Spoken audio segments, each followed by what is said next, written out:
Hello, welcome, Satisfactory. First stream of the new season, I guess. Or the new series, I should say. Feels like a season, I guess, in a way. Today, we're going to be continuing this save as it currently stands, but I'm doing some of the more in-between things. So, no full-on Satisfactory video this week. Instead, I'm going to be jumping in, asking or answering questions that you may have, checking up on different things. First thing I want to do is balance the power network. Power is kind of fluctuating, and I just want to make sure all the factories that we built basically are running consistently now. So to do that, just have to add recyclers and just check up on each factory. And then there's just a few other things that we want to do. We actually have a to-do list ready for me in the game, so let's get started. Hop straight in. And hello. Got quite a few people waiting here, so I appreciate everyone. Well, I just appreciate everyone being here and waiting, and also subscribing and some of the support. There was actually a few channel members even before the stream kicked off, so I do appreciate that. Thank you. Hope everybody's doing good as well. Should be a nice couple of hours, nice chill bit of Satisfactory for us. Haven't actually streamed it since this update, so hopefully it all looks good and smooth and everything with update 8. But it should be fine, I think. Alright. Alright, so we have our to-do list over on the right-hand side of the screen. I know it's going to be small and a little difficult to see, but the first thing I want to do is boosting concrete production. So this is picking up right after the beginnings of the copper Caterium factory, so I haven't done any more since the last video on this particular area. I'm going to be doing it in the next episode, which will be next Tuesday. But I thought while the place is, one of the bottlenecks I had for building it was actually making enough concrete.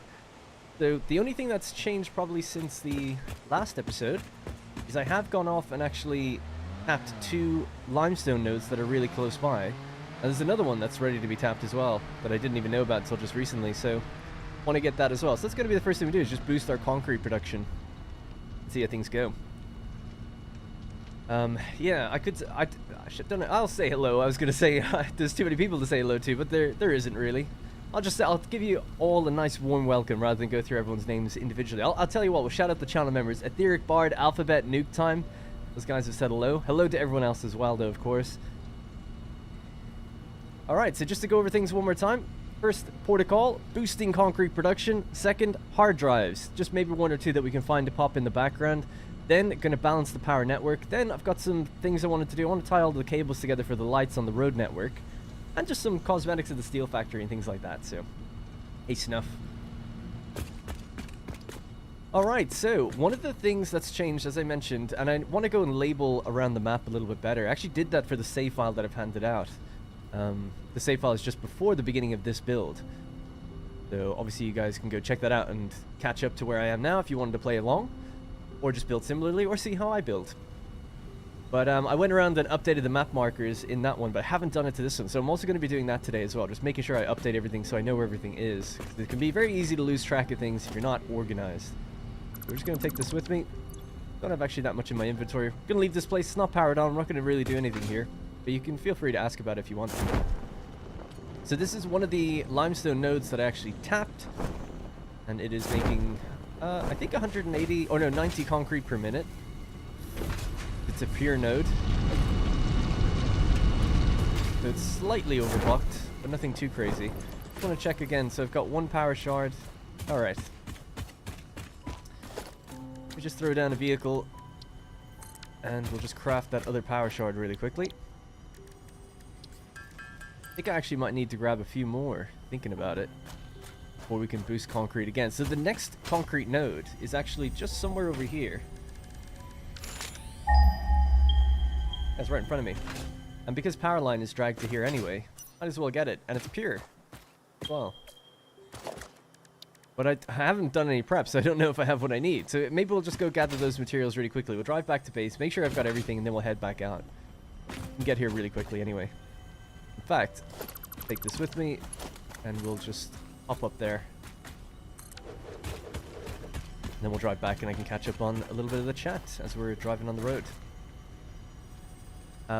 Yeah, so I didn't see what that was. We have an automatic moderator here. So, bro, your channel has grown so much this year. Thank you, Augresio.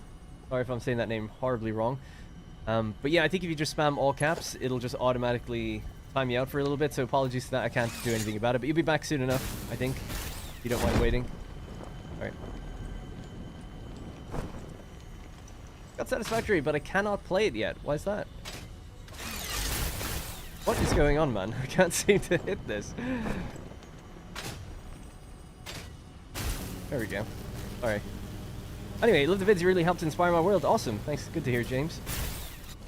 What's up? Funny caught you live. How am I? I'm good. Yeah, pretty good. Can't complain. Alright, so let's just... Actually, yesterday I thought I was getting sick, but today I feel fine, so... Doing pretty well. Okay, so started watching your channel for Anno 1800. And then you started playing Satisfactory when I start my game back up. Nice. Hope you like both. We're best friends now. Nice, yeah, good. Alright, so that's the Copper Caterium build. I'm gonna get driving back to the starting area. Just pick up a few different things that I need. I thought I had way more power shards than I do, but I think it's because I've dumped a bunch into the various constructors that I have around here. So this will be the first one. I'm actually gonna start marking these on the map, seeing as I'm passing them by anyway now. So there's one right there.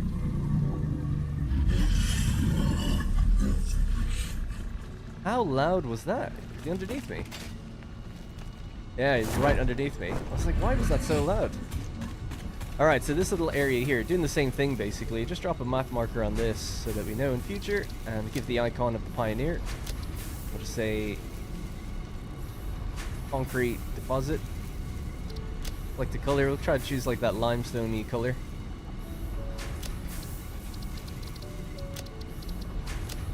Alright, great. So we'll mark that one again in the future if we need to. That's basically just doing, yeah, the same thing. That's another 90 concrete per minute.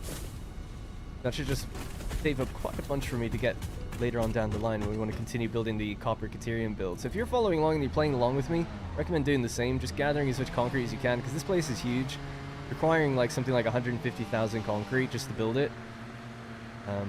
And I think double that, really, because the 2 layers of foundations that I ended up using. So what I might do is just go around and grab some of these power slugs, because I'm going to need more if we want to set up one more, and that'll be boosting concrete production then. You had some in storage boxes under new build. Not sure what you mean. Oh, under the new build? Under the new Copper Caterium build? Well, like I said, I need something like 120,000, so we're going to need quite a few.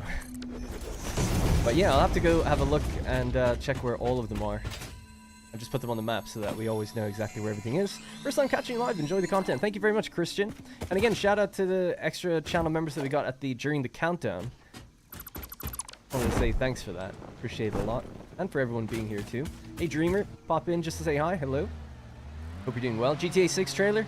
Yeah, it looks pretty good, I think. I was kind of blown away whether or not it was gameplay or not, but after going through it for a little while and knowing Rockstar, they don't really do trailers that aren't gameplay, or they at least haven't before. Like, I mean, like in-engine versus, you know, gameplay. And I think it is using real-time, like the game. I think the game is going to look like that basically, which is pretty crazy. But yeah, it looks cool. I wasn't a big GTA 5 fan. You know, I'm a big fan of the ones all before. Love 3, Vice City, San Andreas, and 4. Love them all. But then when GTA 5 came around, I liked the gameplay, but I never got into the story of that game. For whatever reason. So, just didn't really gel with me. But I played it all the way through and everything. I'm basically driving out to go get some power slugs that I know that have been left around. I can actually see some right in front of me as well. I'm just going to grab a few power slugs. And that'll give me what I need to do the overclocking on the constructors for the extra concrete that we want to do. But anyway, yeah, so I need to see more, obviously, but it looks great. I mean, obviously you're going to get it. It's Grand Theft Auto. I never played the online or anything like that. It's not really my cup of tea, but yeah, looking forward to it. It seems like they're pushing boundaries forward again, you know.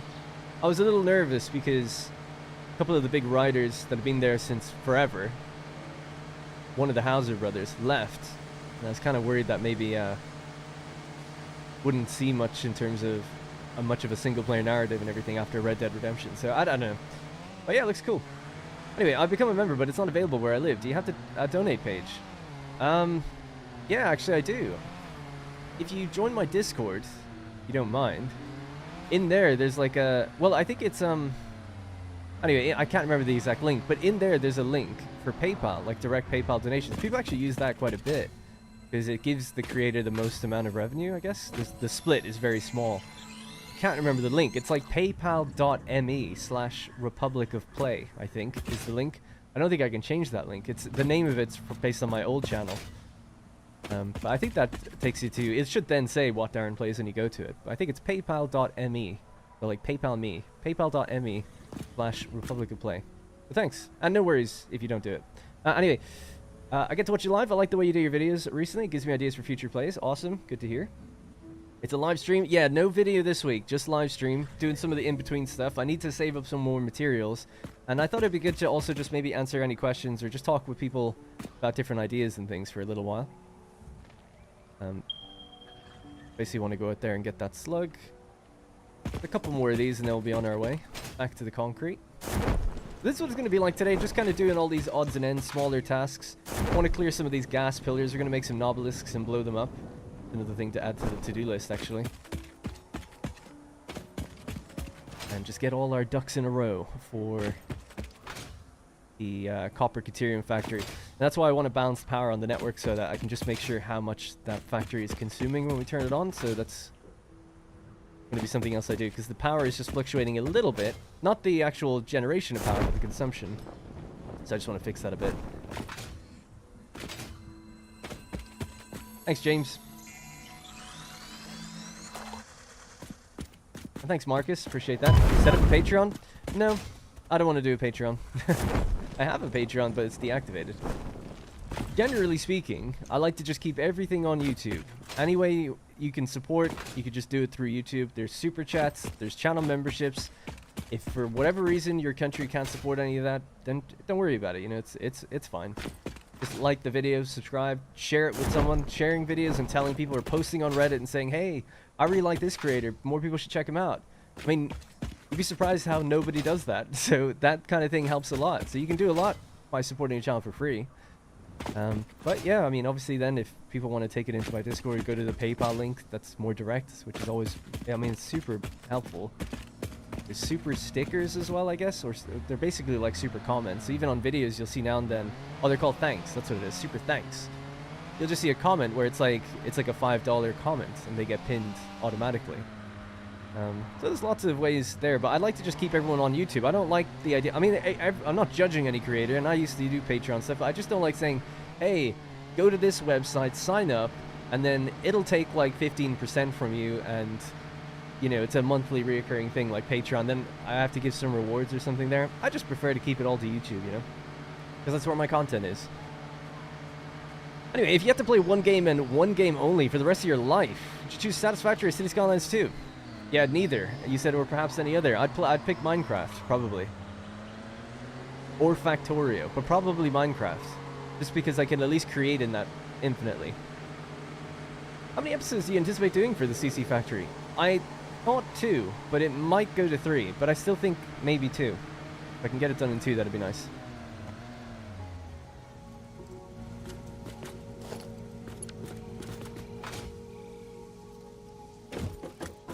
How thick are our roads? Well, my roads are available in blueprint form that you can download yourself, but they are 4 foundations across, 3 in the center and then 2 half foundations either side.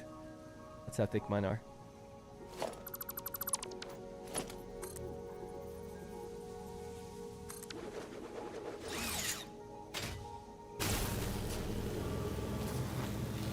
How did you get this world so beautiful? This is just the game. I haven't done anything to it other than build atrocious looking factories that we're gonna now make look better. But the game updated recently to update 8, which is Unreal Engine 5. So it's looking a lot better because of that. Hey, there's a hard drive up there. Might see if we can get that one. Don't know if I've gotten it already. I'll have to check.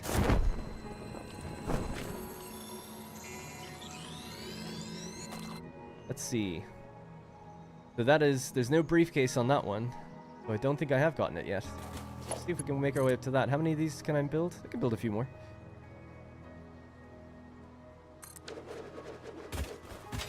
I don't know what it requires, so I just have to find out. Could look on Satisfactory calculator or something, but we'll just play it naturally and see what happens.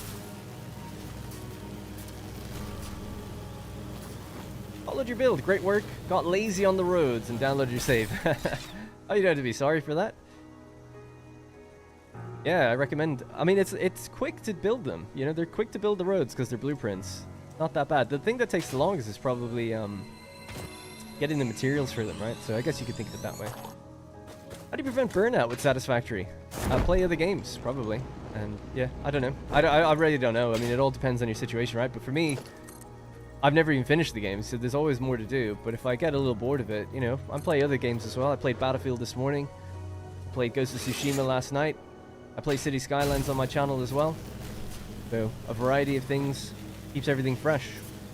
Also, keeping organized, I think, in this game helps prevent burnout, just because if you can feel over-intimidated coming back to it. You can feel quite intimidated coming back to it. Hang on, we don't have to deal with this guy.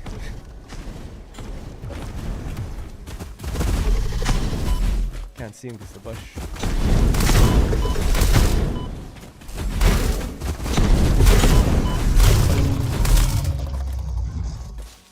Alright, sorry about that. That was quite loud.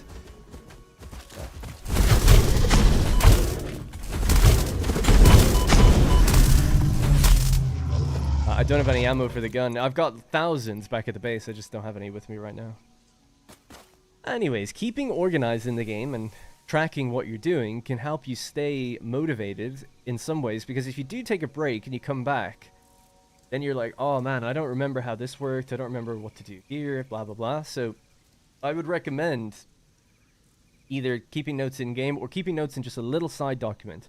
I know that's like already like an extra step and an extra layer that just seems maybe strange to do, but it really does help things.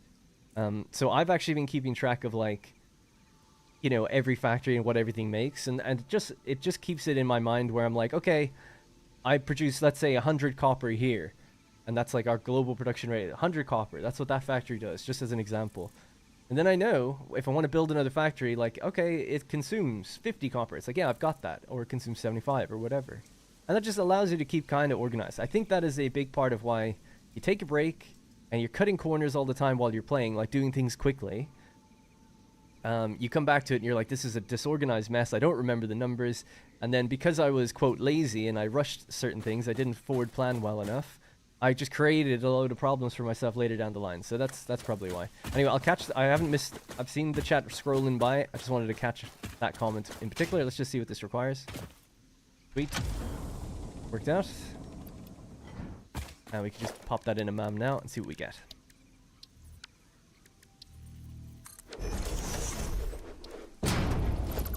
Alright, so that's in the bag. Just want to see if there's any other slugs or anything here.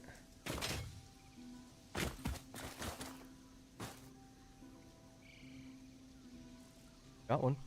Covered in gas, though. But it'd be worth getting. That might be the last one we get for a while. And just one other thing. That's marked as done. I think we can get rid of this, 'cause we're going to be jumping down. If there's any other materials here, I might as well just grab some of this grass. I'm going to need it later on. I want to build a biofuel factory at some point. Never made biofuel before. Alright, let me just scroll up and get to the questions that I missed. So, Etheric Bard said, do you plan to expand into the other biomes? Oh yeah, definitely. So the reason I stayed in grassy fields or grassy plains thus far, for the, you know, what I've been calling the early game, is because now that we've blueprints and we can build roads, I can now build into any biome quite quickly and get there relatively quickly. Especially when you get trains, which will be coming up soon enough. So, the next factories I want to do after the copper and Caterium factory will be... We need a solution for iron. We need to make a motor factory. I feel like there's one other one I wanted to do as well. And then we can start doing oil and trains and stuff like that. But some of these factories are so big that we can't power them on. So we'll have to do oil actually soon enough, I suppose. So I don't know. I don't have a master plan of everything I'm going to do one by one. But for sure, we'll be building further out. Pretty much. I mean, I have to look around the map and just see where would be an interesting place to build. When I'm thinking of placing factories, I do it based on YouTube as well. It's like, okay, what would be more visually stimulating and interesting? It would be better to go build in the desert. There's lots of iron up there, for instance. We could build a big iron facility up there. It's a lot of effort to get to, and people are following along, so you also have to think of that as well. It's like, I don't want to be really annoying for people and tell them you have to walk miles. So I'm thinking about it all, but I do like the visual variety and moving out of grassy plains now. I think I will put the next factory somewhere further up. Alright, let's see what else I've missed. I don't have the power slug scanning actually at the moment, so I'll have to get that on the object scanner. I normally use that though, but I think I've got enough now actually anyway. I found a better design for ramps. Yeah, I have no doubt. I don't claim that my blueprints are the best of anything. It's just how I do things. But there's actually great road tools out there. There's blueprints of someone who made roads that has like curves and stuff built into them, so I'd just use those if you're wanting the best. Did you give up on Anno 1800? There was supposed to be one more episode. I feel like I'd like to do it just around Christmas or early in the new year. I haven't given up on it. It's just finding the time to do it is difficult. Fortunately, there's a financial reality to doing videos that are performing well, and Anno isn't performing that well anymore because it's, you know, hundreds of videos in and it's the end of the series, really. Volsiferon, appreciate the super chat. He just says, frickin' love your content. Thank you very much, Volsiferon. Appreciate that a lot. Thank you. Stators. Yeah, I don't know. The factory that we're building now is a copper and caterium factory, and in theory it can do stators. I'll just show you really quickly. This is a very quickly pulled together thing. Not done yet. This is the copper caterium factory. So what we end up making, this is super quick. I was just like mapping it out for I wasn't meant to show this. The ones that I do create, that I do show, are a little bit more organized. For example, the steel foundry, right, is nice and organized for people to be able to figure that out. This one is like you're seeing the inception of creating a factory here, which is me just figuring things out basically. But anyways, refresh this. There we go. So to make stators, we need steel and copper. So I have all the copper we'd ever need in this place to make the stators. It would just need a delivery system to bring the steel pipes in, and then you can make stators quite easily. And obviously you need that for a motor factory. I'm not doing fixes, no. I played around with it last year and almost everyone was like, turn that off, it's garbage. It's like, okay. This year I'm not using it, but last year I liked it. But it's the same this year as it was last year, so for me anyway, it's not much point. Anyways, where was it going with that? Oh yeah, the problem is that the amount of steel we produce is a really small amount. So it wouldn't be enough to make any amount of decent amount of stators. So I gotta think about it. If it goes into its own thing, or we have to make a bigger steel foundry or whatever. Anyways, what program is this? This is a program called Milanote, M-I-L-A-N-O-T-E. It doesn't do any calculations for you. It's just a productivity tool. You drag lines and you connect them to cards and you put images on the cards, and I just put in the numbers myself. So it doesn't do any calculation for you. It just allows me to kind of visualize things. And I thought it looks nice, so that's why I use it. If I wasn't on YouTube, I probably wouldn't use it. And I do pay for it because you can make up to 100 boards or 100 cards, I think, or something like that. I can't remember. There's a limit, and I blew past the first limit within like episode 2. But it's not something I'd really recommend, because unless, you know, there's calculators out there that do a better job of this stuff for you. Yeah, it was just a way for me to kind of present this in a nice format that's readable, and then I'm going to blind people now. I mean, I know it's really bright anyway, but what I normally do is I green screen it, and then I display it in the videos so that it looks nice and clear and we can pan around it and everything. So that's kind of why I've chosen to use it. The other thing would be you can actually export them as PNGs, but I found that I've added so many things. It's not even built to handle this type of thing at all. It's meant to be doing like little mood boards and stuff, you know? So there's so much stuff in here. It's totally fine handling it, but it won't export it as an image anymore. It's just too big. So it has its own shortcomings, I guess, as well. Anyways. Dirk Bard, appreciate the super chat. Very helpful indeed. And he's a channel member as well, so thank you. And he just said, love the Satisfactory content. Thank you. How do I create those plans? I just write them on paper, and then I put them onto the computer.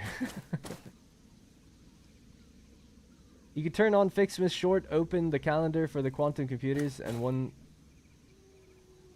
other thing you need for 3 or 4 hard drives. I don't even know. I'm not doing that. I'm just not going to use it at all, though. But thank you.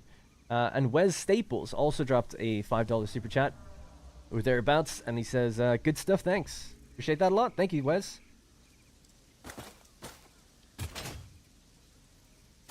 There's 6 oil nodes in Blue Crater. I was thinking about how you're going to use it with the alternate recipes for energy, plastic, or rubber. Any idea? Who says we're ever going to use the oil in Blue Crater? I might never use it. If I do, it'll probably be the last oil I ever use. And the reason for that is we already have a giant coal power facility taking up the entire crater. There's oil all over the map. So unless I need that last little bit, I'll probably leave it because it's, you know, we've built over it basically. Hey, there's another hard drive down there. So much time has passed that that hard drive's probably finished now, thinking about it. So we might have a look at that in a sec. I used steel rotors to make my motors in the steel factory. I'm not familiar with that recipe actually. See, that's another thing. I don't profess to ever be like really good at this game or anything, you know? I'm just kind of playing it. I have played it a lot, but I'm really not very familiar with a lot of this content in the game. I've never finished the game, and I've certainly never used all the recipes. This is a pretty organized run. I'm trying to do my best with it, but I don't know that recipe, and I don't go online and check out all the recipes or anything. I just kind of wing it. So maybe I'm gonna lose everybody by saying that, but that's kind of just how I play. I you know, try to have a mix of fun and good planning, but I'm not the 100% efficient / optimal player, that's for sure. But yeah, I might have a look at that recipe if there's a way of, because stators, from what I do know of stators, there's only 2 recipes.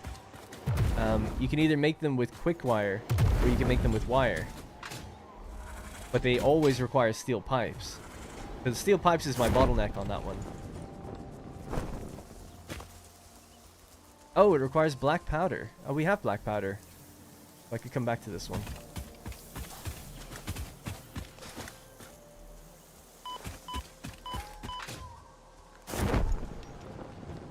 But there's just one more up there that I wanted to grab, and then that's it.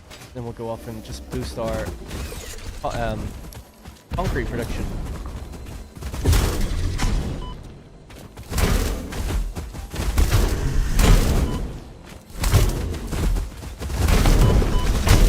God, how many does it take? Almost done. Winging it is fun, yeah. Like, I'm trying not to obviously make any obvious mistakes. But yeah, I guess I'm just outlining that I'm not entirely familiar with all of the recipes and stuff, so I don't know what's the... You'd have to explain to me what that is. We'd have to look it up somewhere.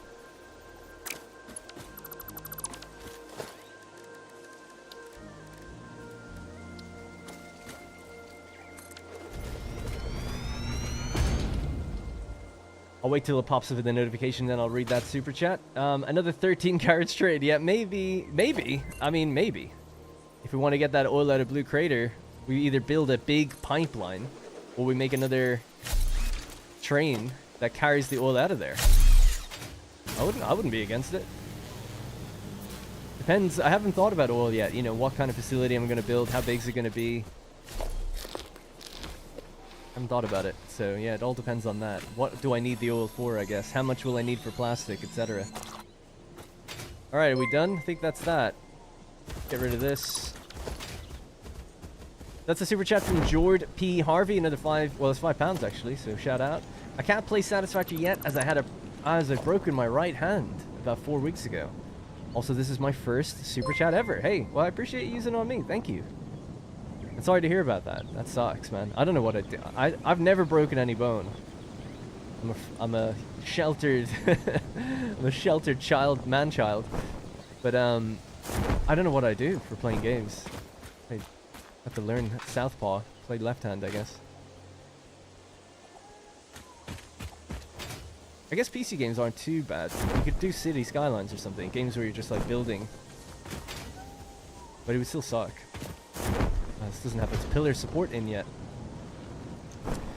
Alright, so let's see what we got.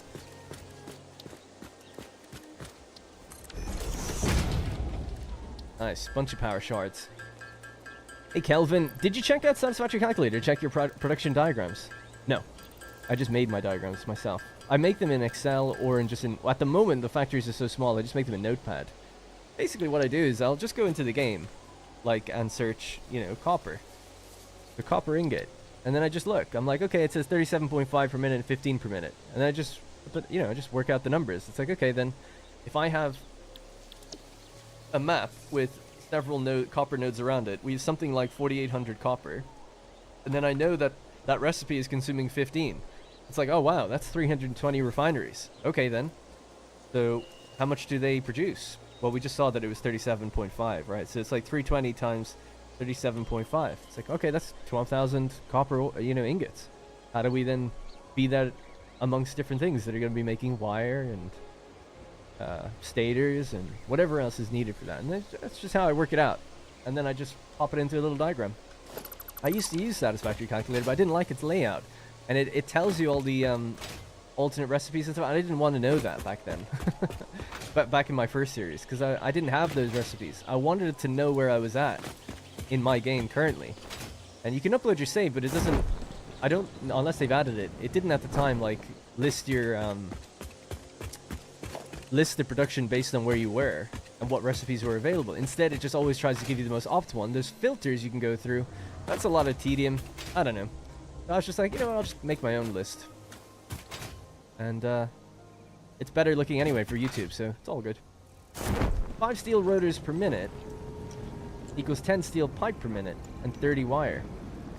So, oh, but that's for rotors. Sorry, yeah, I was thinking about stators. There's a copper node just north of the steel factory. Gotcha. Oh, I see what you're saying. You can make rotors there by doing that. Yeah, well, so that's something I plan on thinking. Yeah, okay, that's all good to know. Because I'll have to make a new iron factory. And that'll be how I decide what I do with motors and things like that. Sorry, rotors, excuse me. And other things. So yeah, again, my mind is almost entirely focused at the moment, at least, on the copper caterium. But still good to know. Use a console controller? Well, using a controller though, I actually feel like it's easier to game on PC with one hand than it is on console with one hand, in my opinion. Say that as someone who is a fairly avid console gamer.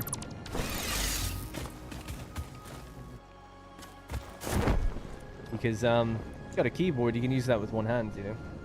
Or a mouse you could use with one hand, and you could do a lot of pointing and clicking without ever having to touch the keyboard. Like in this game, if you didn't want to use any hotkeys, whoops, I suppose you'd always still have to run around. Yeah, actually, I suppose it's still quite difficult. I don't know. I don't know what I'd do. Have you checked out the bottom of the pit under the arch? Yeah, I fell down there before. I actually saw it recently because someone in the comments said like that. I said it's an infinite fall down there, and they were like, it's not infinite. But jump down there and there's all sorts, spiders and all sorts of things.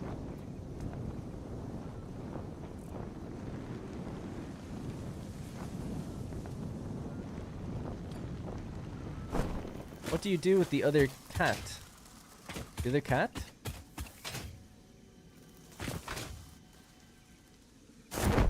I have 2 cats in real life. Stators also wire and steel pipe. Yeah, so my bottleneck with making stators or making those rotors that you suggested is that I don't have enough steel. The steel factory is quite small. In fact, we can just show it really quickly. Here's exactly what my steel factory makes. Sorry for the blinding light. But I make 7.5 encased industrial beams. I make 30 steel beams and 20 steel pipes. That's it. I don't make anything else. So I feel like if we want to ramp up motor, rotor, and stator production, we need more of those. So I'm not sure where it is, but if you go into this is everything I make in the world right now, not counting some of the concrete we just added. Thanks for the Danielle Grace. Appreciate that. You channel member. I think I actually had one earlier that I didn't mention. Sorry there. Twice Turn also became a channel member, so thank you. Yeah, apologies that I missed those.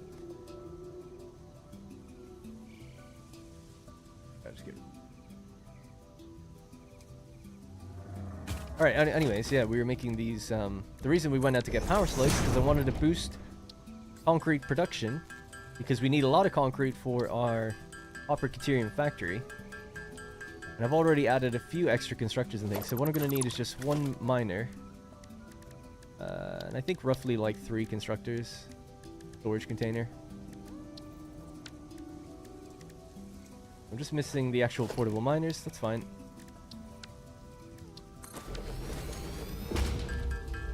We should check that recipe now as well. I forgot to do that. Alright, so that's ready to go.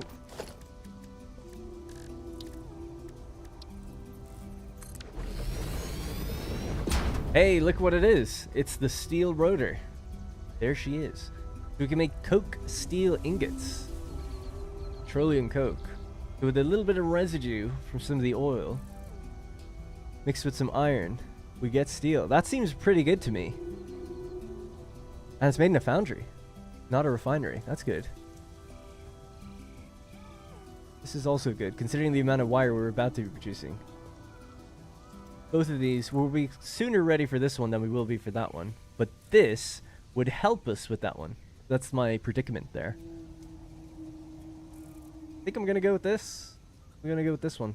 I need both, really, to make either of them work, I guess. Certainly I need this to make that work, I think. They don't make enough steel. That's what we're going with. Coke steel ingot.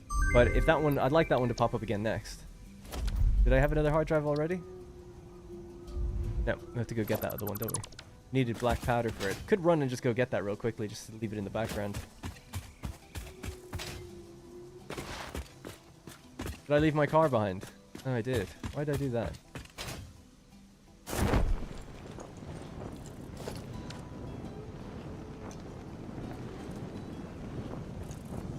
Coke steel is the best in the game for steel. Yeah, that seems. I've never seen that before. It seems quite good, especially that it's not using a refinery. No water or anything needed. All right, I'm gonna have to head back to that hard drive site. It was. We put an exclamation mark down on it, didn't I? Oh, right, there's already one on it, so it's just over there. Just gonna run over to that, get that last hard drive, and then that'll be it. We'll head back to the concrete then. Tony Hunt, appreciate the membership. Thank you very much.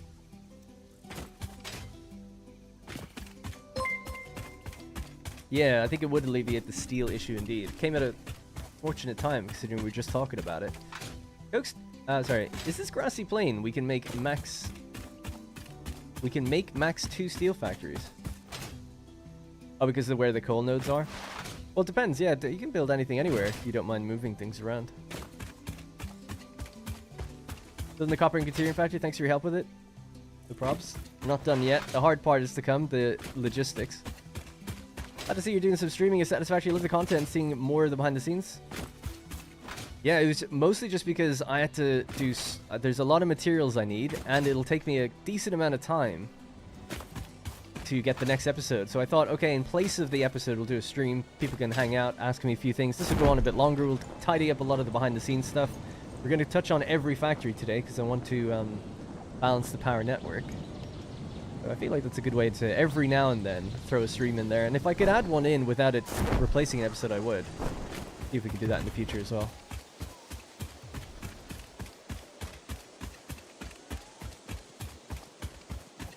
Almost there.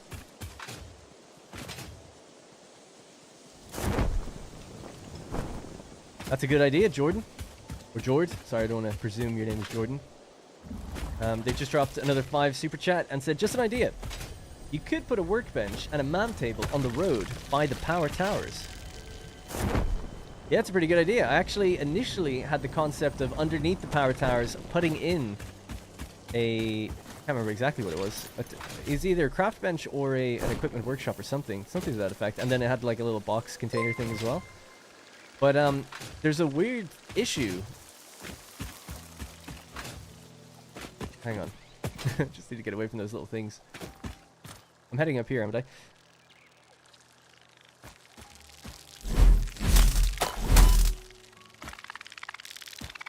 Whatever, there's one underneath me. The issue is, in the Blueprint Designer, when building out the power towers, I couldn't put a power tower with something directly under it. So I ended up not doing that. It like had clipping issues. So I ended up leaving it bare. So I did actually think, not necessarily of adding a MAM table and a workbench, but I also think about how many you're going to have to add in. It seems like it's a little extra material, so you got to add every single time. So it's like, you want to just build roads quickly, but a variant would certainly make sense, right? It's like, oh, this is another option in there for the power category or whatever. Road infrastructure, like it could be another variant just in here. Power tower walkway, like power tower with, you know, accoutrements.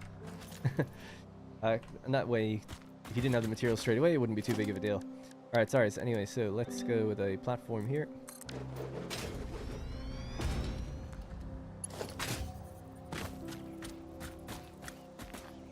I wonder why there's all these boulders here. Like an odd place to put them.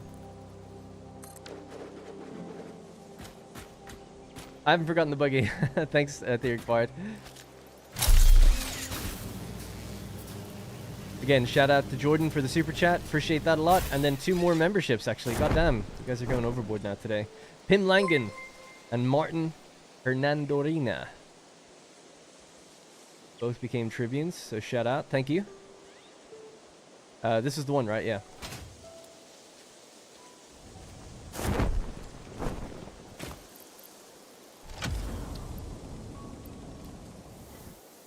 Alright, so just gonna remove that. Place down one of these briefcase things here. I just put them down to let me know I've gotten this ready. Alright, we can go back. I'll get that buggy. I think I probably may have actually forgotten if you didn't say that. Where is it? It's just out to my... Okay, it's out there. Alright. So, if anyone's just joining, just as a quick recap, this is a kind of a side, behind-the-scenes type stream, where I'm doing some of the side projects that it would normally be done between episodes. I needed a bit more time to get the build done and to gather some materials. So today, we're going to be boosting concrete production. That's why I just wanted to gather some extra power shards. I've just gone ahead and done that. We've picked up 2 hard drives. Gotta put it into the MAM, actually. Then we're going to go around each factory and balance its power, because power is fluctuating a bit, so I need to track down which machines are stop-starting, add recyclers and awesome sinks and things like that, just to make sure that everything stays running. We'll be into every factory that way, and just chat with you guys about, you know, plans for the future and stuff.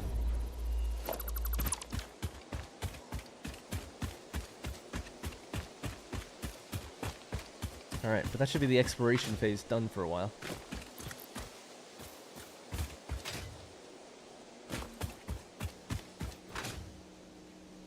I think another way to improve these would be to add a way to get up and down. Because I've often found myself running at the base of these pillars and just being like, I don't really have a way up there. I mean, you can obviously just connect the power line, zip your way up, I suppose, but it feels like it should have a ladder built into it.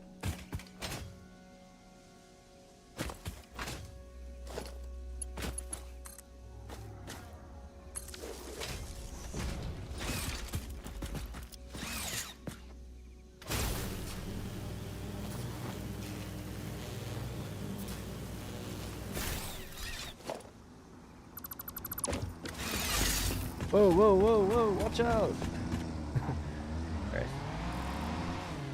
Alright, we'll head up back over towards the copper area and I'll continue reading what you guys are saying. I really like your latest Satisfactory episodes. Amazing, keep it up. Thank you very much. Appreciate that, thank you. The name actually just went by when I was reading that. XORT. Boulders are just blocking a path to the hard drive. Oh, are they? Okay. That's hilarious. I thought maybe there was a slug behind them. Sometimes they do that too. Slightly buggy with the water, but I guess that's a general issue with update 8. It's been an issue. Water fluid has had issues for a while now, but I'm not having any issues. There is bugs, but you can work around them, I would say. I tapped the more iron nodes and 1 copper nodes next to steel, and I'm doing the motors there. So it's Koji. I'm enjoying the series so far. I was building at the same spots for steel and coal before watching your vids, but I like the way your coal generators work, so I tried it out. Nice. Yeah, so I've actually tested out building them by unlocking everything and just adding it to be the max. Because a lot of people were like, oh, fluid, 600 water in a pipe's not going to work. It does work. So I've gotten it to work. And it works in my game now, Balanced Network, so I'm not saying it's not finicky. It certainly is finicky with bugs, the floor hole bug especially, but it can be done. But it maybe wasn't a good idea to do it so early on. I wasn't aware how buggy and how many issues it'd be rife with.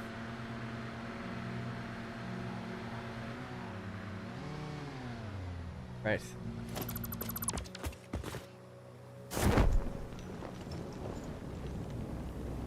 Always look forward to Satisfactory video every week. Thanks, Pim. Want to support a streamer I like? Give it the good work, and I will follow along when you get to aluminum. Always stop there. Yeah, I've had a few people say that to me, actually, that's just one where a lot of people burn out. It is where things start to get very complex, especially with dealing with scrap, because it's such high volume. There's a bug with the parachute. If you go to the side of a cliff, slant forward, even if you can't climb or walk in. Yeah, I've seen that. You can kind of like boost your way up. Kind of think of it as like the headwinds are catching you and rising you up. Darren, do you think I should start a new world? Because mine is getting quite messy. I've always been I've debated this quite a bit. It depends how messy, I suppose. Because you can always just delete things and rebuild, you know? So I would almost say, like, it's never completely lost. You can just tear down factories one by one. And at least that way you've kept... Sorry, I don't know what I'm looking for here. Oh, yeah. At least that way you've kept your materials and you have a head start at starting again. But I know there is something to building in a fresh world, you know, having a blank slate. I do get that. But at least this way you could just be like, you know what, I'm just going to tear all this stuff down and cut off a couple of factories, rebuild them specifically, and then, like, maybe, yeah, I don't know, just go factory by factory. If you don't try and do everything at once, it could maybe work out a bit better. Maybe. But I don't know. At the same time, if it's extremely messy and you would spend a long time doing all that restructuring, then it's like, yeah, maybe it is just worth starting again. Tough to say.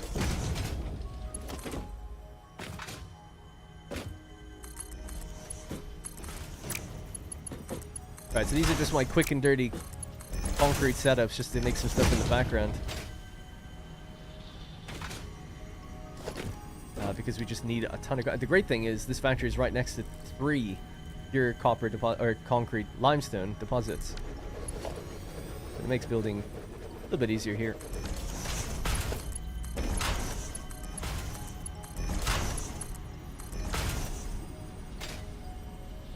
And we have this. Oh.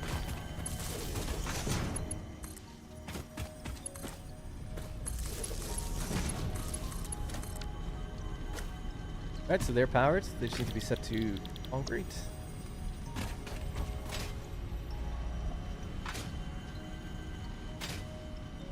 And then we just need to change the rates. And then I'll just catch... I know there's been some chats. I'll just catch them in a sec. We need 270. Best belt I have is 270.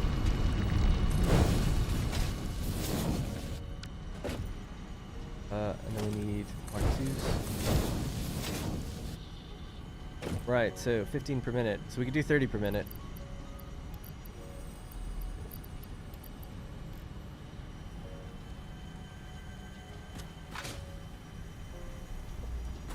Okay. And then 369, so they're all 60 belts. Needs to be at least Mark 2. And that's that. So now we're making... That's 90, there's 90 in the distance. And 270. So we're making 270 extra concrete on top of what I was already making. So we were making 70 concrete. We're making 340 now.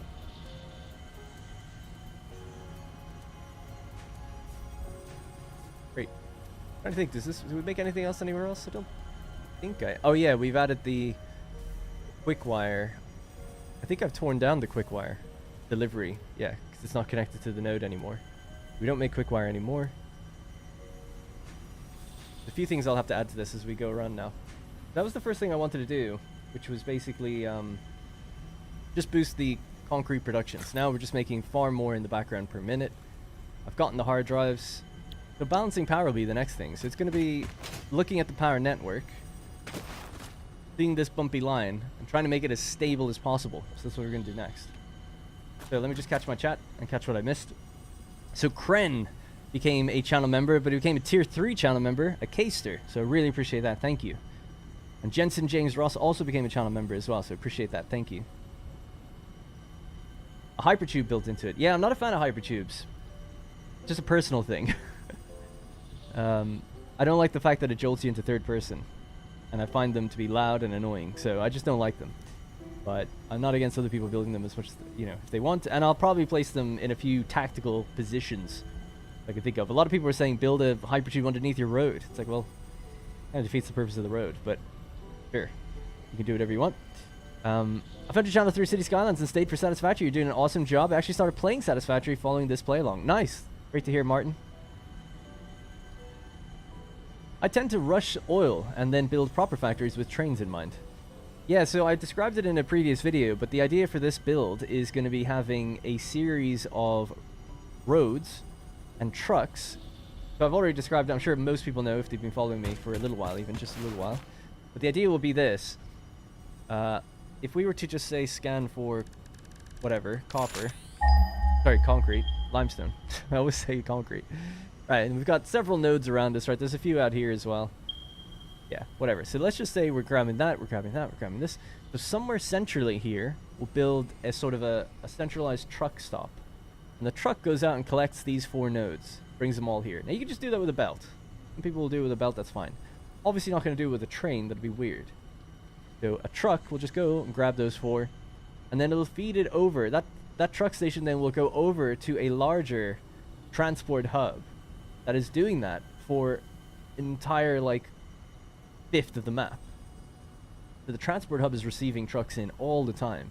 And above the transport hub is a train station. That train then has very large volume that can carry that stuff all around the map to wherever it wants to go. So that's the plan for me. That's how I plan on implementing trains in this playthrough. So the map is going to be broken into 5 segments with 5 major transport hubs and a centralized storage in the middle. And they're all going to connect to each other. And that's where my rail will go. That's the plan. I mean, it's pure concept. Maybe it'll change a bit, but that's what I'm hoping works. Something else I'm just going to do is stack a couple more of these, just increase their storage. We'll probably need it. Especially if we're trying to balance power right now. Need to just make sure these things keep running.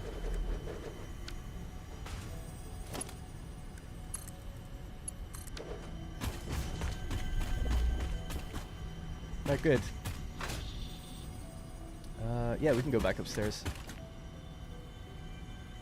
Yo, what's up? I've been binge watch. Sorry, I have to go back just a little bit further, trying to catch up. Hey, and broadsword. That's like my issue with ammo. Sometimes I get so overwhelmed. Well, ammo's a really difficult one because the game is running. You can't pause the game, and you're competing against other AI. Oh, sorry. Whereas in this game, at least you're just on your own. You know, people get overwhelmed in this, but ammo's a different beast because it's literally you're competing with others against the clock. And you can't pause it and build. So you just have to constantly keep up. So that is tricky. But again, it's just the type of thing where if you can invest the time up front to be organized, it will pay off in the long run.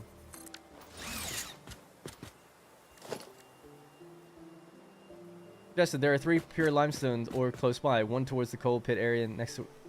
Yeah, it's not a suggestion. We've gotten them all now. Gotten one there. Actually, I need to mark them on the maps. It's the last thing I need to do there as well. Alright, what do we got? Automated speed wiring.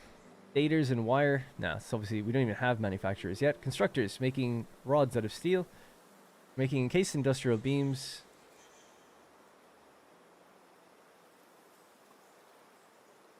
Using pipes instead of beams. I'm going to do this thing where people have said if you just hit escape. How do I get out of this? People have said something like, oh, you can just hit escape and you get the hard drive back and you have to wait another 10 minutes. That's not working. I'm not sure how that works. I know that if, what is it, I reload the game, I can roll again, I think. I've never tried that before. I normally just take it and pick whatever, but people have said before that you can, I thought it was hit escape, but hitting escape is just not doing it. Do I click this and then hit escape?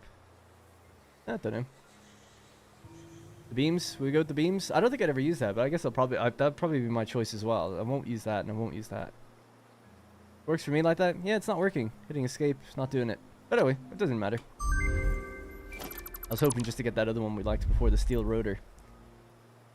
Alright, let me just run down there. We'll quickly just mark those things on the map. Try to be really organized. Keep our map nice and buttoned up.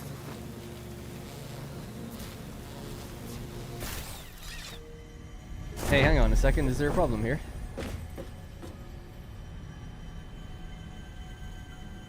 Why aren't you getting 90 per minute? Oh, I never upgraded this belt. How silly of me. Oh, right, because it's the second segment. Yeah, I didn't see that. Good thing we spotted that. Good thing I came back. Alright, just very quickly, we'll just mark this as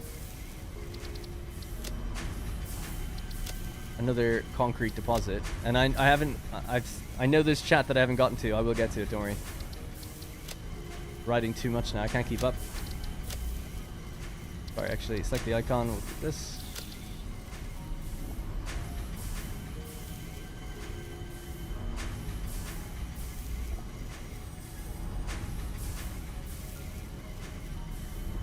Concrete production. What does that say? Concrete deposit, yeah, it's concrete production. It's a hard drive site, I think, I've listed there. You can check that one out actually as well. It's really close by. And then the other one is just over here.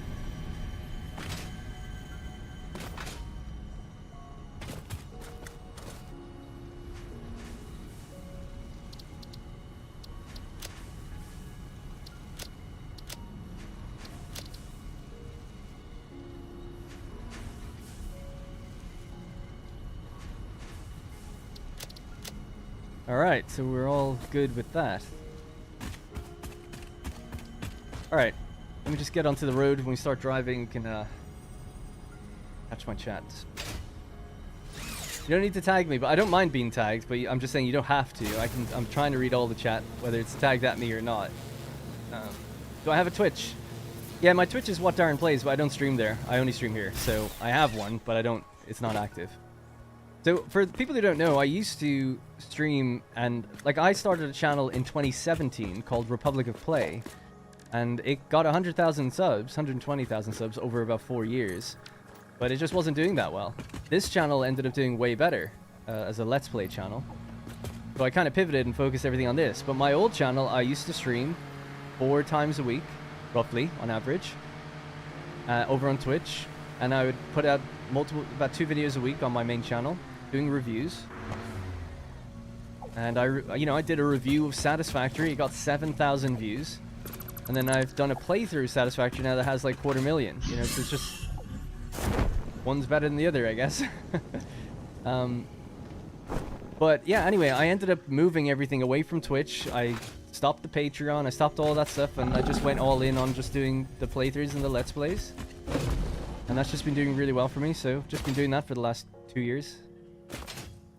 And this channel used to be called Republic of Let's Play, but I renamed it to What Darren Plays when it started doing better than Republic of Play, basically.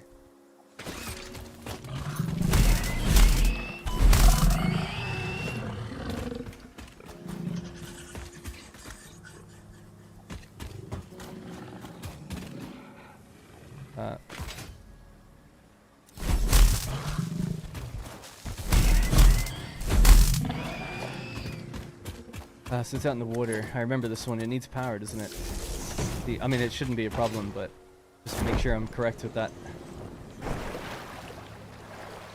Oh, it does need steel as well. So 20 megawatts of power. Okay, we'll have to hook that up to power. All right, I have to scroll back up and catch some chat I've missed.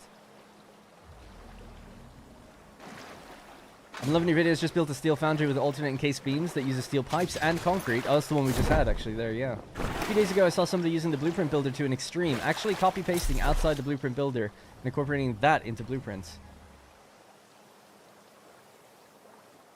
Copy and pasting outside of the builder. All right, so they managed to break it where they could copy stuff outside of it. That's interesting. Yeah, I kind of wish, from a design perspective, that the blueprint designer was a 5x5 rather than a 4x4. I know a lot of people go like, oh, well, then you just want 6x6. It's really not the case. I do feel like there are certain buildings and things that you just cannot put inside it. And one foundation extra on each side would be perfect. And height as well. But I don't plan on exploiting the game at all. A lot of people want me to build water towers and stuff. I just don't like that. I think it's an exploit. I mean, you can play however you want, but I worry, me personally, in a game like this, I don't think they'd ever patch it because I know that they know lots of people use it. But my fear would be, what if it gets patched and then my factory breaks? Because I've used an exploit, you know? So that's why I'm just like, yeah, we'll just play it as intended, rather than trying to game it. And I'd feel the same about blueprints. I'm like, well, what if the bounding box breaks then, of the blueprint? I can't delete them properly, or snap them properly, or something goes wrong. But that's almost always my thing. Plus, I just like playing games as they're intended to be played. Now, mods are different. I like using mods. I'm not using any in this series, for the same reasons, but you know, I play with mods in other games for sure. Anyways, I tend to avoid exploits. I never would have thought exploits would be such a big category on YouTube. I mean, there's major YouTube channels that all they do is just exploit games. And it's often interesting to see how they do it, but then I kind of feel like that's kind of it for me at that point. Once you show me a trick once, I'm like, okay, cool. And then that's it. But some people like literally just have channels that's all they do, just constant exploits of games. It might be the fact that I went to college for game development, and I have a degree in programming and stuff, and I just feel like there's something to the purity of the game design that I'm like, yeah, I want to play what was intended, I guess. I don't judge anyone for doing it, though. I'm just surprised it's as popular as it is. Anyways, bit of a random tangent on my own there. Will there be any episode this week, even though you're doing the streaming today? No. Also, would be nice when you share the save files, you leave the character by the hub, so we can steal the equipment. I did that last time. He's right next to the hub, or I was right next to the hub. Although I'm thinking that it'd be more funny in future to hide myself somewhere in the world, and I'll take off my equipment and give it to people. But I think it'd be funny to put myself out there somewhere, that one day you find me in a cave or something. You have power shards in only one of the constructors. No, I copy and pasted the productivity to the other ones, so they should have been fine. I could double check it though, but if you go to a machine and you just copy one and then paste in the other, it actually takes the power shards out of your equipment automatically. Do sinks consume power even when not in use? That's something that I'm not too sure about, because we're going to be trying to balance power now, and I've wondered if an like, let's say they're 30 megawatt power, and let's say you hook up a belt that's 60 per minute, but you're only feeding an item in one every few minutes. What happens then? Does it turn on and off? We'll find out. We will find that out today. If you don't know already. But I would hope that it's just on and active for a couple of minutes. At least that way we keep our power line even. I'm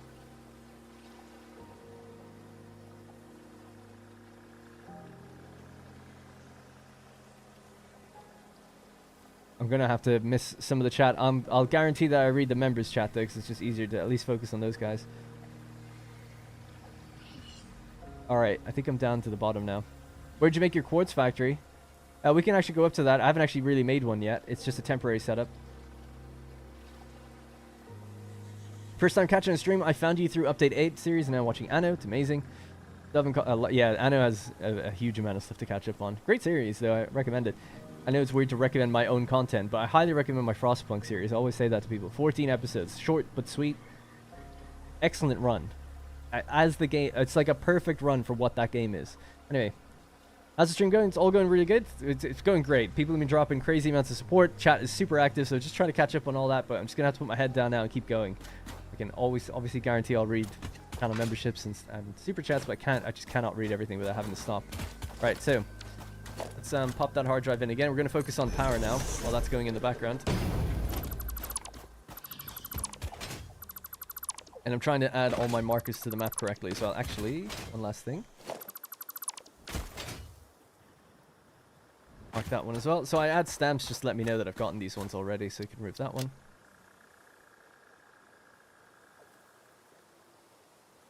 I think we got these.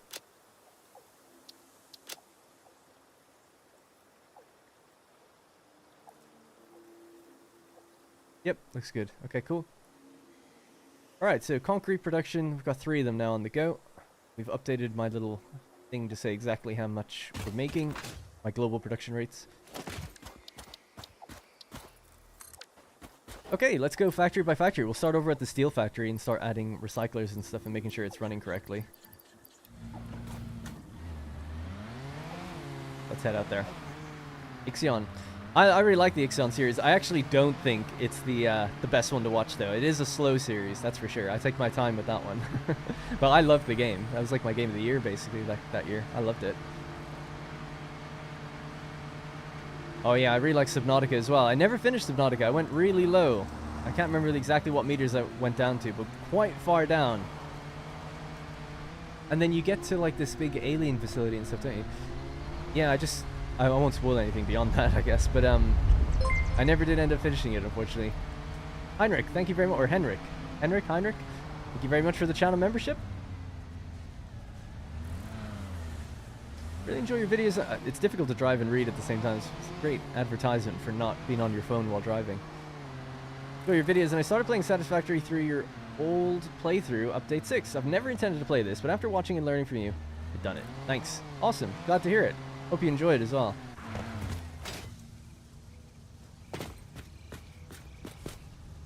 Alright, so there's a couple different buildings here that I wanted to just mark the fact that this is where my quick wire was set up, but I actually cut the quick wire truck stop away, so that's redundant now. So we can actually clean that part up.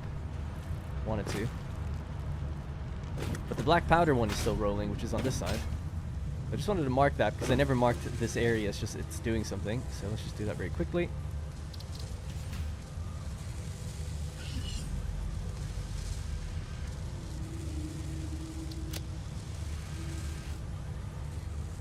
No, I'll put the Pioneer icon on it because it's a temporary setup, right? It's these little smaller setups.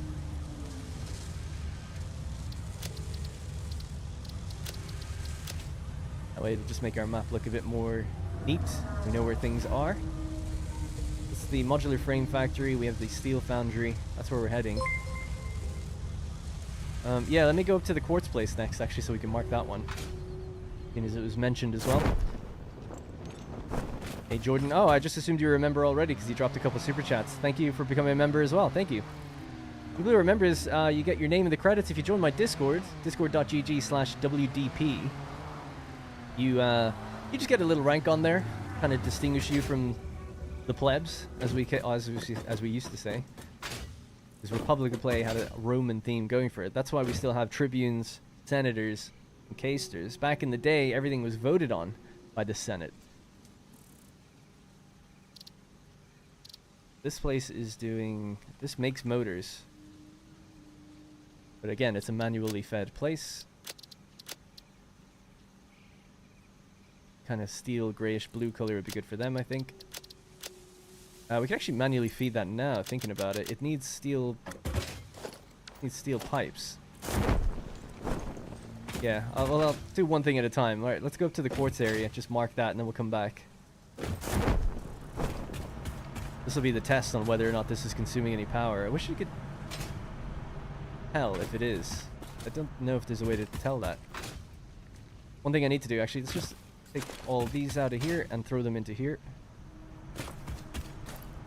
Keep my iron plate production going. Alright, we're going to head up to the quartz area. Just mark that on the map as well so I know where it is, and just... one of those things I can know, check them off one by one, being like, yep, we gotta like go there, remove those machines, or trying to keep my power network balanced. So being organized, writing things onto the map just lets me know, like, yeah, this is where this is, and I didn't visit that one yet, for instance. How do I become a channel member? It might be region dependent, but below the video player, next to the subscribe button, there should be a button called join. And if you click join, you should be able to do it there. If you can't see it on the video, sometimes it can mean the video is copyright claimed. You should be able to see it on the channel itself. So visiting the actual YouTube channel and then going over to the right side of the channel page, it should say join again, and you become a channel member that way. There's 3 tiers. There's Tribune, Senator, and Caester. They don't give you anything different other than just a rank on my Discord and credits. It's really just a thank you to people who do choose to support, so it's totally optional, just choice-based. But I greatly appreciate it because I think the bottom tier is like £2. It's like $1.99, and that's about, I think I've said it before, but it's about like 4,000 views in ad revenue, you know? So you make your view go very far if you're a channel member. You're adding like 4,000 people every time you become one. Now, I want to really emphasize, I don't mean to be trying to sell you on this all the time. Obviously, I'm a content creator and I'd appreciate people do it, but you're very much welcome here if you're not a channel member. And you're as welcome as the ones you are, you know. I really do appreciate just people being here, engaging with me. The feedback on this series has been extremely positive, so I want to let everyone know that you're all welcome. Yeah, so I just wanted to mark this place really quickly. Say that this is our copper and caterium. Again, another temporary facility. We'll start visiting the non-temporary ones now in a second.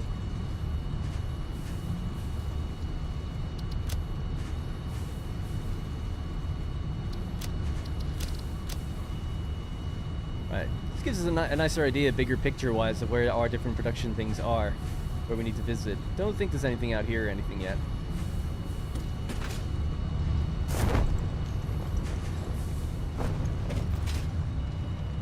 Alright, that was all I wanted to do here.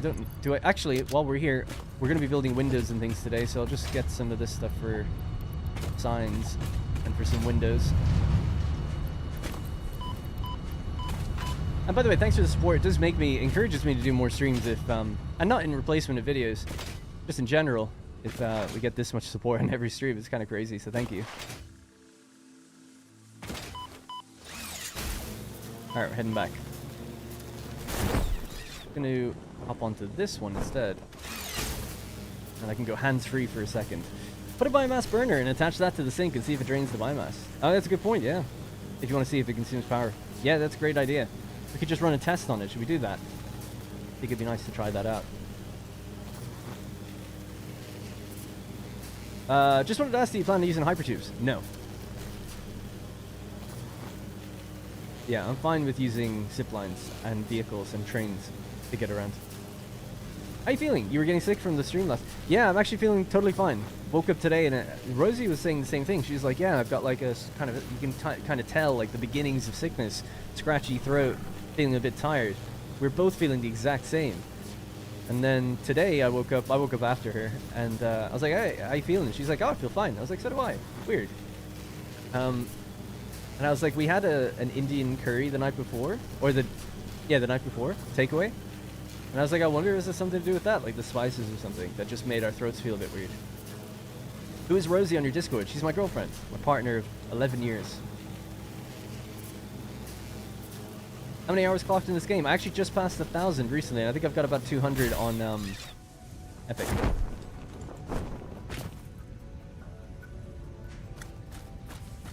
Hey, Etheric Bard as well. Became a senator. And they say, love the live streams. Great time to interact. Always look forward to it. I appreciate that. Thank you. Yeah, thank you, Etheric. I always just say appreciate it, but I really do. It really does mean a lot, so thank you. It meant a lot seeing how many people were waiting for the stream to start today. It was like 90 or something crazy. Okay, so what's next? So we picked up some of those extra materials. Let's just craft down that slug.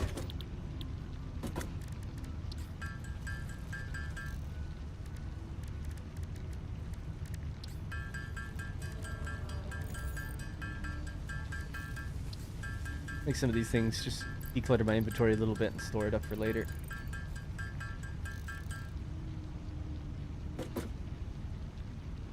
Yeah, there's actually quite a lot. Always keep everything. We'll need it in the future.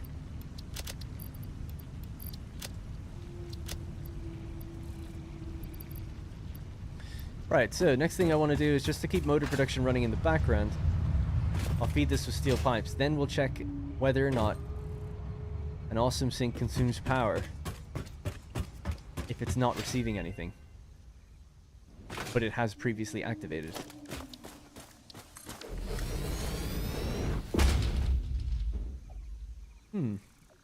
Polymer resin.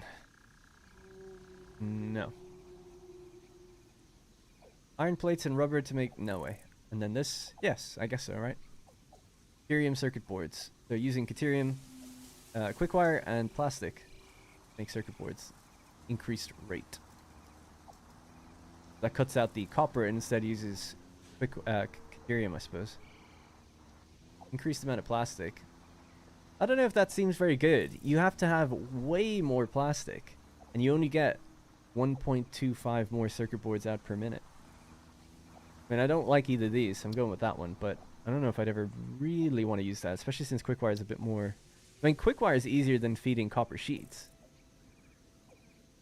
But still, yeah, anyway.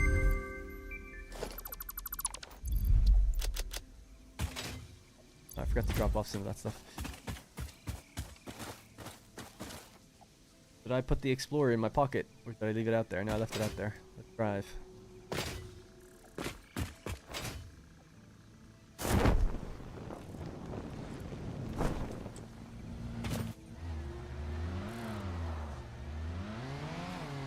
Polymer is good. What do you use polymers for? Yes. Hypertube, more like hyperbug. What about convenience? Yeah, I don't know. I don't know. I don't like the hypertube cannon things. I just think it's a bit silly. I mean, people can do what they want, like I said. It's just my own personal preference not to use them. And then I don't mind driving to location, going back and forth, or using the zip lines and things like that.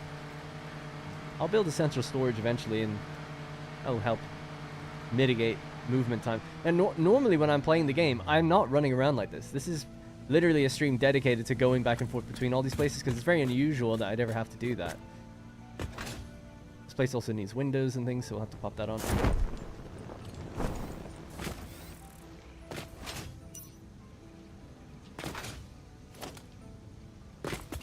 So that's backed up. That's about to be backed up. Getting kind of close. Just gonna take all these, as many as I can, feed them into that motor machine, and then we'll come back here. Well, I need to then test out. Ugh, not looking good. Something else on the roof, I think. Need to test out the power thing to do with awesome sinks. And then we can get all the factories to run at 100%.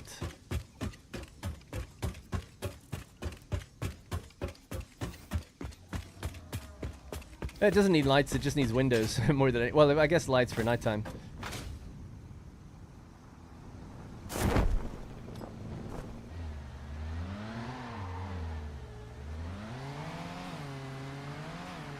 Yeah.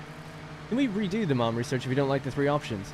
Yeah, so there's conflicting reports about this because it didn't work for me just today, but you can apparently just press escape when you look at a hard drive before clicking an option, and then it'll re-roll it. You'll get the hard drive back and you can put it back in.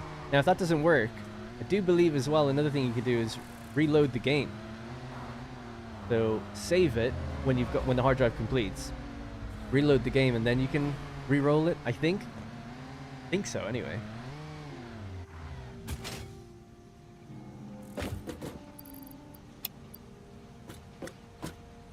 Right, so that should activate all these. This makes more motors in the background for us. We need motors basically for the refineries.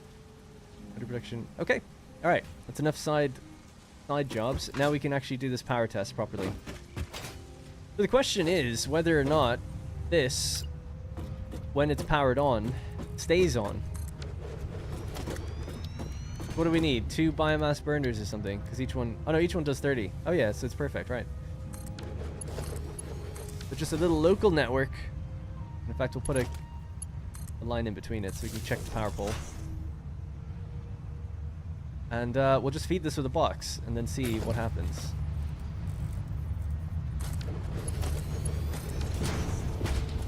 Little belt going in. Now, one other thing before we begin. I'm going to pick up some actual biofuel.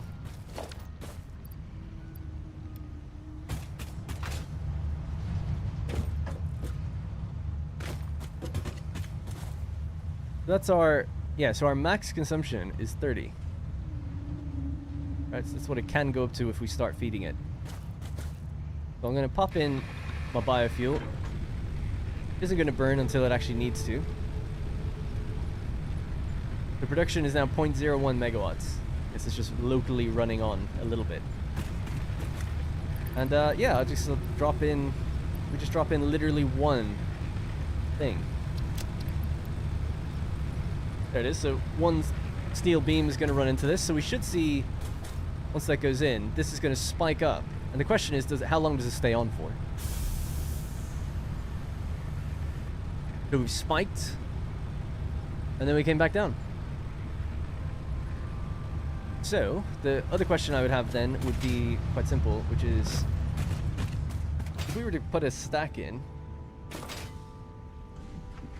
or if we were to feed it, but not at the rate that it wants to be fed at. So let's say, I'm trying to think of how to do this. Like less than, oh yeah, I know how to do it.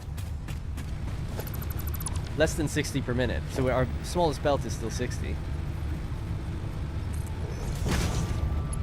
I'm going to feed 30 back around to itself, just to get rid of 30. And then the other 30 can go in. So now we're feeding it at 30 per minute, so half the speed that the smallest belt can do.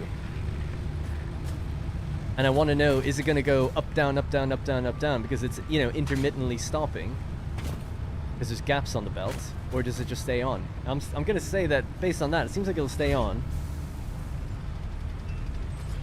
Because if we're trying to balance our network to have a very smooth line. Alright, so that looks good. So let's see, how low can we go? What if we were only adding, like, I don't know, 5 per minute or something really small?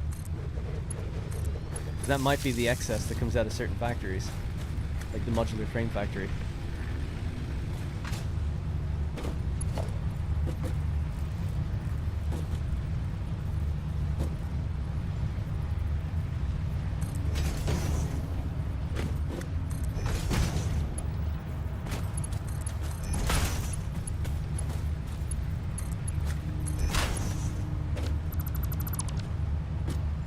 Actually, I should just hook this up first because otherwise it'll just get backed up anyway.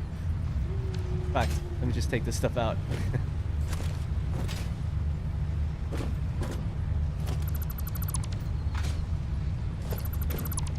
Alright, so that's cleared it completely. Now we just need to put up some mergers.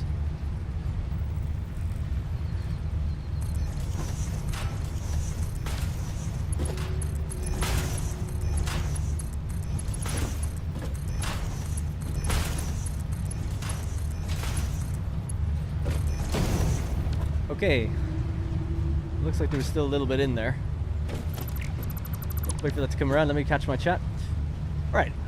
Only way to re-roll the MUM is to save before putting the hard drive into it. If you don't get what you want, you have to then reload the 10-minute will save. I don't know if that's the only way, because I've actually seen it work the other, like in one of these other ways that I mentioned.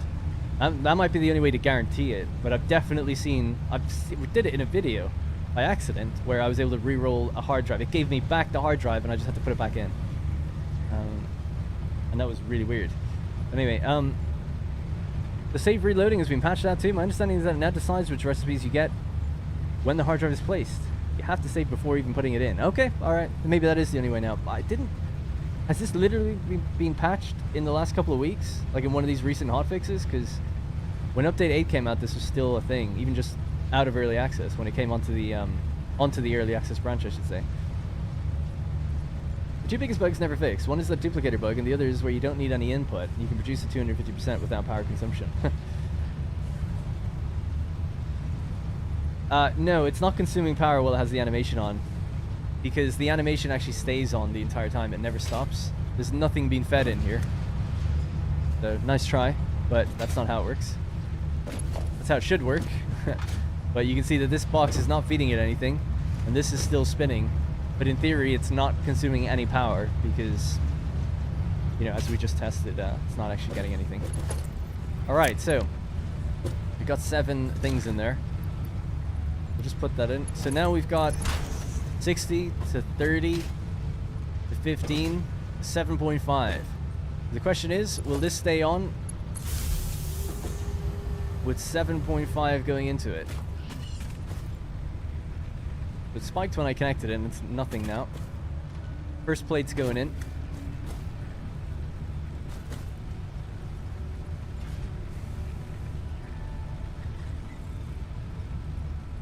We got a spike, and then we got a drop. Spike. Drop. Oh, that sucks. So I guess what I'm thinking here, if we want to keep a very balanced power network, we're going to add a recycler, such as this.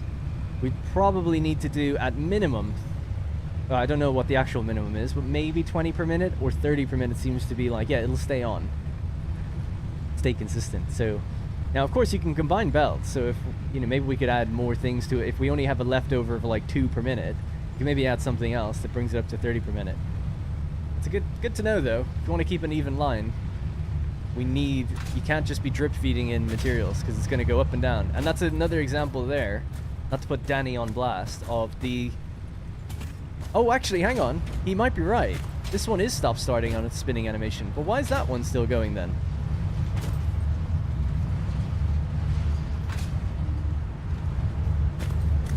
Because this one does actually stop.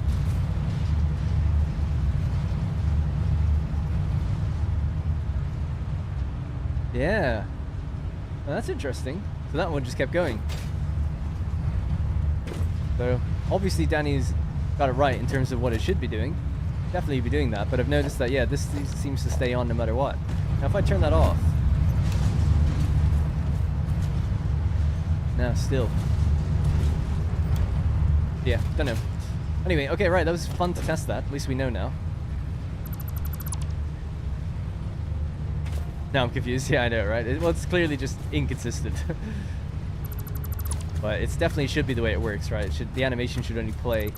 It is interesting. It's got 2 animations, though. That could be part of the complication, which is that the grinder comes down when the first thing goes in there. In fact, does the grinder come down even when you just hook it up to power? No, so it's hooked up to power, the grinder stays up, but not until the first thing comes down. Then it comes down and starts spinning. And then I guess the spinning is supposed to stop-start when it stops getting material. But yeah, it's interesting because it has like 2 animation states. You'd almost think that when it stops receiving things, it would open back up and open itself up, but I guess not. So a bit weird. Strange machine. It doesn't really behave like any other ones in terms of its animations, which is maybe why it's not behaving the way we would think. Alright, are we making our stuff? Oh, you need more rotors to continue.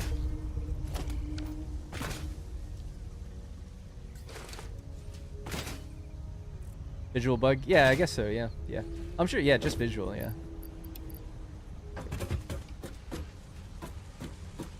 Alright, stators, rotors together. Boom. Rotors. Great. Alright, might just have to go to the bathroom really quickly, and then I'll be back. I'll be back in just 1 minute.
Alright, I'm back.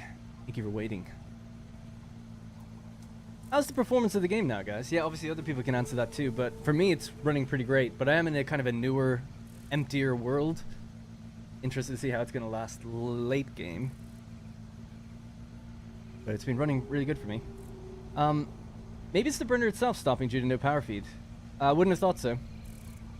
If it did, if the burner stopped, we'd hear ka-choom, because it would be powering down, because it was just a local 1 burner to 1 assembler. Or sorry, recycler. This guy's devotion to Satisfactory is insane in a good way. Thank you. It could be that while it's on, you save the game. Next time you load, the save is bugged. It could be. That's why the animation keeps playing. That could be it. Alright, so what we're going to do now, basically, I have listed on the right-hand side of the screen, boost concrete production, so we've done that. And then go around getting some hard drives, we've done that. Now I'm going to balance the power network. So that's why I wanted to figure out like exactly how that was working. Something that will probably increase or decrease consumption is, I believe when a truck pulls up to a truck station, the station activates. So there's no way to really ever keep a completely... Is that right? Again, this would have to be tested. You know what? Let's test it. I'm curious. Because part of me thinks that maybe it's just a consistent 20 megawatts. Or maybe it is only when the arm is activated. Let me just test. That's one last test I'm going to do.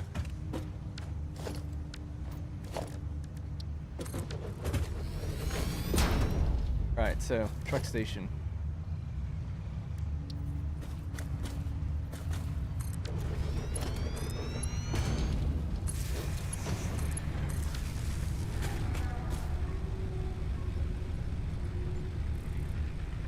No. Yeah, it only comes on when a truck comes up and uses it. Again, kind of interesting just to know these things. Low Zaza Reverse came a Caster, tier 3 to out of his mind or her mind. Thank you very much. Appreciate that a lot. Thank you. Load cargo.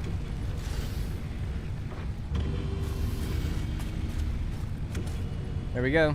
That's the line. Yeah, so we're never going to be able to keep a totally consistent line because it's always going to go up or down, especially when we get trains and stuff, right? But we want to get that as close to 0 as possible so that we just know what we're consuming. Or I do, anyway. Keeps things nice and organized. Put the biofuel back. Right. Do I have any steel pipes left on me? Might make some nobelisks, because we're going to need to blow up some gas pillars as well.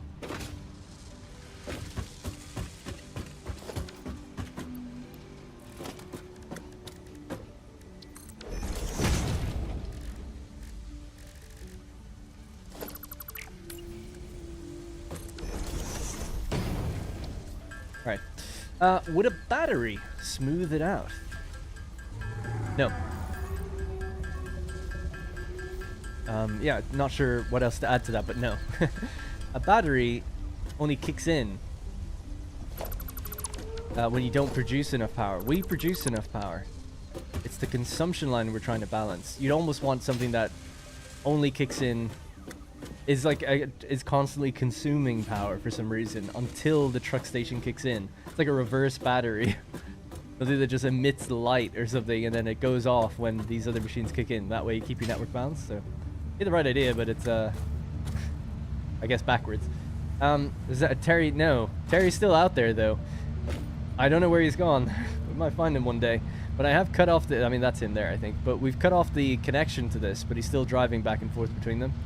There's no miner here anymore making quick-wire for me. All right. So we're going to start with the steel factory. Why not? And just make sure that's all running tip-top shape. So that has to, we have to add in some of these. Let's see how many can we have. I mean, one would be good, actually, considering. Yeah, I think we should be able to do it with one. All right, well, we've got what we need.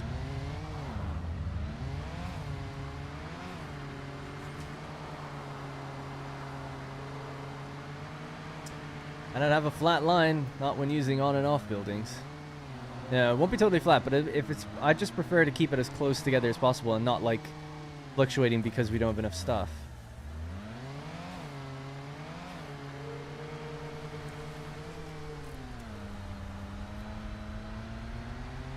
Yeah, that's a good point, Danny. You could have a dedicated place for recycling where you could almost manifold recyclers, right? And that way you could control how much goes into them, and that way they'd all stay on.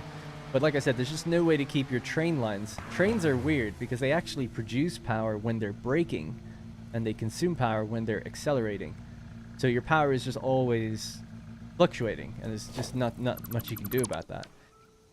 Also, when you get geothermal power, it literally does just fluctuate on purpose. So that's why batteries are there, to keep the production balanced. So it's never to keep consumption balanced. Excuse me. All right. I think actually might jump ahead a little bit to some of the cosmetics here because it's so dark. It'd be nice just to put some windows in and start with that. I can't remember where I planned on doing this. I guess here.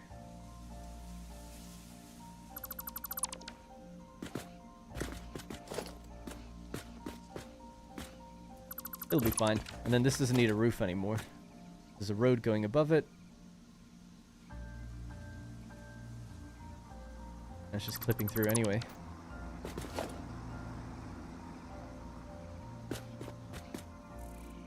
So a metal roof or something would probably look a bit better.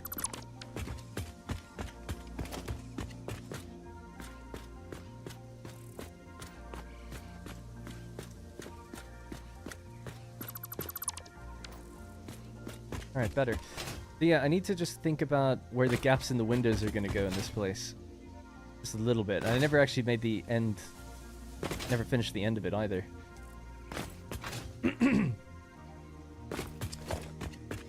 So... we go all the way down that way. See how long across it is, and then we can just divide it by an even number, and that way we can make our windows nice and spaced correctly. That's 29... 30, 31, 32, 33, 34, 35.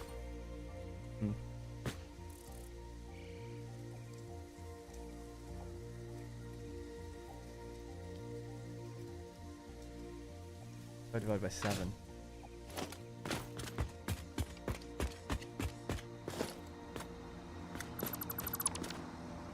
One, 2, 3. And this would be 7. Wait. Yeah.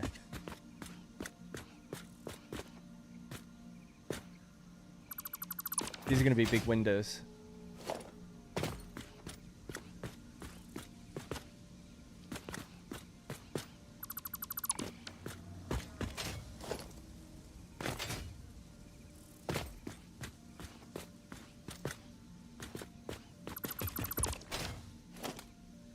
Yeah, I thought this might happen because the way I've done the numbers, this would all be a big window out to this side, but... That look that weird? That look a bit weird. Anyway, I embrace the squiggly paragraph. To make random wanted poster for Terry, that's funny. They need to add a capacitor, or make it so the battery could be switched between, so you can add it inline to the building. What did I miss? I've gone for about 20 minutes. Just lots of small little things. We were doing tests to do with power graphs and stuff to see like how do awesome things affect your power. But now we're actually just doing some of the cosmetics of the steel factory. I'm putting in windows, getting rid of the roof that we built a road on top of, so that's no longer needed there anymore.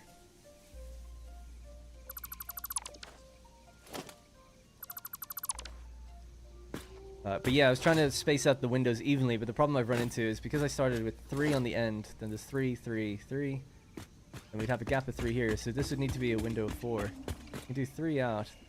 That would be...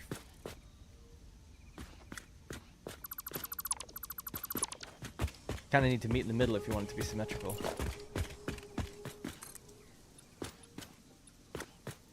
Starting here. Yeah, that'll do it.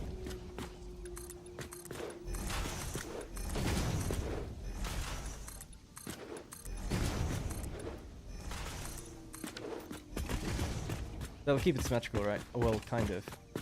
3 there, a gap of 3 here. Could make a giant window in the center, actually, if you really wanted to. I would keep it even. Or we could just find the middle point to add in windows here. 1, 2, 3, 4, 5, 6, 7.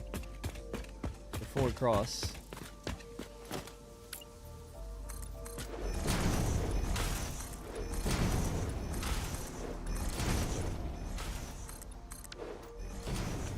And then we'll put in a skylight, and well, actually I don't know if a skylight will fit here, but windows on that side as well. It'll just brighten the place up a bit because it's super dark. Yeah, I plan on just using the standard window. I'm gonna clip through the top bit. I'm okay with that, rather than on the bottom, because the top, we won't actually see that top bit. Let's do this section, and then I'll have a look to see how does it look from the outside.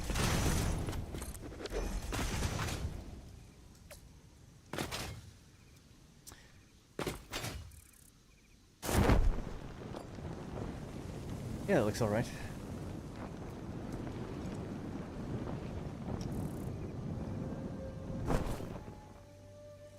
Obviously, yeah, I have to change the colors and everything. I was just gauging the space. There is this giant tower in the way of some of the windows, though, I guess. It doesn't matter too much. I just wanted to add windows and make it look a little bit nicer, but future builds will be built with cosmetics in mind. This was really just... I'm just carving out holes to add in windows, really, now. Don't want to spend forever on it. This series, in general, won't have as much cosmetics as my previous ones, because it takes far too long to do.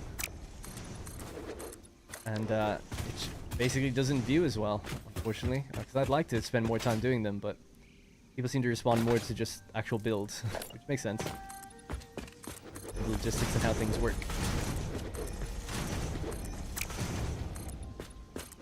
That's why I'm hoping to design blueprints that have cosmetics kind of built into them, and that way I can modularly put together a factory that looks decent. At least that's the hope.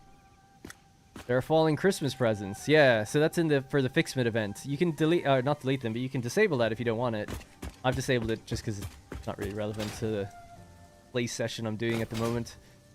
It's only for 1 month anyway. But I did it last year and it was quite fun to play around with. I feel like it's actually a cool thing, especially if you haven't seen it before.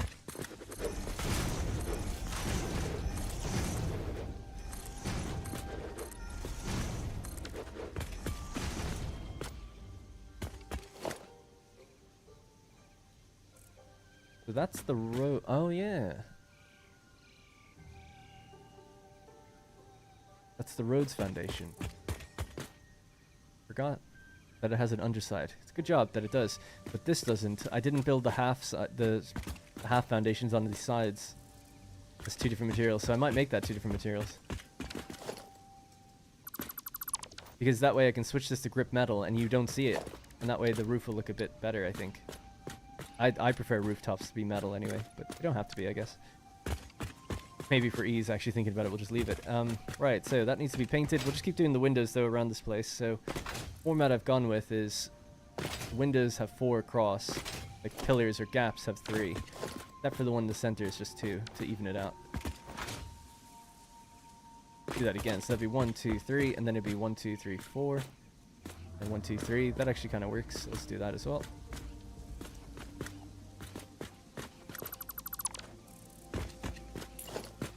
Sun's on the other side of the factory right now, and it's low in the sky, so it's kind of dark. Have to get more steel beams, but luckily there are some right here to be had. They need to add more storage here and just make sure this place keeps running.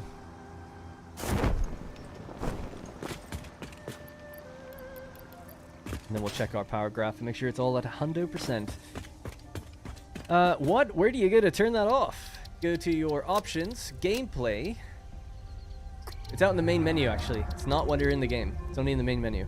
You go to options, gameplay, and then it says disable seasonal events. Something like that. Yeah. What's going on? Hey, Alphabet. I'm just adding some of the cosmetics to this factory. We're adding in some of the windows because it didn't have any. It was really dark. It's still quite dark, actually, but that's basically what I'm doing right now. This will need to stay, and then this is where the tower begins. But this isn't. This could be a window here as well. Small one. That's the tower, 1, 2, 3. And then here, 1, 2, 3. Do over to 3 on this side. So it looks like there's support on the corner. Guess it probably does need lights thinking about it. It's quite dark.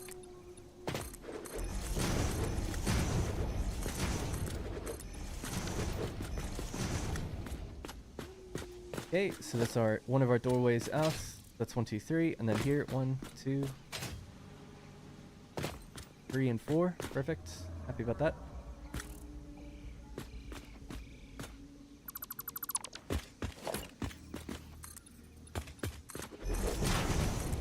Nice window facing a giant rock. Alright, 1, 2, 3.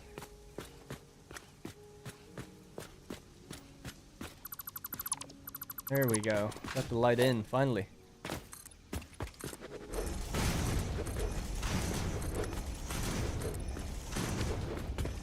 Not happy about the windows going up that high, but I guess that's what they have to do. This is a bit of a weird corner area, so I'll probably just start. I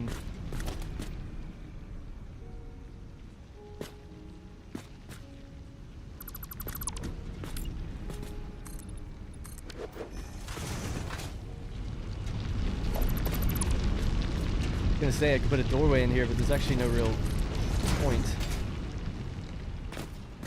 Place needs a new paint job as well, and we could definitely have some skylights in on this side, because is there anything above this? Oh, it's a window. I was trying to run out the glass. Oh my god. How embarrassing. I was like, why can't I run through here? Windows are just that clean, pristine. Could also add in every now and then these like the reinforced windows or something, just to see what that looks like.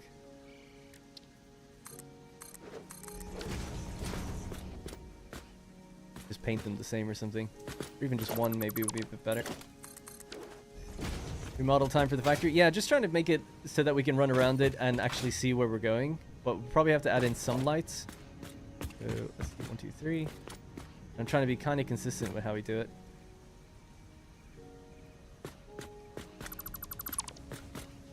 Now the sun, like I said, is low in the sky right now. In fact, so I actually failed to mention, I'm running a mod.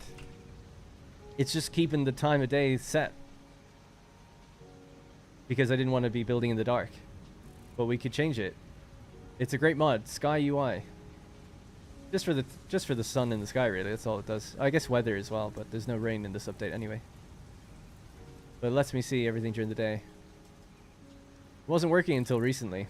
And you can just let time play as usual. You can actually set the time to be a longer day. So I've made night be very short. It's only 4 minutes, whereas the day is 2 hours. Because I like seeing like the night lights and stuff come on and things like that. But it was just a bit, you know, it's a bit too frequent, too often. Just for the stream, I've just kind of locked it, but at least it lets us kind of see the place during different times of day. Sky what mod? It's called Sky UI. Sky UI. But the only two mods that I'm running at the moment, Sky UI and Pack Utility mod. I use the Pack Utility mod to get my cinematics at the beginning of episodes. But that's basically it. Alright, so continue. So 1, 2, 3, and then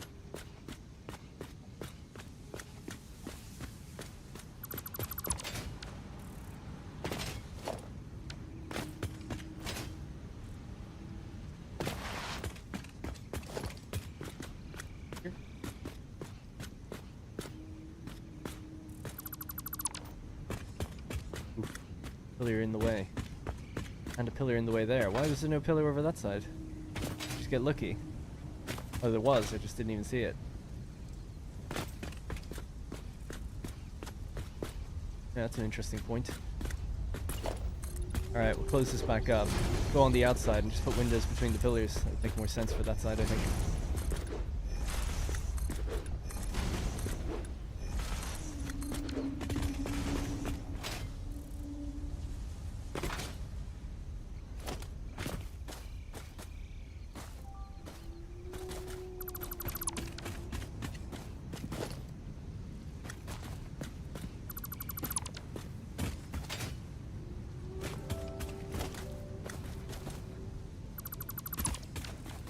Alright, great.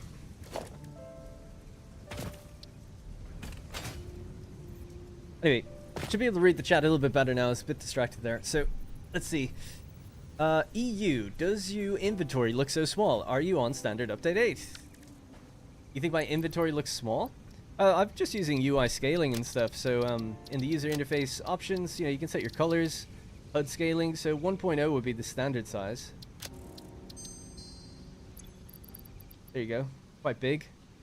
But, yeah, I don't know. I thought I should make it a little smaller. 0.8 seemed pretty good to me. Where I've left it.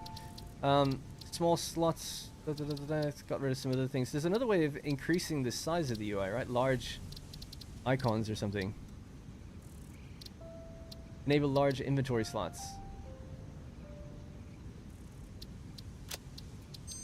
So turning that off, I think, makes my UI really small. And I don't like that. I prefer it's nice and big. But I also think it's better for viewers anyway. You can just see exactly what I'm doing. Because a lot of people watch on their phones and stuff. See exactly what I'm looking at. I do have to scroll, but I don't know. I'm fine with it. Yeah.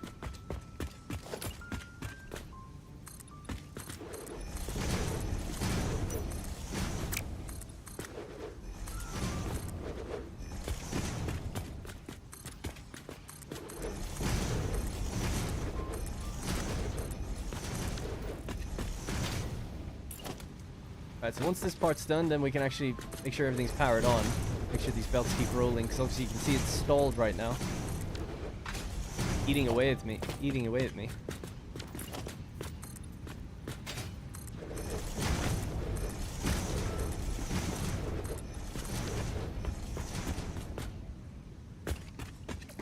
Alright, brightened it up a little bit. The roof is probably going to have to be removed. Do that upstairs. There's still a little bit more to do on this side. I need to go upstairs actually next. Do that.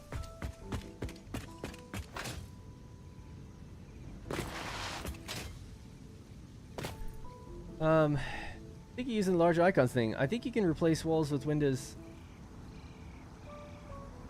That's what she said. That's what she said. Make it large. I don't know what I said or what anyone said. That is what she said, if you know what I mean. That's what she said. What did I say? Or was it someone else in the chat said something?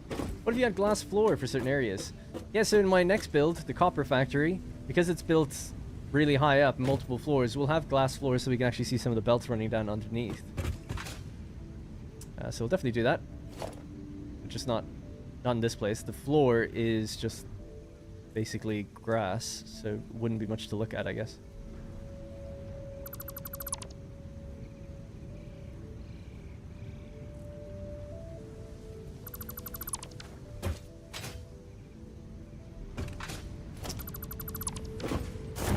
as there's a road built on this factory,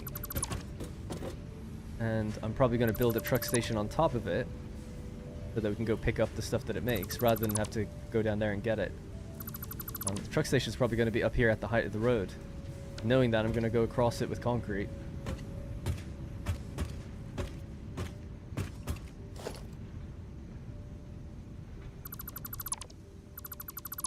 Alright, so...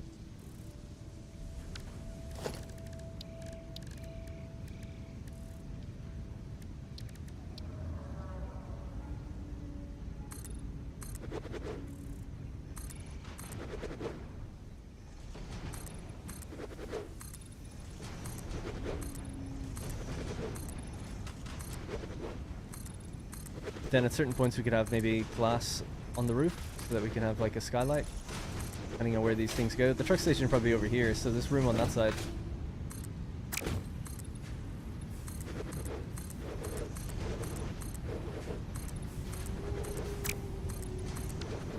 Now I also want to change this slightly. I want to move that tower out to there. Kind of a reason for that, so you get doing that now, I guess, or just trying to think, is there anything else I need to do next? Still gotta do this bit. If you turn off fog, it'll be way brighter.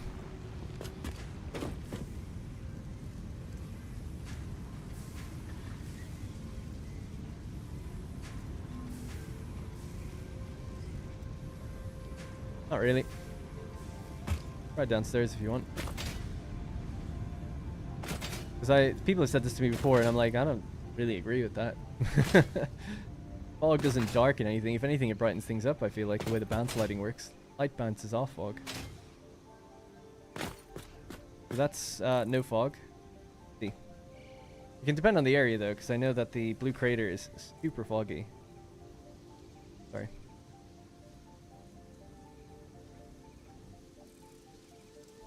So is it brighter? I don't think it's brighter. It probably looks clearer, though, right? You can see all the way down to the walls and stuff. Wish there's a way to just reduce that fog. I don't know. It depends where you build, though. It looks awesome, the fog in Blue Crater, so I wouldn't want to remove it there. But yep, you do have that option.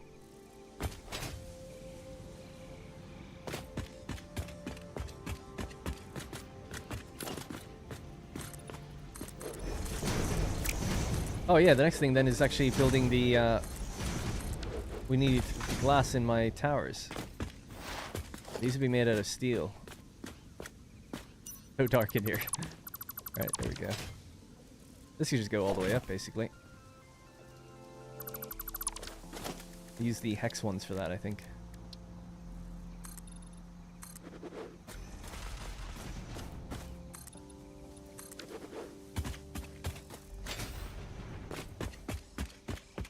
Yeah, a bit nicer already, I think.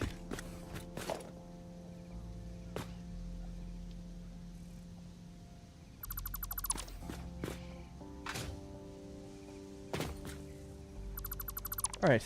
I said I like it nice and big, did I? Oh my god. Alright. Loving the road, but my rig would explode with that many light posts. That's something actually I want to do today. I haven't actually hooked them up yet. To turn them on. They've just been sat there. They don't actually come on at night, so we're going to do that today as well. We're going to try and finish this off as quickly as I can. And then we can continue.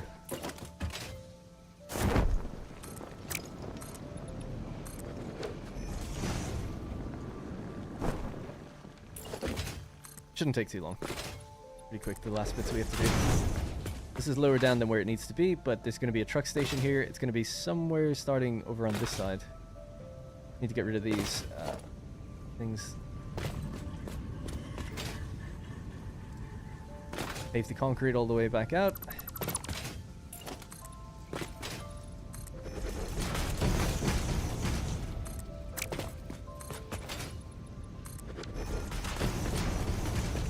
Right, we'll have to change those floor holes. I'll probably remove them, actually, to be honest. Yeah, I could do that now.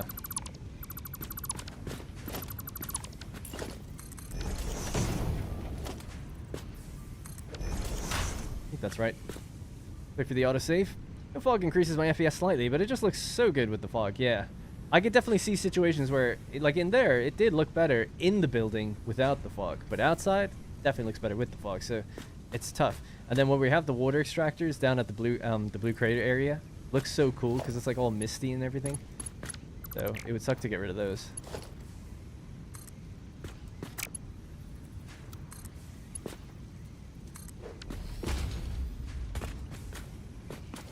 Alright, so that's back and hooked up.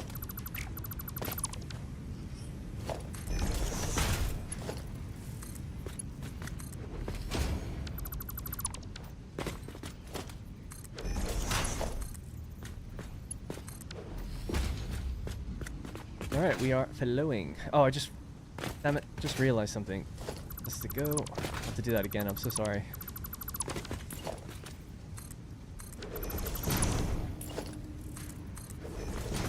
It needs to be a 2, not a 1.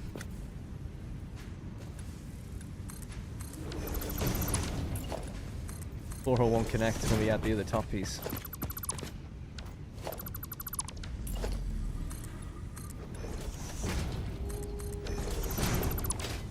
It'll make sense in a sec. Right.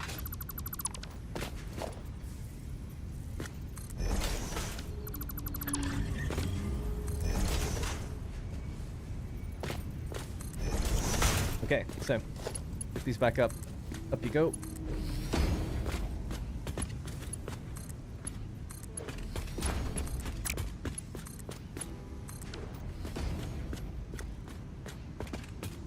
Okay, great. So now these can be asphalt, right? So I'll have to change the road at some point in the future, but I'm just going to do asphalt out here for now.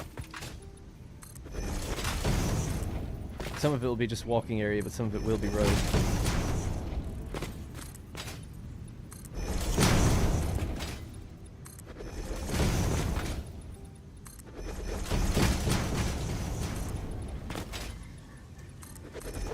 And that just, the reason why it's 2 materials, people often ask this, but it's just so that when we're in the factory and we look up, we've got a different base than what this is, because underneath asphalt is asphalt, so we don't want that as a roof or a ceiling. Now that can be removed once more. We can put this back where it was, put that on top now. The floor hole will connect all the way through.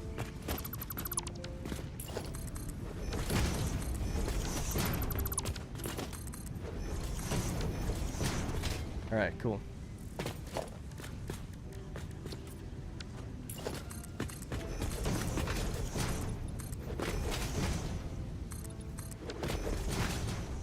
Alright, you can imagine putting the truck stations here with some other things, then we can have, these don't need to go down to the floor below, they can just go to here, so that'll be fine. But I don't want to put the truck stations in today. Or unless we have some time later on, if people want me to, I could do it maybe. Darren, don't you want the conveyor lifts turned outwards so you can see the items easier? Not really, no. I mean, it's fine either way. I don't really mind. Never really thought about it, to be honest.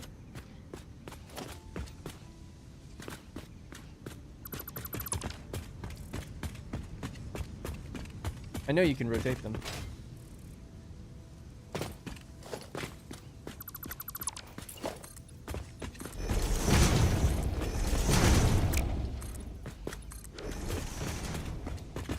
Okay, so, I'm trying to think.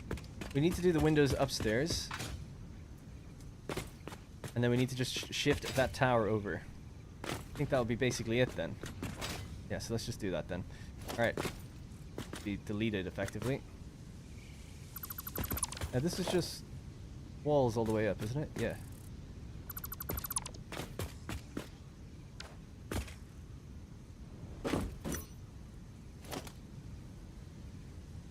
Does mean removing everything in here. The reason for this is the other tower has a little walkway that you walk across to get into the top floor, and I just thought it would look better if it was symmetrical that way. One is baked into the side of the building, the other one isn't, so should look better when it's done. From afar, especially. And then we'll just do a quick little paint job on the place afterwards. Oh no, I'm dropping crates. Oh no.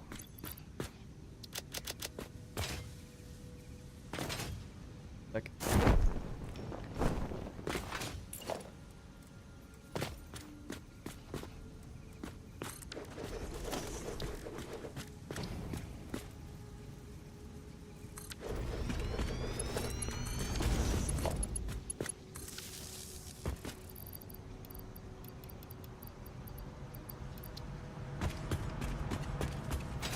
Alright, I don't get it. Are you making a central hub for all the items and then transporting them out? People want me to. The plan is to do that eventually. Not for a long time, though. But I do want at least all my stuff to be able to get onto a road network, yeah. Everything I make should have access to the road. That way, if we build any other place that has a truck station, we can get there, or a train station. I love how when we build aesthetically, we always have walking areas, but as pioneers, we rarely ever see it and jumping all over the place. Yeah, I actually try to do that. I've been more and more cognizant of that as I've been building bigger and bigger. I'm like, okay, knowing that I'm just going to hop around things. Like, obviously having rails and stuff like this. Like, I'm not going to do this, am I? Who's doing that? No one. So, yeah, those kind of things I'll probably do less and less of. I've been certain builds I did in my other series were appropriate for how the Pioneer moves, I guess. So, yeah, it's something I need to think about. Like, okay, knowing that you're going to be ziplining or whatever, do you need to have like certain corridors at certain sizes and stuff like that? Probably not. What's wrong with this one?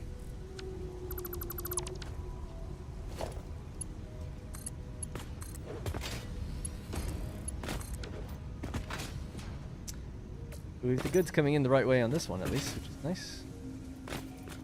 Okay, so that can be moved out to here.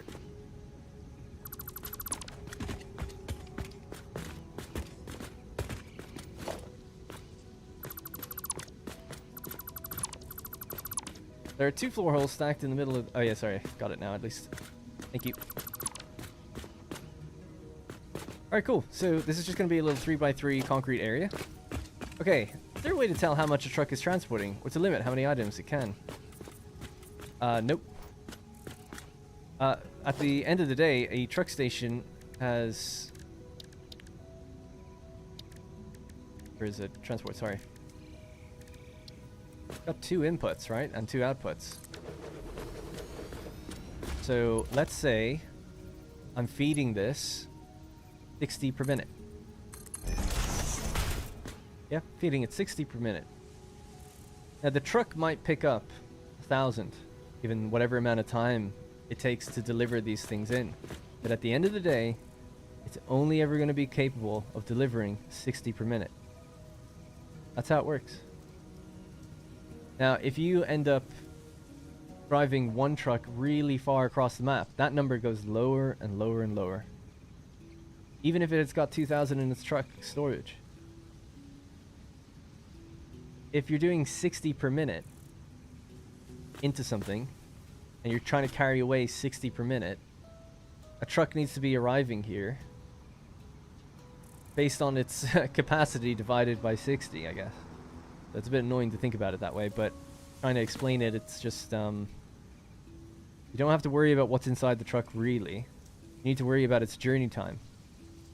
As long as it's delivering to a certain place at 60 per minute, then it does, you know, it's all about the belt going in and the belt coming out on the other end.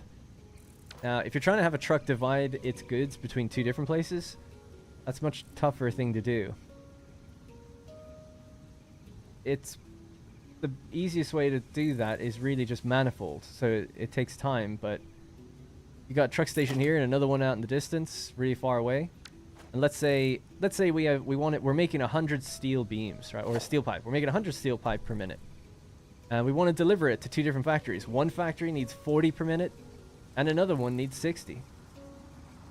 Let's even make it an uneven number, like 70. All right, whatever, doesn't matter.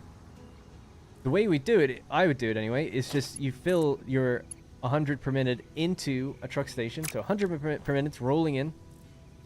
Truck's going to come by and pick it up. And it's going to deliver it to a place that's consuming 40 per minute. So it's going to over-deliver.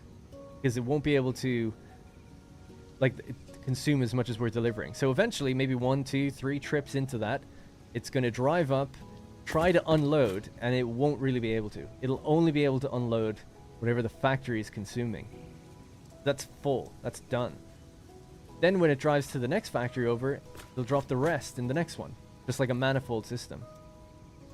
So you don't need to worry about what an individual truck is carrying or train.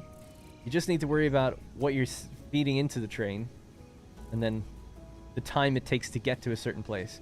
If your journey time takes longer than the delivery amount, then you're going to have to add another truck, basically. I don't know if I've explained that well, but that's how that works. Anyway, thank you for your content. First time watching you live is 3 a.m. Oh my god, 3 a.m. Robert, get to bed. Thank you for being here all the same.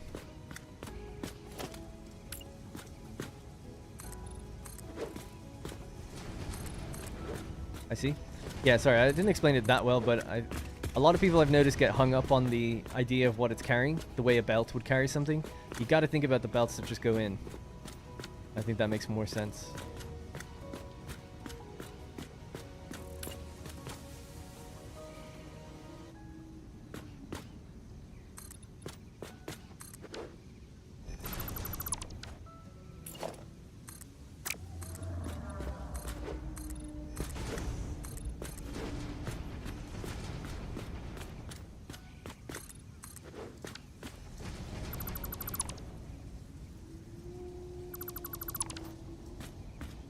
Alright.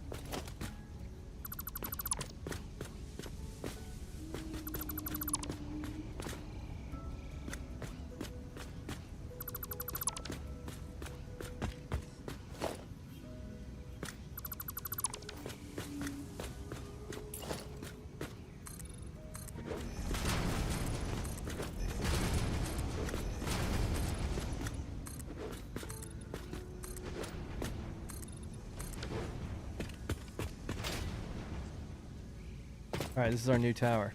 I haven't blueprinted this actually, but the stairs that I normally do.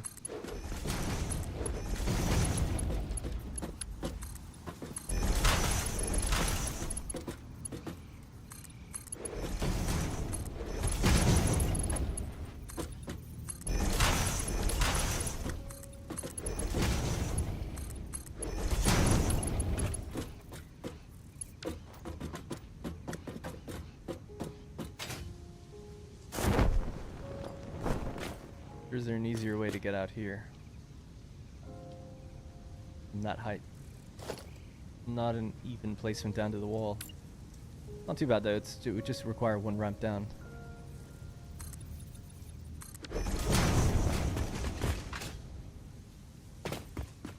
Yeah, that works actually then, that's fine.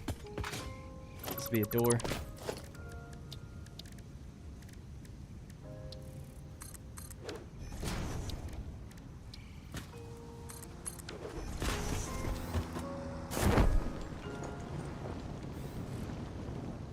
That was fun. Didn't mean to even do that. Alright.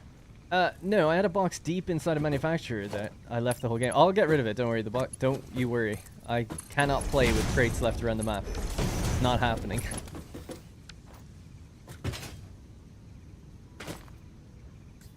Alright. No crates. We can all sleep soundly tonight.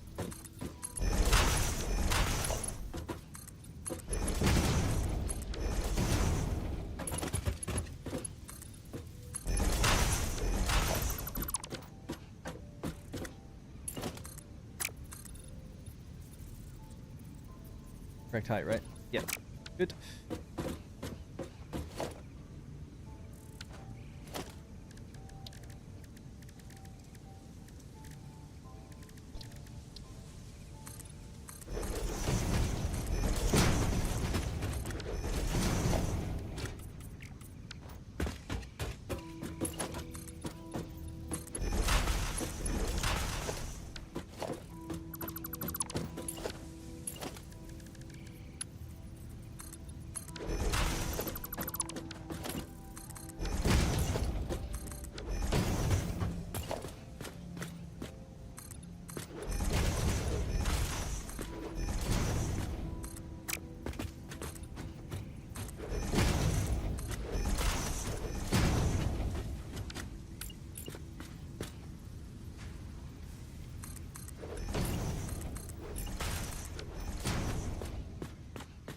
Okay, so that'll be our new tower basically. I'll have to paint these obviously, put some windows on them, but it's just to get the overall shape and design locked.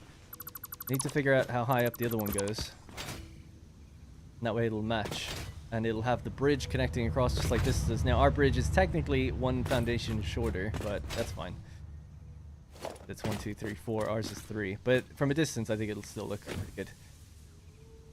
So it's only going 3, 1, 2, 3 above, but we're using those interstitials, I guess. All right, get that done pretty quickly. Hang on one sec. I'm gonna change the music on some more active music. All right, I feel like I've slowed down quite a lot. So, the key to large build. Oh, sorry, Mads asked another question, did he? I'm gonna get run over here. Oh no, I'm okay. Mads, I see. How is it? UI, hey BB8. I usually suffer. My truck stops with storages. Oh, buffer them. Sorry, yeah, buffer. Yep. Yeah, that's important to do that. If you want to keep the flow rate continuous, you got to put a storage container after the truck station. Same with trains, because they stop while they're loading and unloading. But if you put a, like you said, a little storage container there, a buffer, they keep going. That is crucial.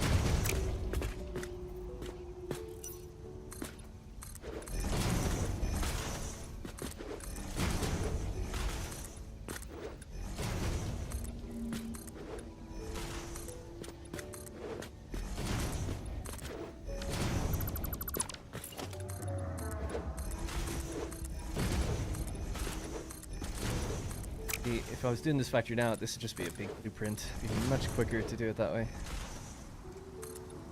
That's just gonna have to creep through, I think.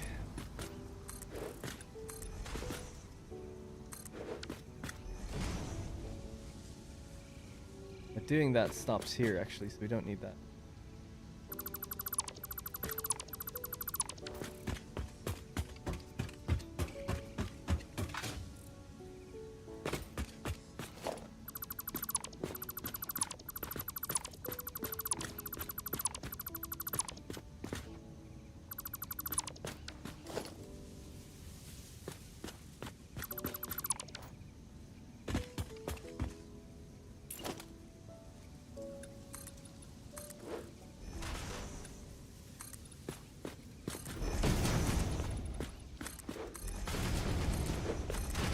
Alright, almost done. Windows now on the roof.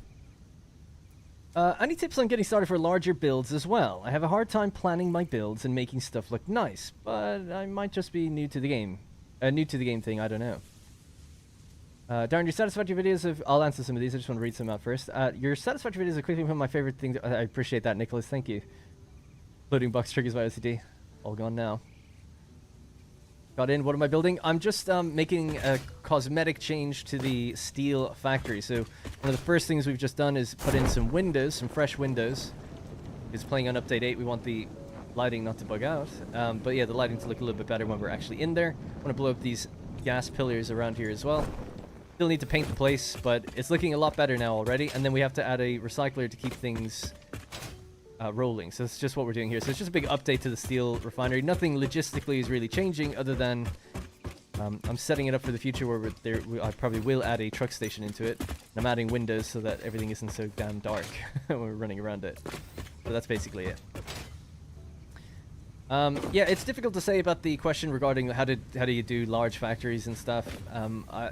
I don't really know if I've got a good answer. I would say watch my series, just like follow along, I guess, and that you can see like a lot of my thought process or processes there.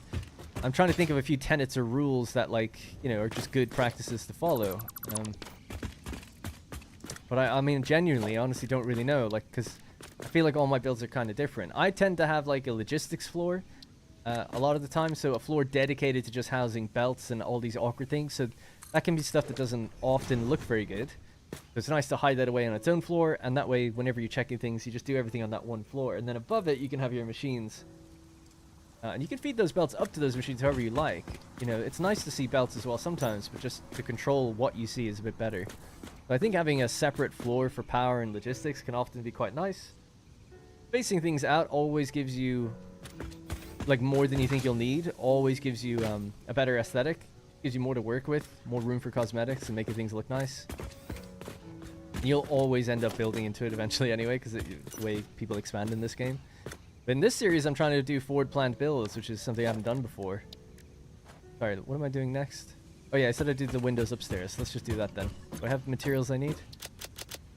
Yeah, we still have lots of silica and everything. Go up here.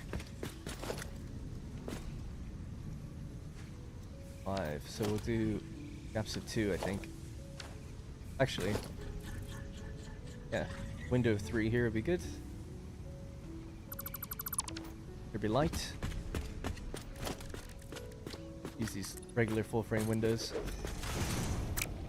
But yeah, you could see, the thing is, you can spend such a long time with cosmetics. I mean, my other builds in my other series look far better than anything I built in this one just yet, because we've just started out, basically. But also, I used to spend quite a long time on that. And I'd be putting in, like, you know, you use, like, painted beams to angle things and create, like, arches and all these weird angles to things. At the end of the day, there's just no point in doing any of that, other than it just looks nice for you. Which is fine if you're happy to do that and everything, but in this series I'm kind of moving away from doing that because it just, people didn't seem to care that much, really. People say they do, but nobody wants to see you do it. They more just want to see it after the fact, and because it takes so much time, it's difficult. It's like really difficult to get it done while you're also trying to plan and build big factories and trying to do like multiple videos a week or whatever, so it's quite challenging. You got to make something that's interesting, which usually means it's big, which usually means it takes a long time, and then you also have to try and make it look good. So in forward planning certain builds, I'm also trying to do that, but do it in a way where blueprints can do a lot of the heavy lifting for me. So we'll build in a few little cosmetics into the blueprints themselves, sort of like how I did the roads. We have these archways that are part of the blueprint for the roads, and that way it's like people are like, oh, your roads look really good. And thankfully, I don't have to do that all manually anymore. You just do it once, and if you can kind of plan it out with blueprints in mind, you can maybe tackle some of those constraints early on. I think it might be fun just to show, in case people haven't seen it. I'll just save this as episode 8 stream.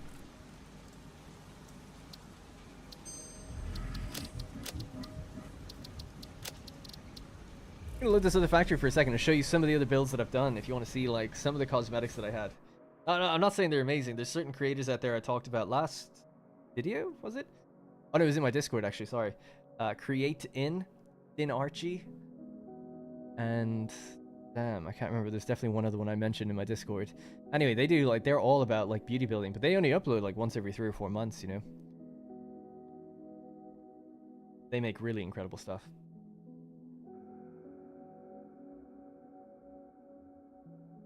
Yeah, I agree, Adam, as well, about focusing more on the logistics and the math.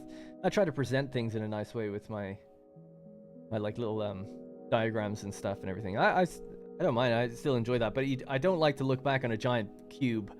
It is nice to at least put in some minimal effort. You know, minimalism is also a nice way to make factories look good. You can obviously go the detailed route of adding loads of little small things, like adding any light. Oh, hey, thank you, Jordan, again for the super chat. And he says, adding any lights to factories. Sorry, this is just loading, by the way. It's just taking a while. It will happen. And that's cool. It actually says, let's celebrate their 3rd super on a live stream. Appreciate that. That's cool that it tells me that. It's your 3rd super chat. Fluxo, that was the other one. Fluxo. Yeah, Total Eclipse, those nice ones. I never really thought of him as like someone who does nice, or I don't want to say beauty builds, but like that kind of thing. Yeah, I don't know if we'll add any lights today. Maybe. I haven't really... I'd like to blueprint them. I don't think I've made any yet, so... These were blueprinted lights, for instance, and I feel like they actually look pretty good.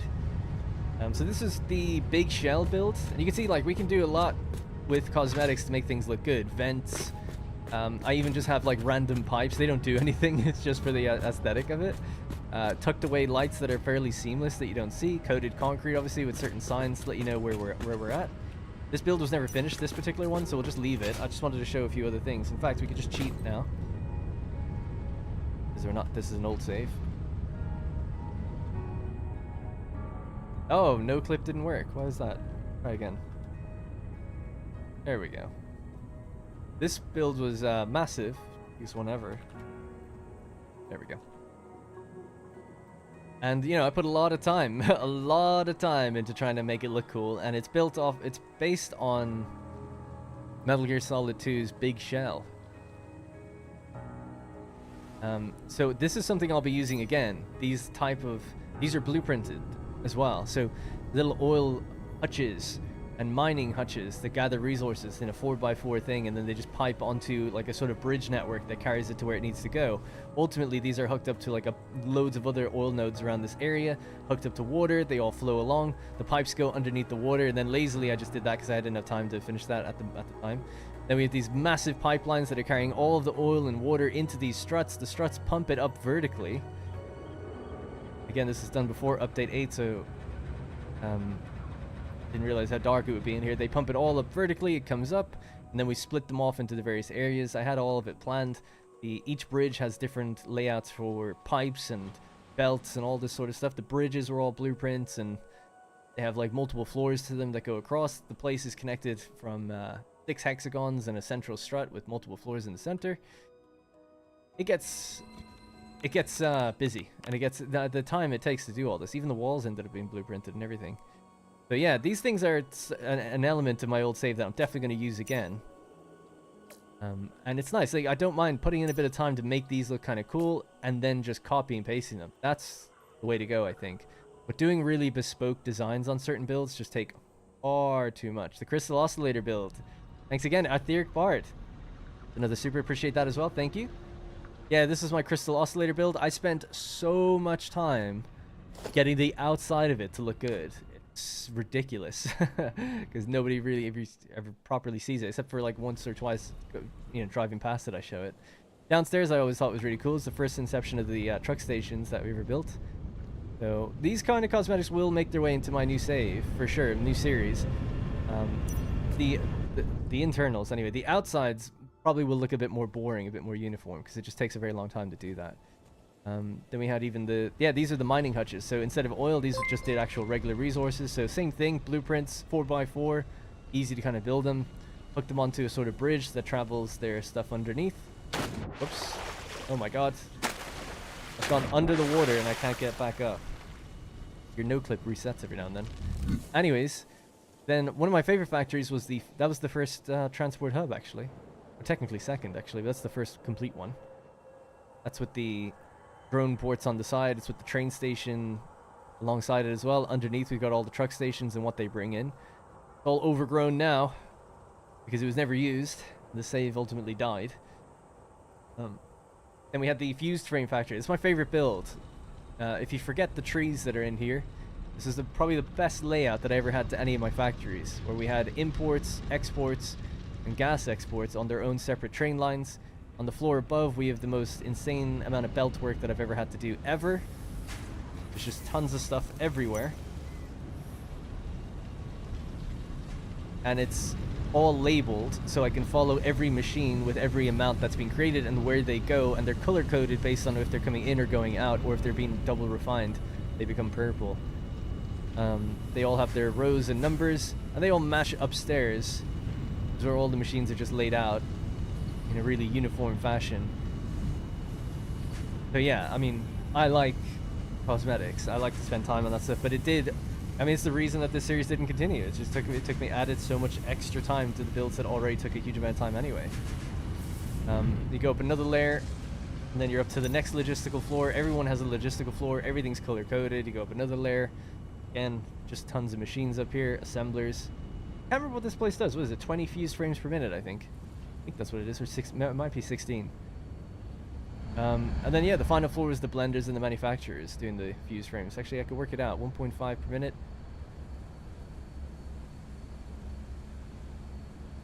It's 15. There you go. It's 15. Yeah, and then we had the big, large way of getting up and down, right? Which is the hypertube network that can take you to whatever floor you want to go to. The floors are all named, blending and manufacturing. You can tell what floor you're on, etc., etc., etc. The Metal Gear Factory is epic. I know, I love it. Yeah, I'm so sad that I never got to finish it. The plan for it was awesome. I don't know if the plan is actually still written there. I want to check that really quickly. I have to kind of stop-start as I move because you can move faster than the game loads and it just freezes. Oh yeah, the plan is down here. I used to have it all written on paper. That's all been binned. So now I actually just don't even know how it was supposed to be built anymore. But that was it. That was the flow diagram of the build. Every hex is named, every strut I should say, and then everything came up into strut A. You have heavy oil, regular oil, plastic, and then they have to be like moved around. Strut F was the generator Right, and that actually did have its stuff in there. Change the time of day. Anyways, I'll just show you one other build. The other one I was just going to show really quickly for kind of cool aesthetics. Some elements of these will appear in my series in the future. Would be the aluminum factory, which I was quite happy with. Be the first iteration of the road network, gone with a slightly different variant for what we use in our series now. That was before the it didn't used to have pathway on either side, and it used to have lights instead. Now we've gone just a bit wider, basically. So yeah, this was the aluminum factory. So this is the... Just slow myself down a bit, so we're not so jarring. We go in, it never actually had an entrance, but if this is the bottom floor that you come in, go into here, this is the setup. The red machines are the ones that are off. So everything was numbered, and we have the current output and the potential output of the target, so if we ramped it up in the future. We actually had all the fastest belts and everything, but to ramp it up, it just needed a higher delivery rate of bauxite, which I never gathered. And this is where we use some of the glass foundations to kind of see what was traveling underneath while we just move along the various floors here to see all the constructors doing their thing. Ultimately, this is actually one shared room, kind of like a balcony that separates the two. And then we kind of have signs and descriptions about where they're going. So one of my proudest things in this build was labeling it A, B, C, and D.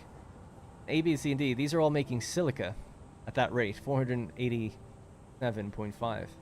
A, B, C, and D. Now, A, B, C, and D, they travel to different places. Foundries D, Foundry C. Same with down here, A and B. So if we follow these along, they go up and into the foundry room, which is here, the foundries. So that all feeds into this place, and we can then, again, group them by their lettering, right? So that's Foundry C. So we know where the belts are coming from if there's a problem. If some of these machines start having issues, I know where to track it. So that's another way of keeping things like nice and organized. You just label the machines. The sign is facing the wrong way here, but it's there. D. Now, it works two ways though, because then it also works for these have two inputs. So that was fine for silica. So we get the silica in, we put out the ingots, but it's taken in scrap at a very high rate.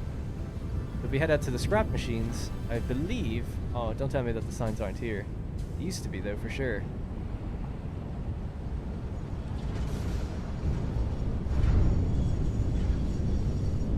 Yeah, I can't remember now, but there used to be somewhere where it'll say like these belts, it's like, okay, that's the A belt, that's the B belt, the C and the D, you know? So I could track them all as well.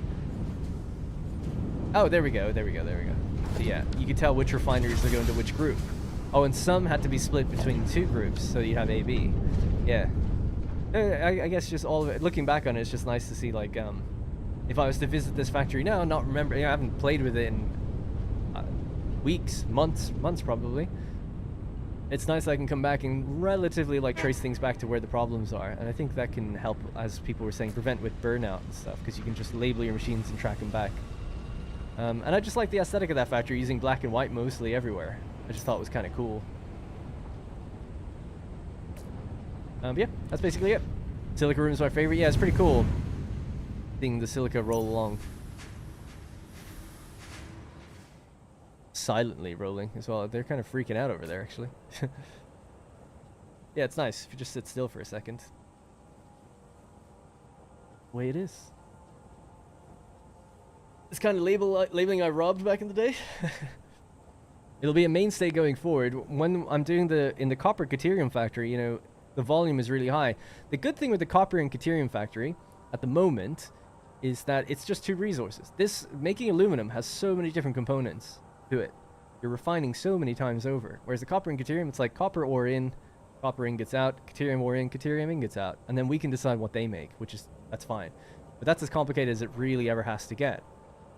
So it's more about the volume than it is about the complexity. This is about volume and complexity, which makes it really challenging. And you're dealing with liquids, gases, and regular materials. So it's just a whole thing. But for the copper and Caterium, I'll be doing a similar labeling to either this factory or even the fused frame factory, just to help divide up the belts and know what amounts are on everything, and then maybe making a little board that we can reference to see as well every now and then. So anyway, we're just going to go back to the other save now. Just going to make sure I've disabled any mods in case it continued over.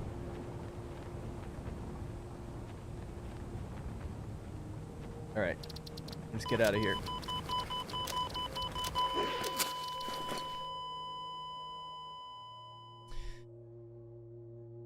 Thank you. Well, it helps doing it on YouTube. There's a another incentive for me to kind of make things organized if I know people are watching, right? Darren, what is your plan going to be for stators? I don't know. See, we need more steel for stators. At the moment, I make like what, 20 steel pipes per minute. So we're making a ton of wire now in this new copper factory. We will be. So it's like, okay, we can mix what little pipes we have to make some stators, but that's probably going to be it for a while. Just mixing it in either manually or making one truck delivery of steel pipes. It's only 20 per minute though, so I think, you know, look at stators. These are the two recipes that are in the game for it. There are no other ones. 16 per minute or 15 per minute. So I can only literally make 8 per minute stators or 5 per minute, unless we radically increase the amount of steel we produce, which I'm not doing anytime soon because we just did steel, even if it's on a small scale. So I'll probably just make the bare minimum, or make this one, because we'll have a lot of quick wire in this new factory anyway. We'll make 8 per minute, and then we'll just make a motor factory based on 8 per minute. So it'll be a small one, which I think will be fine, because we don't actually really need that many motors for a long time to come later in the game. I feel like I missed a... Oh no, that was Etheric Bard. I got that one. Sorry, apologies if I've missed any super chats or anything. Don't think I have. I just felt like I saw a channel membership or something go by and I missed it. Take a quick drink. Alternate recipes are your friend? Yeah, I feel like I was probably using a couple in there. I can't remember though.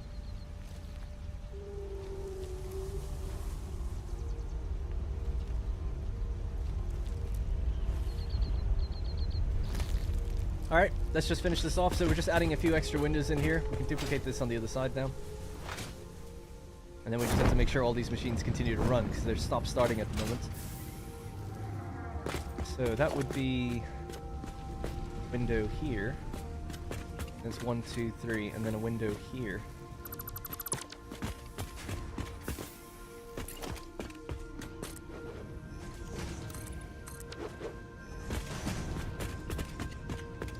Well, I guess actually this doesn't need to be a window, thinking about it. Just leave it as is.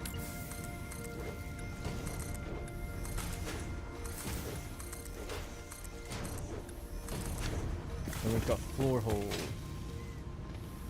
1, 2, and 3. Does that work out? It does actually. Good.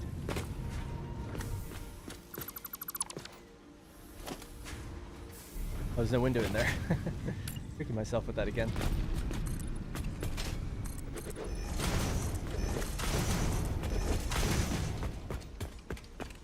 Anyway, the alternate recipes for steel are a lot better than the stock ones.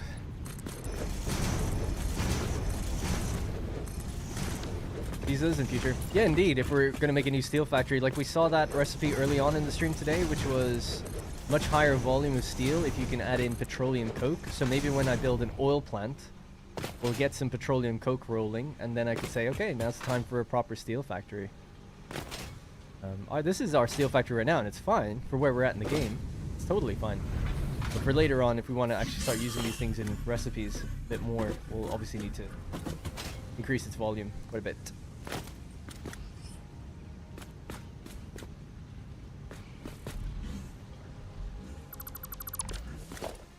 Keep trying to grab a window that doesn't exist.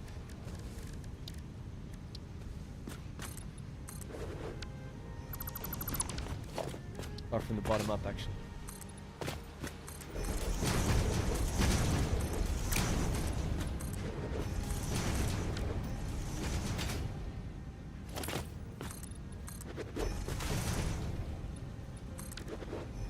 I think I'll make a new save building up from the skybox. Building up from the skybox? You mean just building up in the air? Done 5 of the 19 refineries, slowly getting there. So if you're following the copper build and you're doing the refineries, you only need... Remember I said it's 26 per block, like in each of those segments? The segments are 18 by 7, I think, and in each segment you need 26 refineries. You only need, at our current level in the game, for the current belt speed we have, you technically only need to put in 9 on each of those blocks. Instead of 26, you could just do 9 if you wanted to save some time and material. But you do need to try to follow the layout that I did, though, if you want the logistics to work out the same. So Don't just put like 9 on one side. Try to even it out, if you know what I mean. Just starting in the center and adding them to the sides. But it's just to let people know, like, there's no way we can turn this factory on right now, so if you want to save yourself time building all the machines now, although you probably have to build them eventually anyway, you can do it just by putting in 9.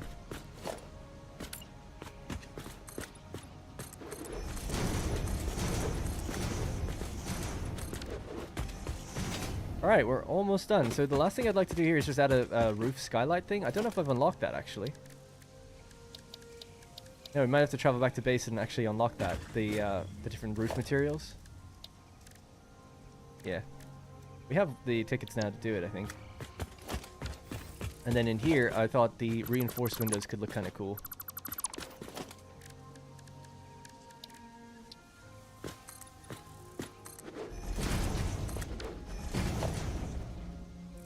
Alright, we'll paint it obviously later. That'd be like right now. And then a skylight here as well. Yeah, it's definitely coming along. Alright, so that's 1, 2, and then there's a gap. 2, so the window here maybe.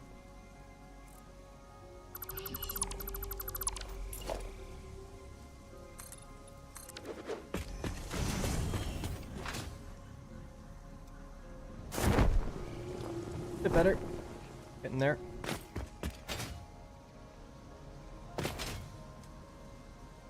I'm not doing any Fixman stuff this year. No. I was doing it a little last year. Most people who were watching said they didn't really care for it, so.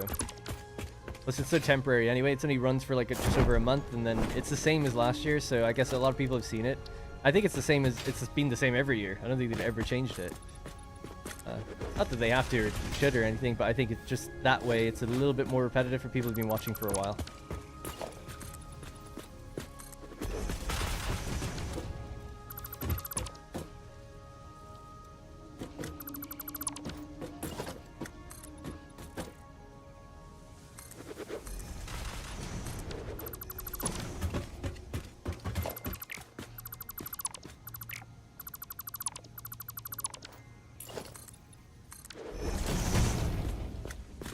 Oh, good. I think. Oh yeah. So.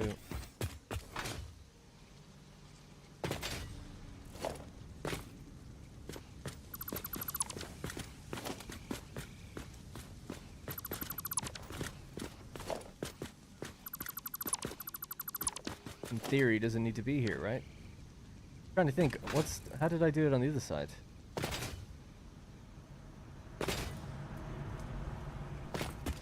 Oh no, the bridge does go over the place. Oh yeah, okay, never mind. That does actually need to be there. I was thinking like this doesn't work. This would make sense. I shouldn't have to delete the pillars.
Okay, something like that.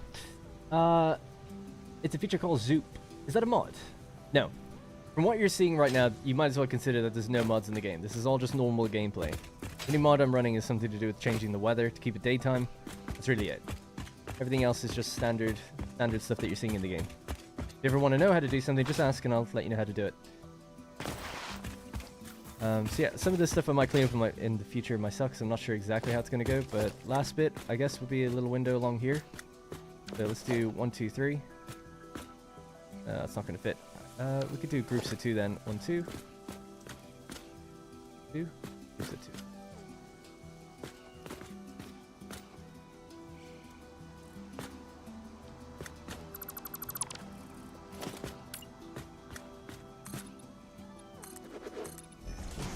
feel like this took way longer than it should have, but I haven't really felt like I'm wasting any time. I've been doing stuff all the time, at least. Alright, cool. So, just to get rid of this. Now, I still have to paint it. We can do that kind of quickly. Basically what we've got. So, the place was, like, completely pitch black last time. Now, there's still room for some skylights. There is a road running above us, but there's some room for skylights. And I'd probably have to change how that roof is going to work. Same with upstairs. But yeah, gonna go do the awesome shop stuff now. I've made some nobelisks. Actually, we can delete these right now.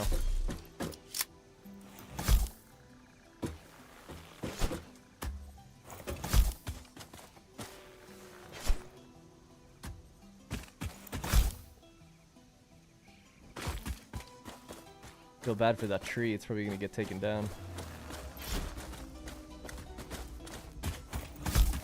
Some of these actually I might chop those trees down because I hate the idea of wasting the wood and no. Oh no. God damn. I hate the idea of wasting the wood because it's non-renewable and we could use it for biofuel later on, so might as well break out the chainsaw and grab some of these while we can. I like the idea of these just going somewhere completely random. Do I have any fuel in this? No, so we'll just have to make a quick run over to the base. Where's my car? Is my car not up here?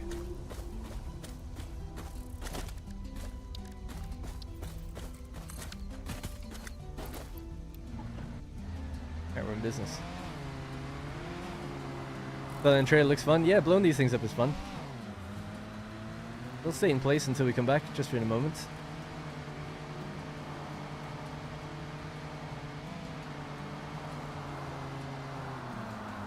And driving is so much more difficult now. So slippy and slidey.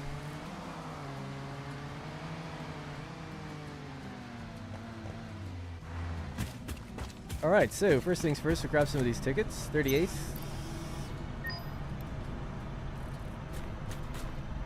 Then we need to go to the architecture side of things. We have the fix-it roof corners, we'll get those. Customizer. Coated concrete, we can't actually use it yet, so no point. Requires plastic. Metal, glass, don't need the tar. One tars. Arrow patterns, number patterns, we'll need that for the copper factory anyway.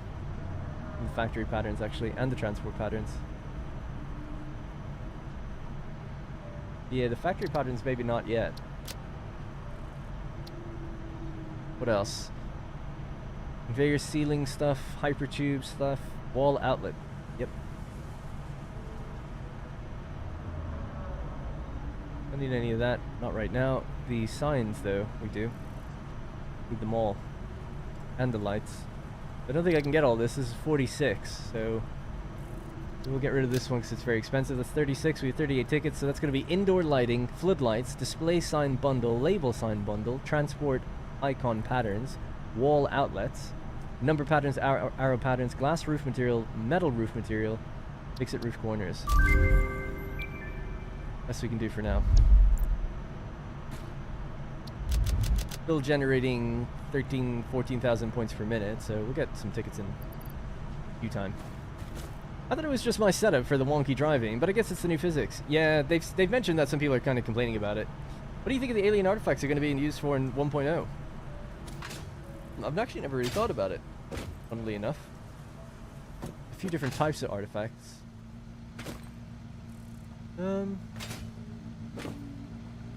Like, I feel like whatever story and thing they put into the game is going to be quite minimal. My expectations are quite low for it. Not in terms of I think it's going to be bad, I just don't think it's their focus, and I don't think they're going to do that much with it.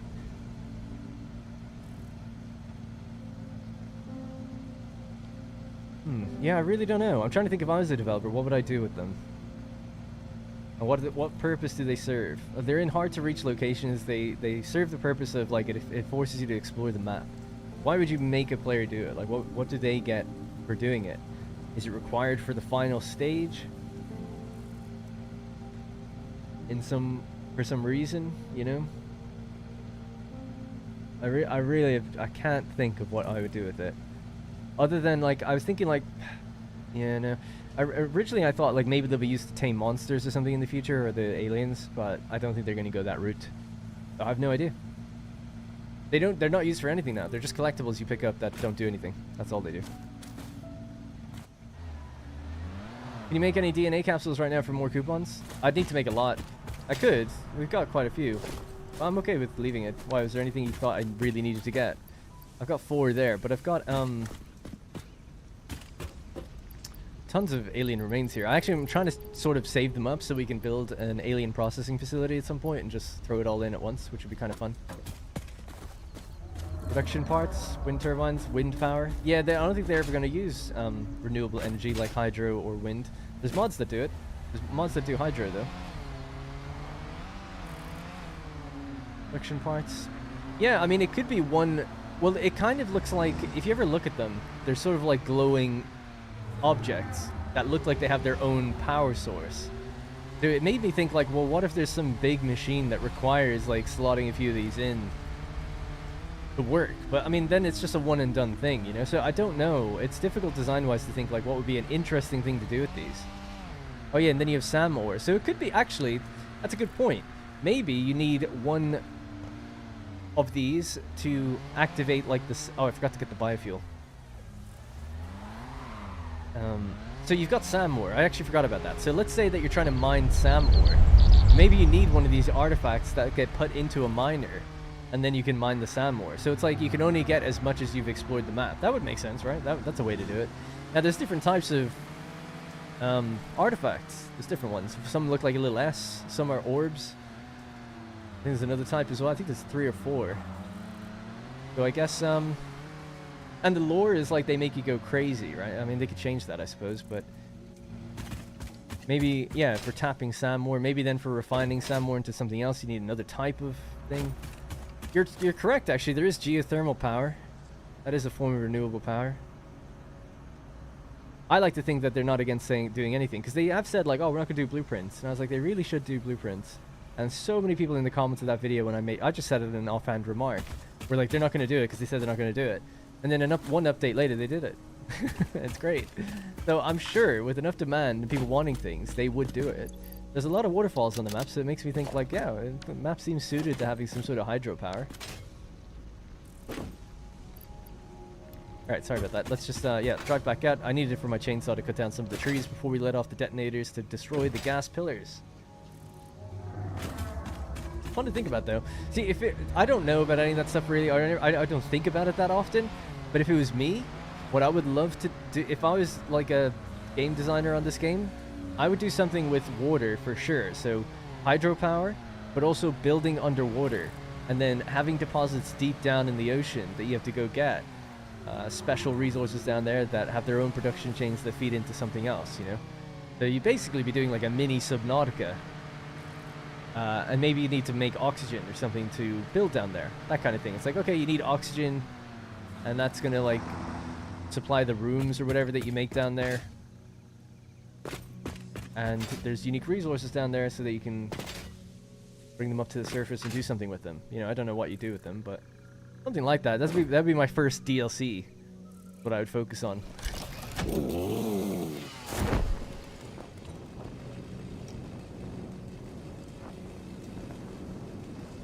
Imagine seeing someone gliding through the air with a chainsaw.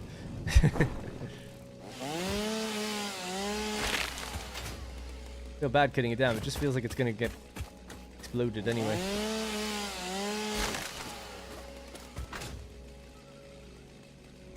SAM ore right there, thinking about it.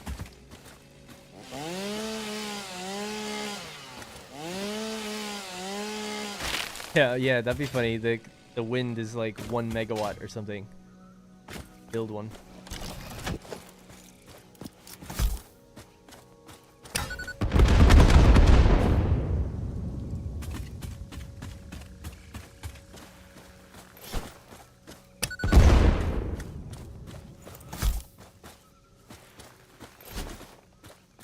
I have to go up to the road to get those ones. They're a bit high up.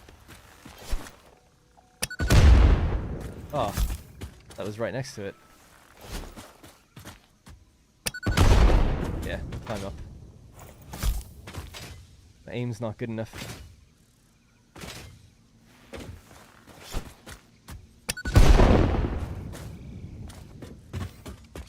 This place looks way better now. Actually see things. It's still really dark, but it's much better.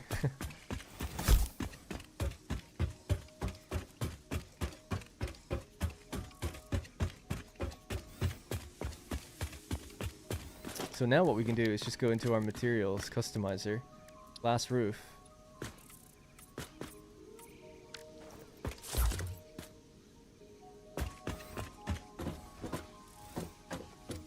Yeah, much better, right? Much better. Have to do that around here as well in a sec. Also a yellow slug. I see him. I see him. Oh no. Ugh.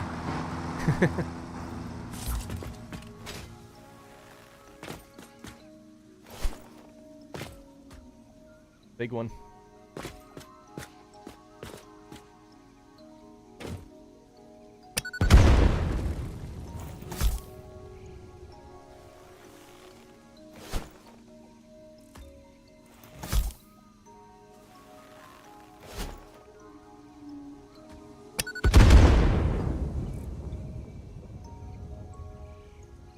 Alright, job done.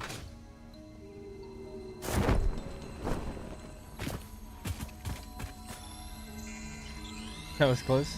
Would 2 lines of roof windows by the sides maybe better? Oh, by the sides. Maybe. I think it looks better with the strip in the center. Let's do it on the other one and see what that looks like on that side. I mean, it all depends where the sun is, though, I suppose. Careful now. Supposed to go through that gap. Alright, is that it? There's loads over there that we could get rid of.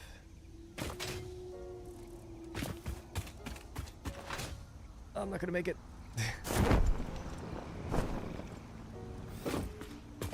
Alright, we're back. We've now got wall outlets, so that's another thing we can do. We can clean up how the power looks in this place. Got floodlights, wall-mounted floodlights, signs. Double wall outlet. So. Cut that. It doesn't need to be there. So this factory doesn't have any power anymore, right? Bottom floor at least.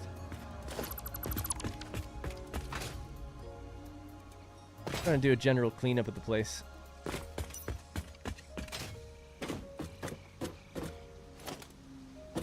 That needs to be there. I guess it's just to straighten up the poles, yeah. Okay. Then we need to paint the walls as well. So let's try skylight in here.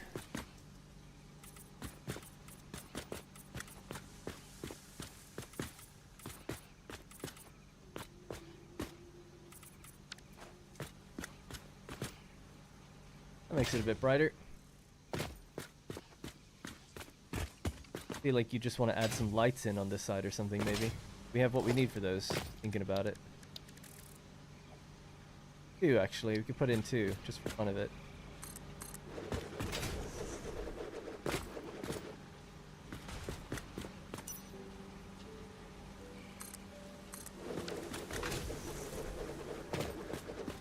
They're evenly spaced between the walls, but not for the thing, I guess. And then it needs a light control panel. Up one, maybe at the back here. Oh, I need AI limiters for that. Well, even just temporarily, we could just hook these up together. Maybe give a blindingly bright light to this area.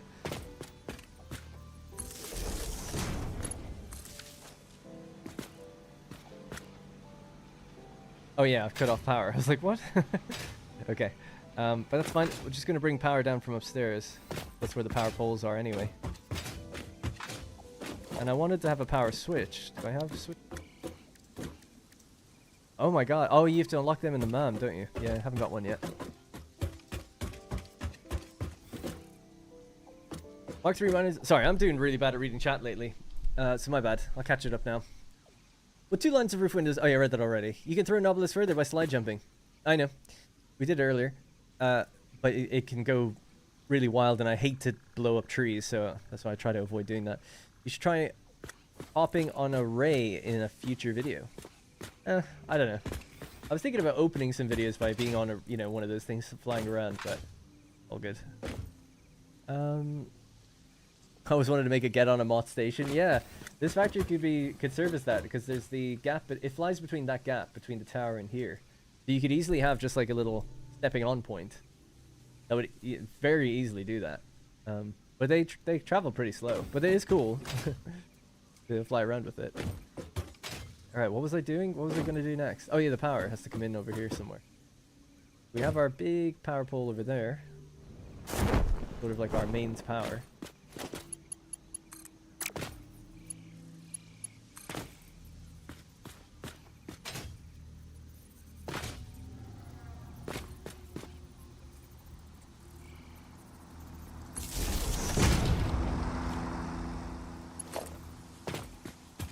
I don't know. Where does this need to go?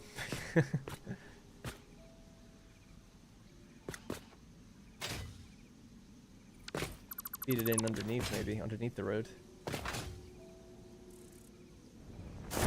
Double wall outlet just up here or something. Yeah, let's do that.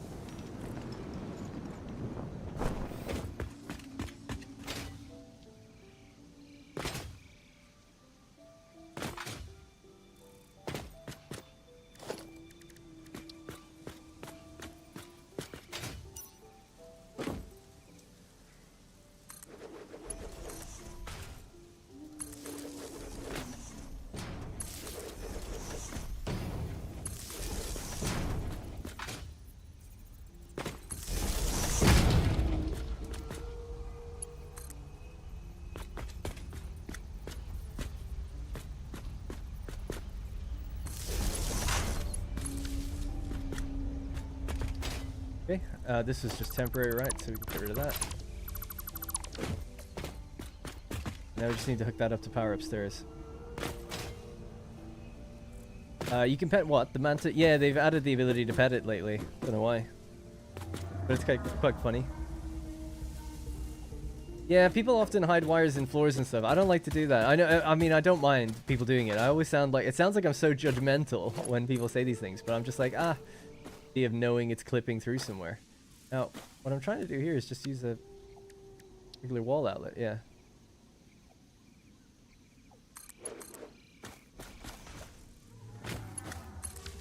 Let me just bring that up.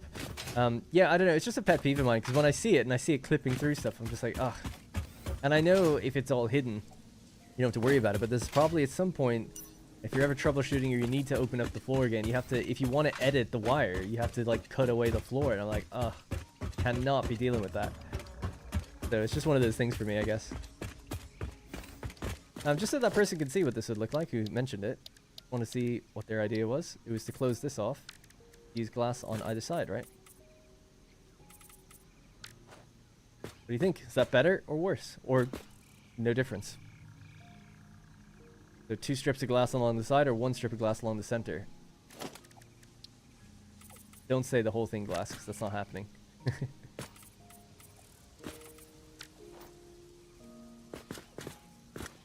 I prefer it through the center. Slightly more light came in though the other way. I just think it looks better this way. Let you decide though. So you can say either sides or center. The chat's delayed, so when people say better, I won't know which one. So sides or center?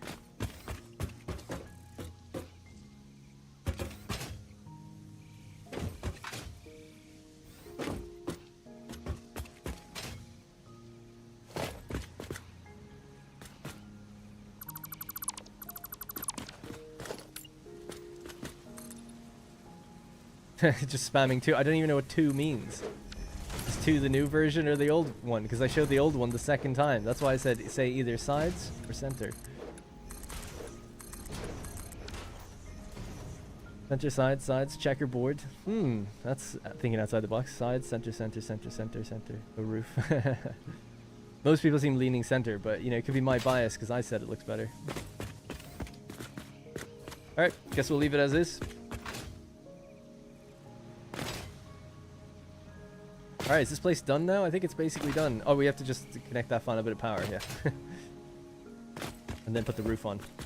Alright, almost done. Almost done. Then we can go back to... Well, we have to do this at another factory, but it'll be much quicker, because the cosmetics aren't changing, it's just the power cycling.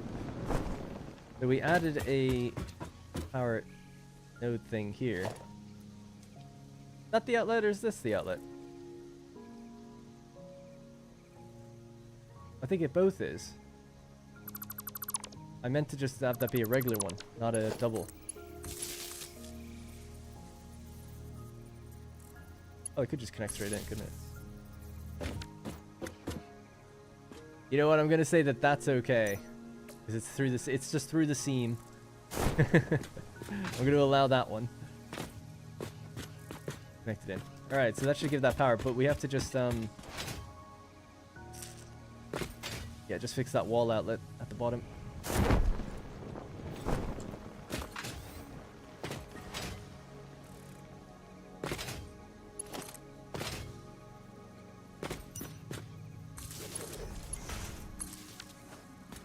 Alright, we are back online. Good. Alright, so let's make sure this place is now running stably. Like I said, I'm probably going to add truck stations upstairs in the future, but at least for now, we could just break off a recycling machine here. Awesome sink. I've noticed when this causes me a tremendous amount of lag when building it near windows. No idea why. Very unusual, that. Don't need this one. I don't have it with any other hologram. Might be something to do with the fact that it's slightly transparent. Don't know.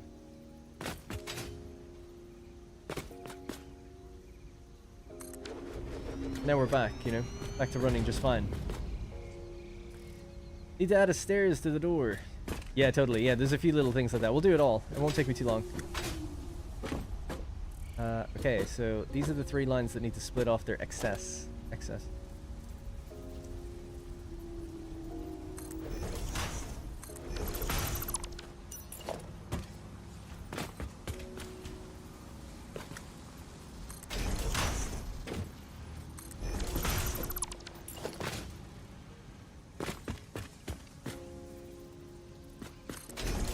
Now, because they're not smart splitters, I don't have my AI limiters with me.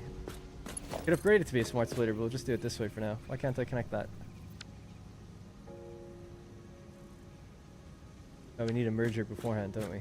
For some reason, I thought I could just do that. If I connect this to that and out. But it's a splitter, so it needs to go to a merger first.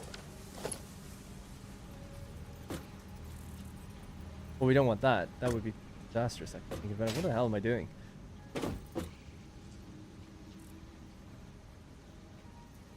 Yeah, okay.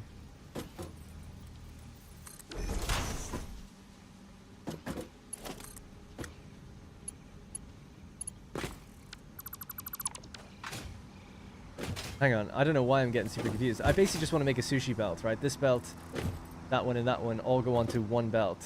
But I was trying to do it where they just flow along through each other. That obviously doesn't work. So they need to go up above to each other. So we've got a splitter here. Yeah, okay, I've got it. So you can have it go onto a belt like this, and that belt is flowing out. That would work for all of them. Ish. Okay, let's try to get the spacing correct on that. Put one down and then I can work it out. Here. Maybe a merger.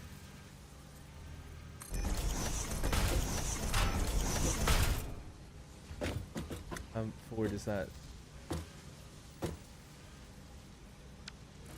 Okay.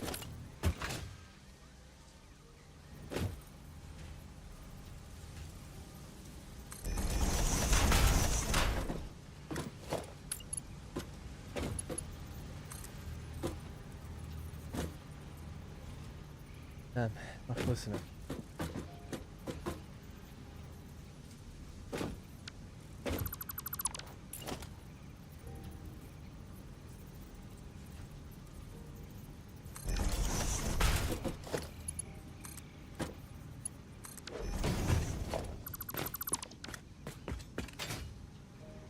Right, one done.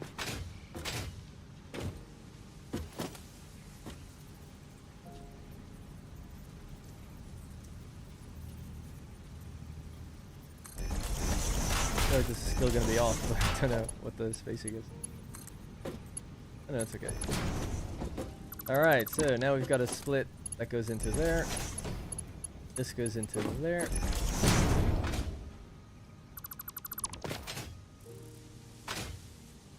And just do something like this maybe.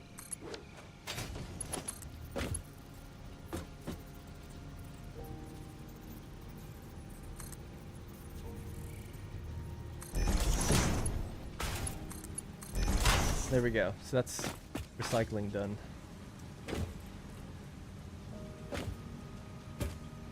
There needs to be a stronger belt. I'm gonna carry all this stuff out, so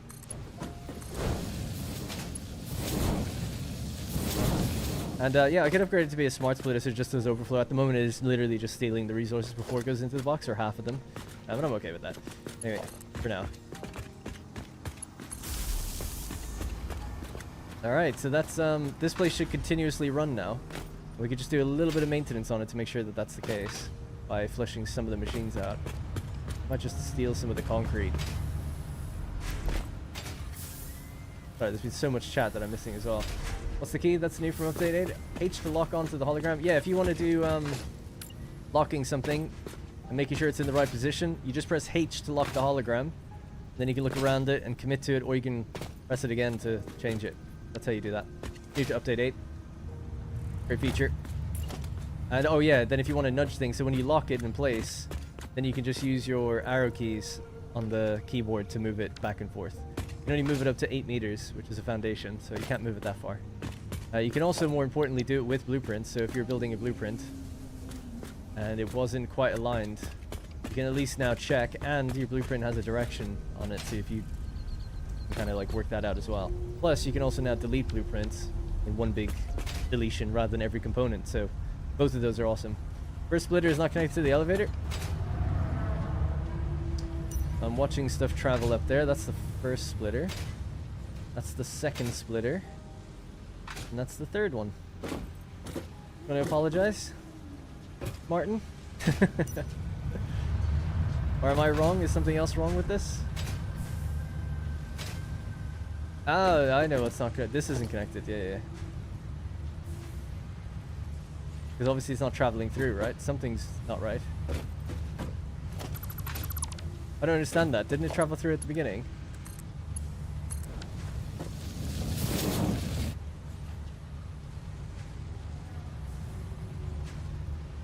What the hell's going on here?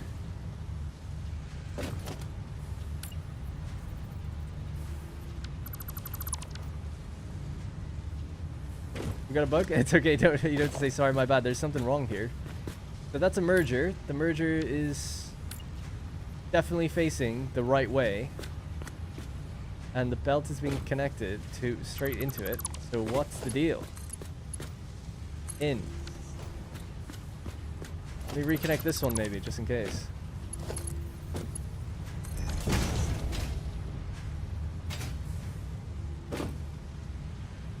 I don't want to upgrade it, we're going to wait. Now, what was up with that? There was just one stuck in the center or something.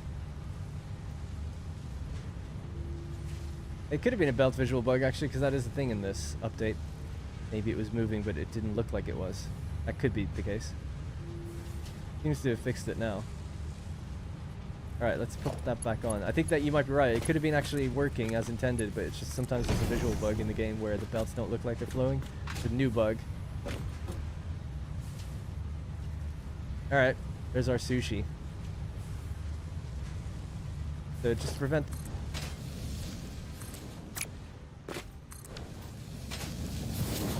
None of these produce any more than 60 anyway, so that should be fine now.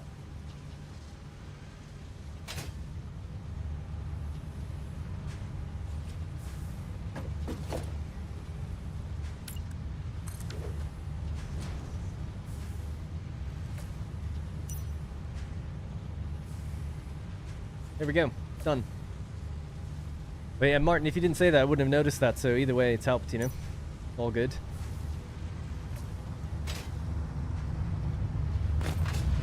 Alright, so this place should be running just consistently now, no issues. We're trying to stabilize this orange line, or bring it as close to the blue line as possible. And I've taken some of the material out. Machines, I'm almost full up on my inventory though, so I'll have to dump it soon enough. This is all flowing again. Just, I want to keep these nice and flush. Should be fine, but I just like doing that. We'll just get rid of the material out of there, just to keep it rolling. Machine stays on. Our lights have come on as well now. bright. These are stop starting. We need to find out why. We'll head upstairs and figure out what's going on.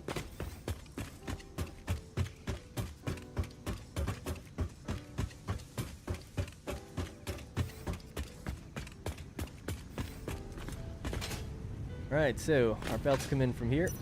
Let's put those skylights in. Oops. Now, I'd say a central band of 3 going across probably look good. Maybe every now and then have a gap. So what's that? 3, that's 5, 6.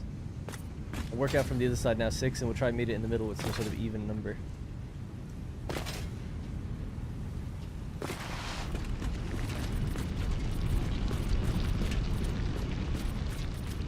That's 6. Leave a gap of 1.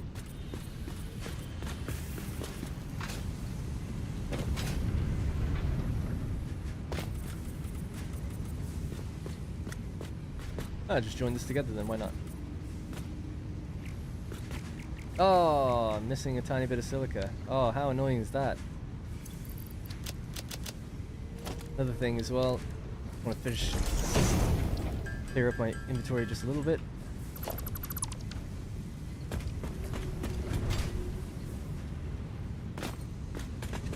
Okay, let's check these machines. So you're running at 97% now. Help you out. Keep it flushed. Because everything just got backed up for a while, so make sure that they're all... Yeah, just give me that. I'll take it.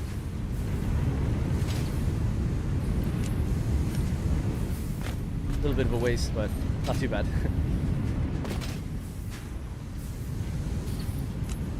It'll take... I'll leave that, actually. It's not that high.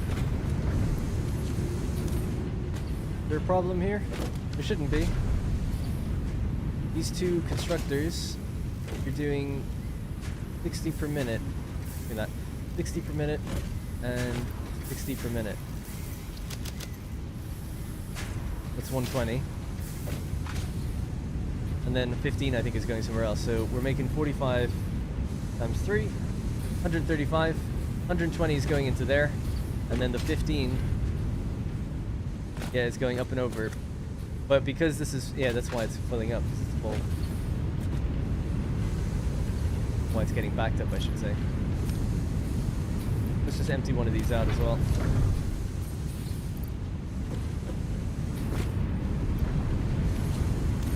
Bit of a restart to the factory in a way. So let's the belts just kind of continue out.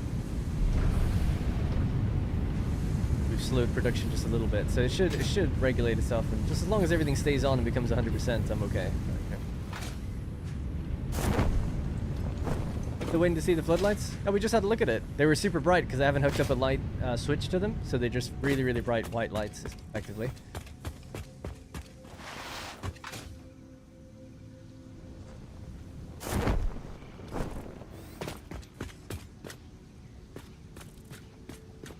They're very, very bright. So I would just sneak a little light switch at the back of it or something. I'd say as well, now that we have wall outlets, I'd probably just travel power along the roof so you don't really notice it. Instead of having all these wires and power poles out in the way. But that's fine. Yeah, I don't want to do that on the stream. It's just going to take extra time for no reason, really. Need to change how the roof looks a little bit, too. This one has like an actual ceiling across of it. But if we bring this across, it clips through the concrete. Or can do. If it doesn't, that would look great. But it was clipping before, so... see. Not that it matters anyway, because... oh, it does, yeah, because there's a road here. Yeah. Think about that. All right, let's just, the final thing I think to do is just paint this consistently, and then we can leave the place for a while. My presets got deleted, so we might have to just do a new paint job on the whole place. Someone painted it in my Discord black and red. Let's do that. That could kind of be cool. Or like a dark gray and red. So I already have, this would be dark gray, and maybe with red strips going along it. Let's try that. So I'm just gonna, actually we can even just say, so another little tip for people. If you want to avoid painting over something, you can press G, and it adds the filter of a basic wall, for instance. So now I can't paint the door, I can't paint the smaller bits, can't paint the windows. You can only paint anything that's a wall. And then we'll do the opposite when we pick red, and we'll just paint the trim to be red, and that could look kind of cool. That's kind of like steel, right? Because the steel pipes have that blackish gray color with a kind of a reddish pinkish trim to it. That's what we'll do.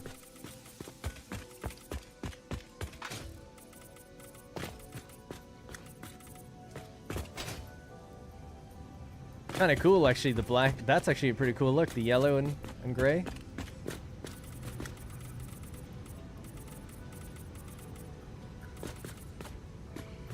And my inconsistencies here. Oh.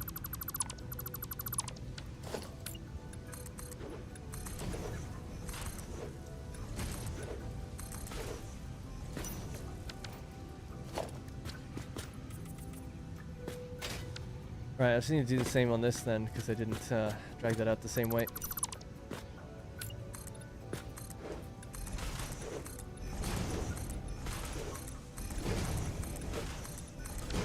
It's been 2 months. I'm watching your vids. Didn't notice that I didn't subscribe. Oh my god. You want a little secret? I think it's something like 30% of people are subscribed. A ton of people that aren't. Terrible. Be ashamed if you're not subscribed.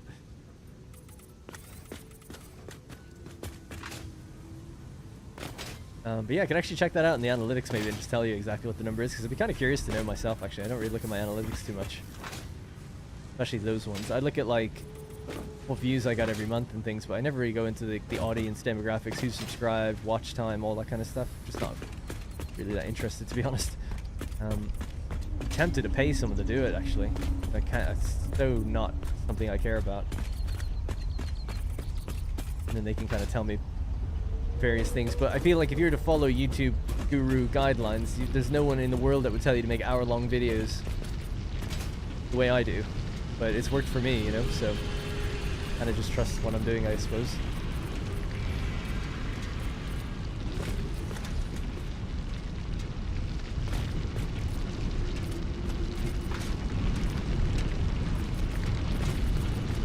Alright, almost done with this floor, and then we can just go over the last bits with red, which should be easy enough.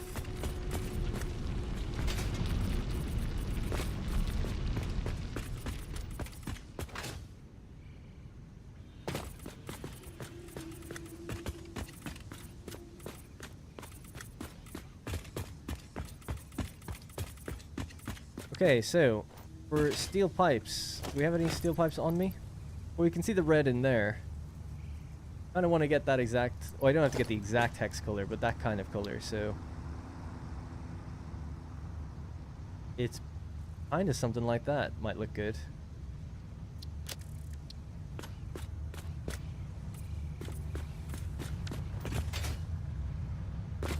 Color I'm trying to achieve, really. That kind of brownish red. We look like we're a giant steel beam here. But I'd say it's a bit softer than that, isn't it?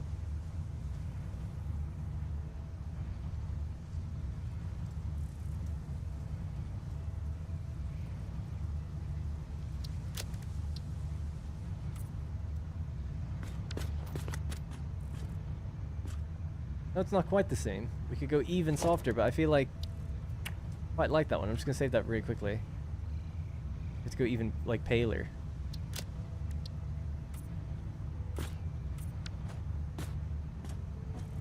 Pretty close. Bronze, yeah, it's kind of bronze, I guess. I'm happy enough with that. Look cool. 693C30.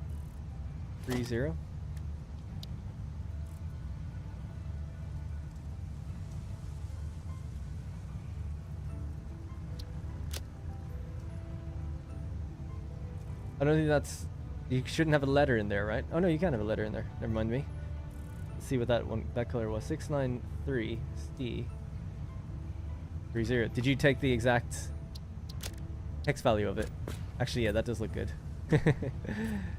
Way to go, I guess. I'll save that as steel red as well, because that's the actual steel red.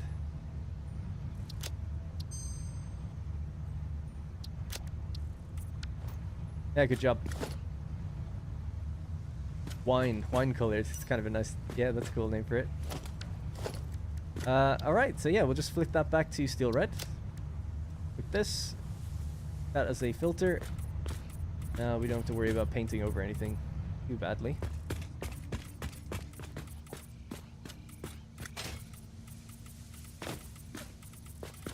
Feels super dark in here, man. Lumen is just like so dark.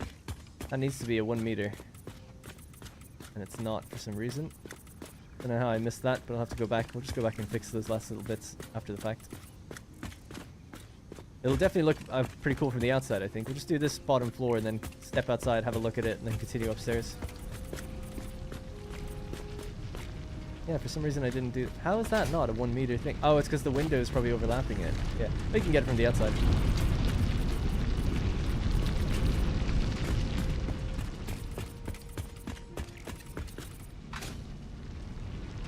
I missed that part of the wall as well.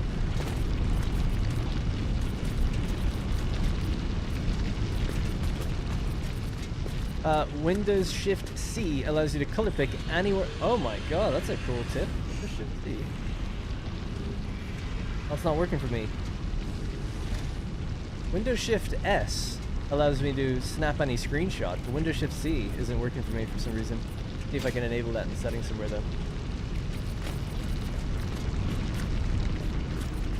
Or it could just be because of the way I'm in the game.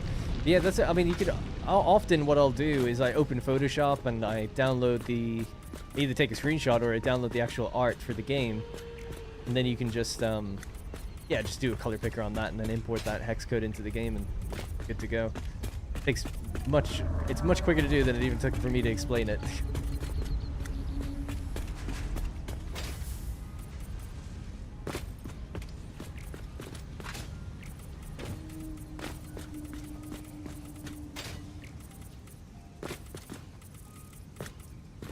Cool. Did I not do that here? Oh, come on, Darren. Lazy.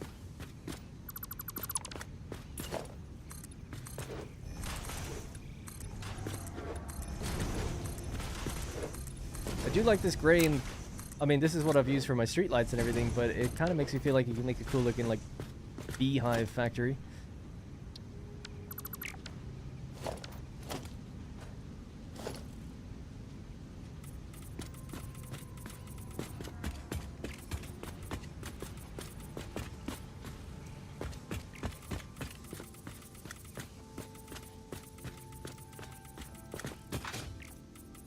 Think of this. How many viewers do we have right now? Can someone tell me? I actually can't even see. I was gonna say, you know, we've got 100 people watching paint dry. Kind of.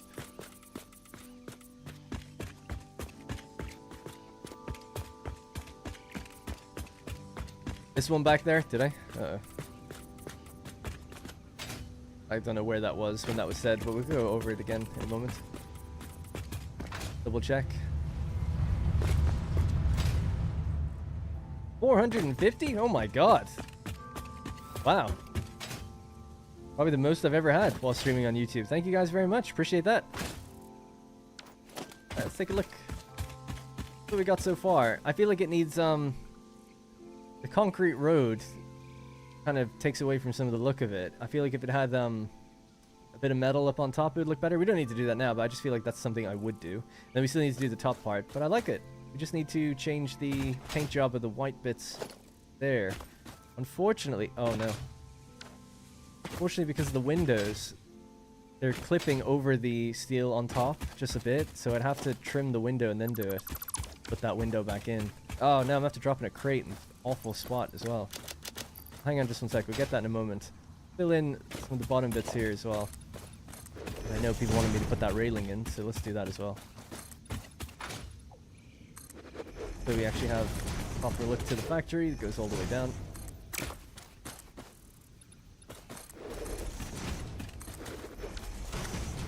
Yeah, I like the look a lot actually. Just needs to get rid of that those white bits on top.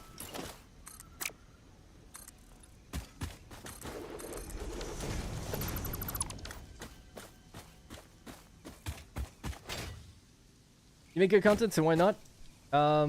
You're popular, accept it. I don't accept it. Not at all. Do you know about the Tesla secret and Satisfactory? Yes. Strip of something to cover the concrete would look nice. Yeah, I agree. Grandma's just not on point today. What? Oh, my grammar. I read that as grandma. Alright, let's try to finish this off quickly then. That's our strip there. I'll have to just do that. Unfortunately, the way I gotta do this, I'll probably just have to build out a concrete walkway and just run along it. And we can do it a bit quicker. Boa Morte, thank you very much for the channel membership. Try to read my chat a bit better now. I was getting really bogged down and just painting there for a while. I didn't know we had 450 people watching. I'm only joking. But yeah, I'll try to catch up on chat and stuff. Me too. Hey, if it works, it works. Color scheme in the shade. Oh, in the shade? Yeah, that's fine. Don't worry about that. It's just with Lumen on. If we were to turn off Lumen, everything would brighten up like tremendously. I really don't recommend playing with Lumen on if you're inside factories, because you just need so much more light to deal with everything. But outside, and plus I've locked the day and night cycle, right? So it's just facing one way at this point. On this side, I think it looks cool. I like it. I think it's cool that we're making a steel factory, and the color scheme we've used is the colors used for steel. Just something about that is nice. Turn back on Lumen though. Like my pretty graphics. Alright, so in order to... Yeah, so we just have to chop away the window. Top part of each window. But I tell you what, we need to get just a bit more distance out on this.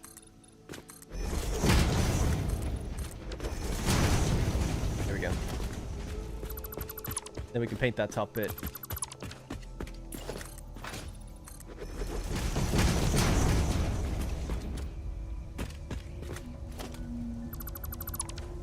Alright, so...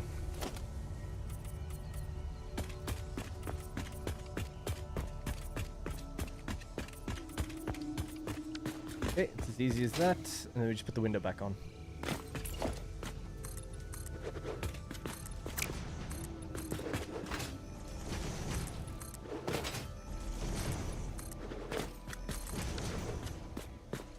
Yeah, so what I would probably do then is something like this. Bring that over, you know, pretty far to there, and then color that to be the dark gray. And that way, just for this part of the road, you don't have to do it anywhere else, but just here, I think it'll probably look a bit better. Gotta be careful I don't hit that red bit anymore. Actually, we could probably filter it, because I can't touch that red bit now with the window on, thinking about it, so that's good. And that way it continues all the way up to the road, hides that concrete.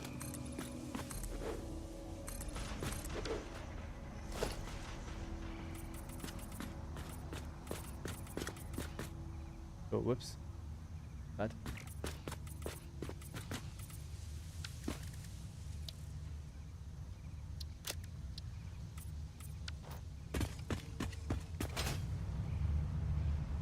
Do that bit last. We'll just finish off this end bit and then move around. Your videos have got me playing Satisfactory again after a bit of a burnout. Please keep them coming in the long format. Thank you. Oh, Morte. Yeah, will do. Yeah, the support in the series has been really awesome, so... stopping anytime soon. And good news, I guess, for some people will be I'm not going home. So I'm from Ireland. A lot of people do ask that. I'm from Ireland. I live in England for the last 8 to 9 years, and this year I'm not going home for Christmas until after Christmas. So I'll be here, you know, be streaming and doing videos all the way up to and through Christmas holiday break for people. And there may be a gap after that, but it'll be right over New Year. And then I'll be back in early January. In fact, even sooner than that. I think I fly back on the 31st.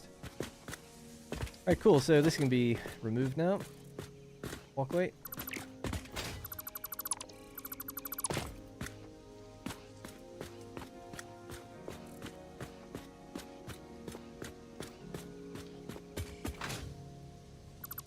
I love the look of those 5x5 challenge builds. What's a 5x5 challenge build? Brutalism for the win? Oh yeah.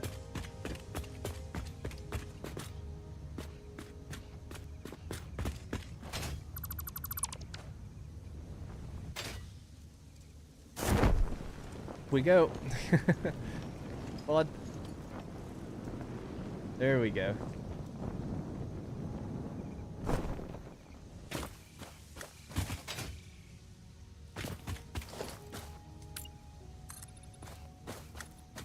What do you consider a good height to make buildings at when you make a factory building?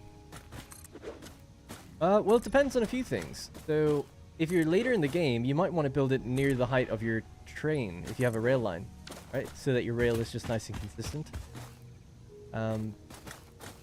But for me, like, you know, I think I chose this floor here based on the deposit that was inside. So there is 2 miners there, right? There's a miner there and another one just around the left side, and there's another one around the right side. So what I'll do is I'll try to bring up the foundation as high as it can possibly go off the node, while still having a miner work. So not as low as possible, but as high off the node as you can, and the miner still works. And that's usually what I go for a baseline floor of a factory. So that's normally what I do. I'm not saying it's the best thing to do, but that's just what I do, you know? Oh yeah, I ran out of silica, and we dropped a crate up there that I gotta get.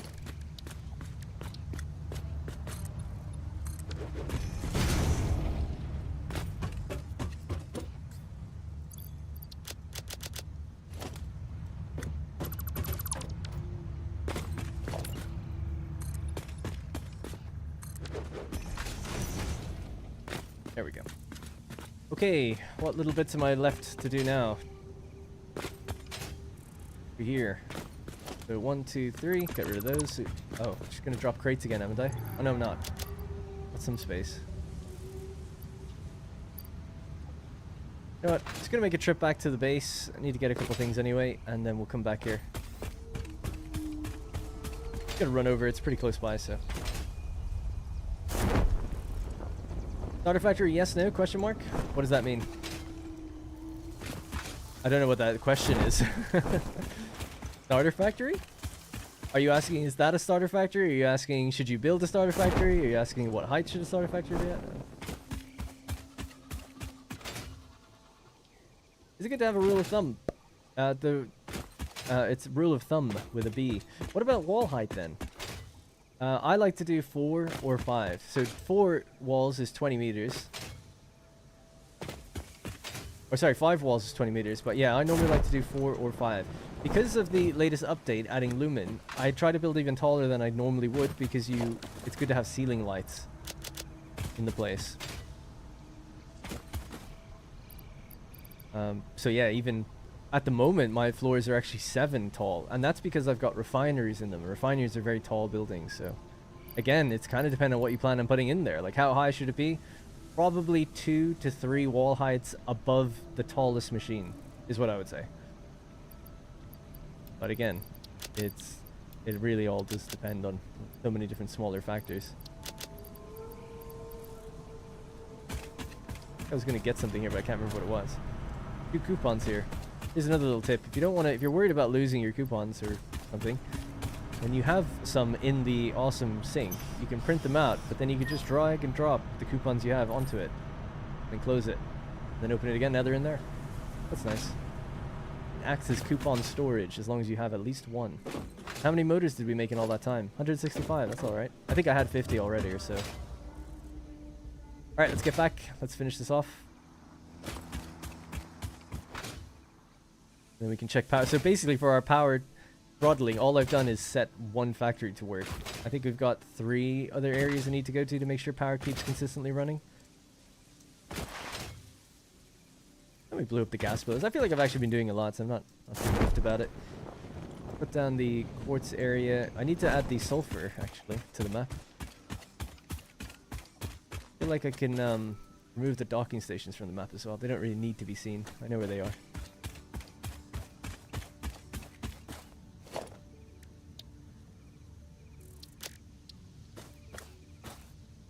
No, we're going with gray.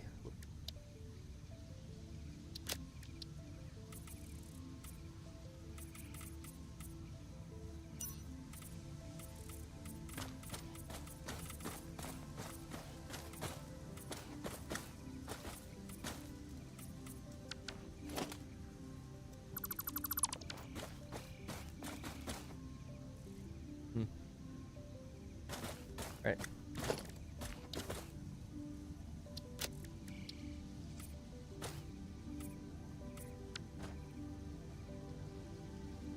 Right, that's fine. So now we can do dark gray here with the steel red as the secondary. And that should color the door to have a red piece on it, which is nice. This is what we have with no torch on now. What it just looks like full time during the day. Still quite dark. It definitely does need lights or something.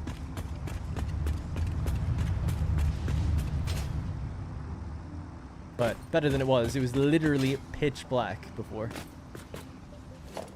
Got 4,000 in there, almost 4,800. So this one's full up. And that one's full up as well. So it's just the excess that are rolling into there now, which is nice. Good. All right, let's just try. I'll try to speed up, just finish these windows, and then we can really get out of here. I'll be eager to get to the other factories and speed them up. So we're emptying our inventory so we can chop away these windows. 1, 2, 3. See you later. 1, 3.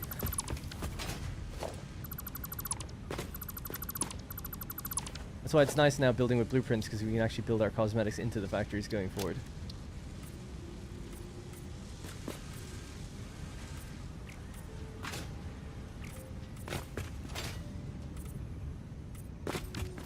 I put coupons on the base storage. Yeah, that's a good idea too, obviously, yeah. Yeah.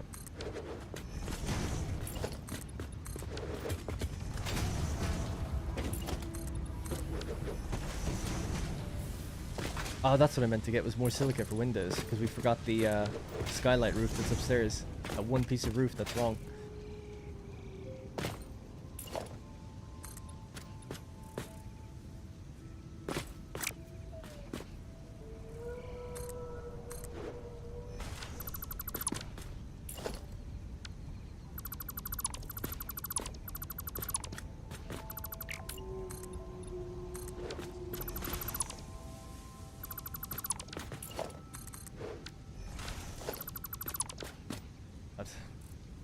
Most inefficient way of doing that. But anyway, there we go.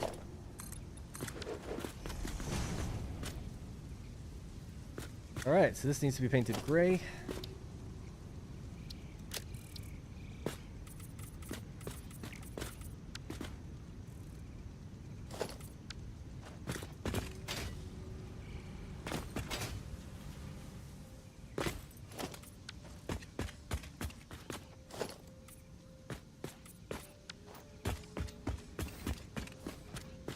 I don't mind the stairs, that's fine, whatever. I'm not going to be too bothered about that. Then we just want to make it consistent now, the inside and out.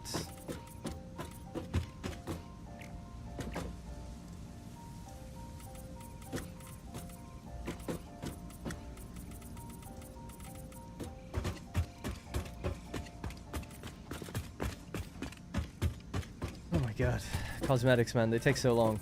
You know, this factory's been running totally fine for a while. But I'm obsessed with doing this now.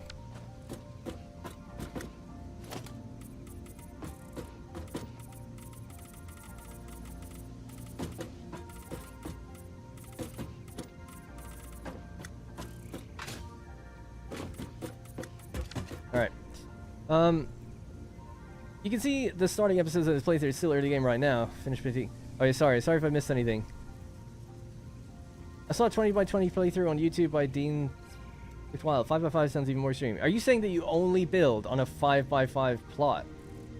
You have to make everything you need. Build 5 high, space is plenty, no need to skim. Yeah, exactly. That's true as well. Greetings. Hey, Robert.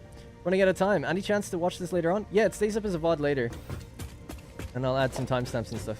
It might take a while to appear, but it will appear later. How long have we been going for? Almost 4 hours. Wow. Yeah, goddamn. Alright, it's just this floor left to go, and then we really are done. We need a roof on this one, so this is just going to be the standard roof.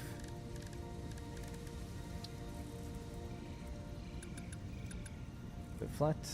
I like that.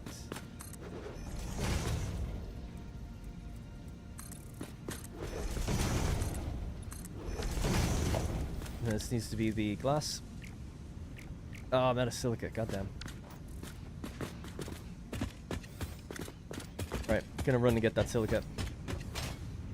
Vehicles here, we'll just drive over. A skyscraper 5 by 5.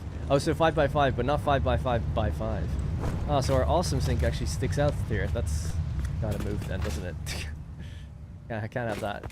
Well, I won't do it today. We'll just do that some other point. I'll do that myself. Gotta move. Forgot that its little antenna thing is really, really tall.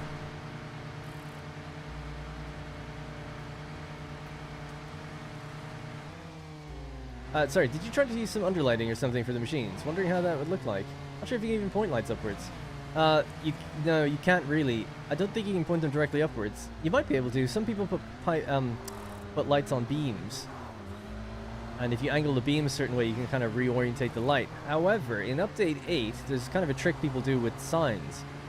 So, signs in the game in Update 8, because of global illumination, they emit a little bit of light. But if you turn their brightness way up on the sign, they actually provide some ambient light, really, to an area. See if we can... I don't know if I even can make a sign right now. Do we have what we need? Yeah, I can.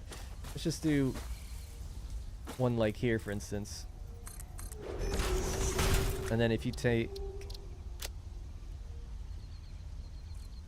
Let's go... We'll make it green. Actually, we'll make it red. Should be able to see it really clearly then. Alright, mission strength 3. The layout, just be blank. Okay. Now. So you can see, like, it is actually lighting the area around it. So some people, you could put little strip lighting almost along your machines if you wanted to kind of give that ambient glow to underneath the machines or alongside it and stuff. So yeah, you could totally do that. But yeah, as for the bigger lights, see the bigger lights like street lights and floodlights and all these things, they actually have a 3D model of their light. You can see it. It's tough to explain, but it's like the fog around it is a 3D plane that the light is being projected onto. So when you start overlapping them too close together, game often just bugs out, and it really taxes performance as well. However, these don't have that issue because it's ambient light coming from the thing. It's not actually creating a 3D model of, you know the way on the floodlights, I don't know if you've ever seen it, but you actually see like the light rays. That's because it's been attached to a sort of 3D model to guide it, at least on the floodlights. These ones don't have that. It's kind of an unintentional consequence of lumen. Whereas if I was to turn off lumen, we don't really see the surrounding light in the same way, you know? It's trying to fake it. We don't see it on any of the objects in the world. So people used to do that anyway, and still use little point lights like this, but now they look great. Now they're like they will actually light up a room, you know? And they can create really nice ambiance.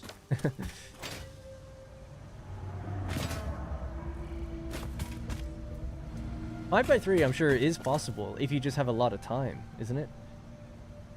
Or 5x5. Well, 5x5. You have to be able to fit a manufacturer, unless you just handcraft everything, which would be insane. You plan to update your roadmap picture, although you also have to get... How do you get gas and stuff?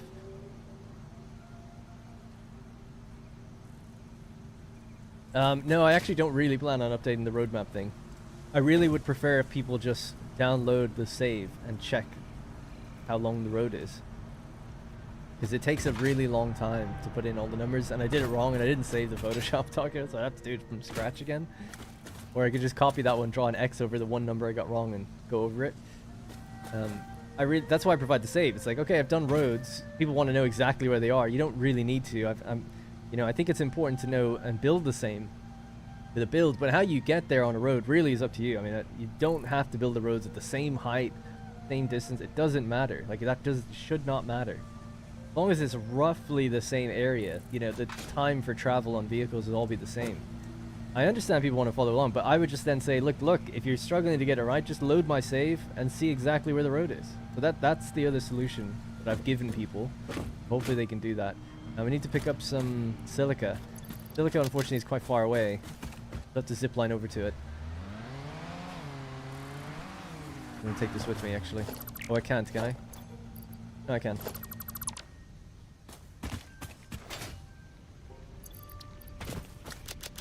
Yeah, let me just get rid of some things. So, don't need all these iron plates. That concrete can go. That can go.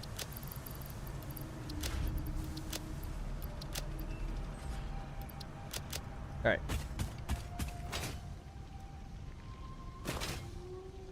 Sorry, but can we just move on? Yep, moving on now. What would you like to see, Tarzan? Whatever you want, man. we'll do it. Will this be available after you finish? Yes. It'll be available as a VOD, so you can skip through parts that you don't want to watch. Could be a couple hours afterwards, so it can take a while.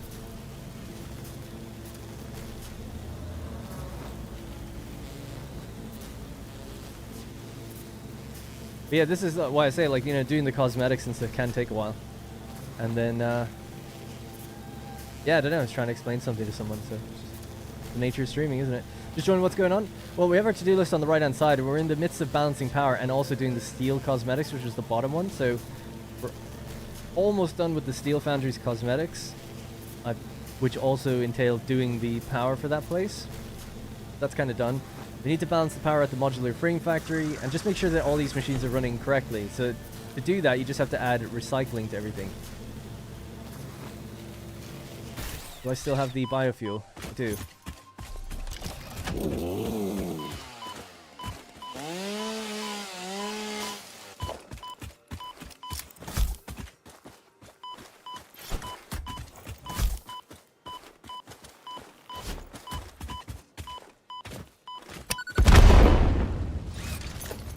Okay, I'm fine.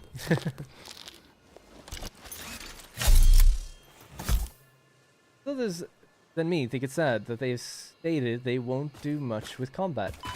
I don't mind. In this game, I feel like the AI and the combat's really jank anyway. Like, would it be cool to have the Riftbreaker style hordes of things coming at you, or like Factorial? Yes. They're never going to be able to do that in this game. You can clear, like, no offense, but the team's not that big, and they clearly just don't have the capability of making that kind of stuff. So I'd rather they focus on what they're good at, which is the core, you know, machines, the production rates, the cool, interesting things to make, that kind of stuff. 3D models, the game looking good. But yeah, developing like AI of mass amounts of little characters that could run around and attack you intelligently, or even follow the player and stuff, it's actually really difficult. And have it all running. Very, very tricky to make at the quality level of this game. So I don't begrudge them for not doing it, but I'd like to have it. Satisfactory 2, maybe. Just gonna chop these down. These are gonna get deleted anyway if I don't. Might as well get the materials. Blowing them up doesn't give you the materials.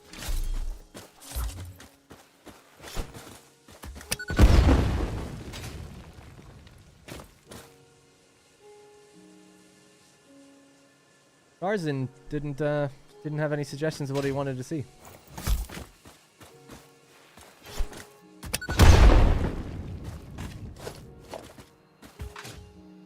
Alright, good. Well, we cleared this anyway. So we came up here initially just to get some extra silica to do the rest of those windows.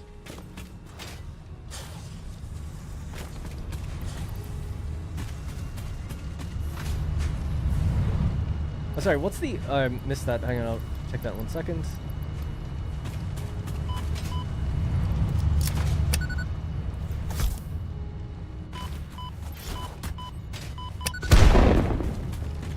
Any more? I have no more nobelisks with me. It's like 2 more gas pillars maybe. Not a big deal. Alright, we'll just go this way, whatever. Can't get back up there. Right, so... Has he moved on? Oh no, more building projects. Oh, I won't be doing any building today. That's what my videos are for. No building.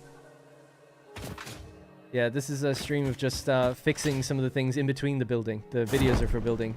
I make complicated builds with diagrams and all this stuff where people are following along. The stream is more in between the videos. So yeah, won't be actually building a single machine today, other than just the awesome sinks that recycle stuff. All the in-between stuff. So if you haven't seen my regular videos though, I recommend checking those. You might really like them, because there's edits, I cut out all the fluff, it's all just pure production rates, machines, recipes, builds, ambitious builds, all that kind of good stuff. All in there. And there's just 8 videos in this series so far. And at the moment we're building a copper facility that's going to be capable of doing 12,000 ingots per minute, and I'll be visiting some of those factories in a few minutes while we're trying to balance their power. But yeah, not actually building any today. At least now you know. Anyway, I doubt this game will be the one, but someday a persistent world with factory and combat. What do you mean persistent world? The world is persistent. You mean, infinite? Hi, Dad. Sorry, just collecting concrete from all over the world. Yeah, basically.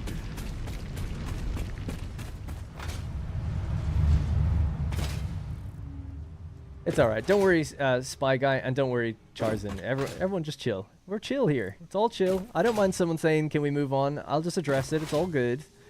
And I can understand why people might say that or feel that way. It's totally fine. I don't think it's not like he said it in a really, really mean way or anything. It's all good. Let's just chill. Everybody chill. Anyway, Mr. Bourbon. Wow, 50 super chat. Appreciate that. You're the only Satisfactory content creator that doesn't give me a headache or put me to sleep. Oh, some people say they do go to sleep with my videos, but I actually take it as a compliment. Adi said, thanks for the great work. Man, thanks for that super chat. It's really massive, so thank you. It's huge. Thank you very much, man.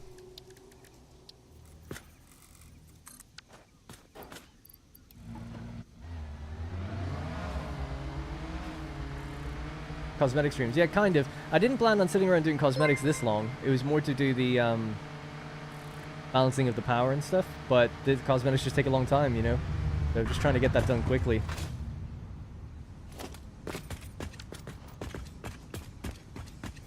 Right.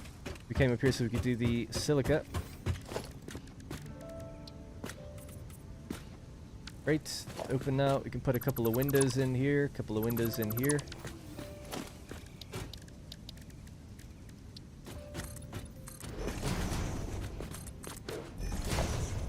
They can just be colored gray. Top bit needs to be then colored red.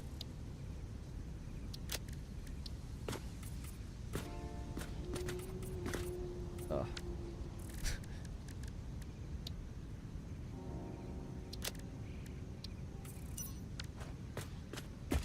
Okay. Yes, last thing to do then would just be doing this floor, but I can do it fairly quickly. Right, we'll just set this. We'll just set this to be here. We just have to go up and down.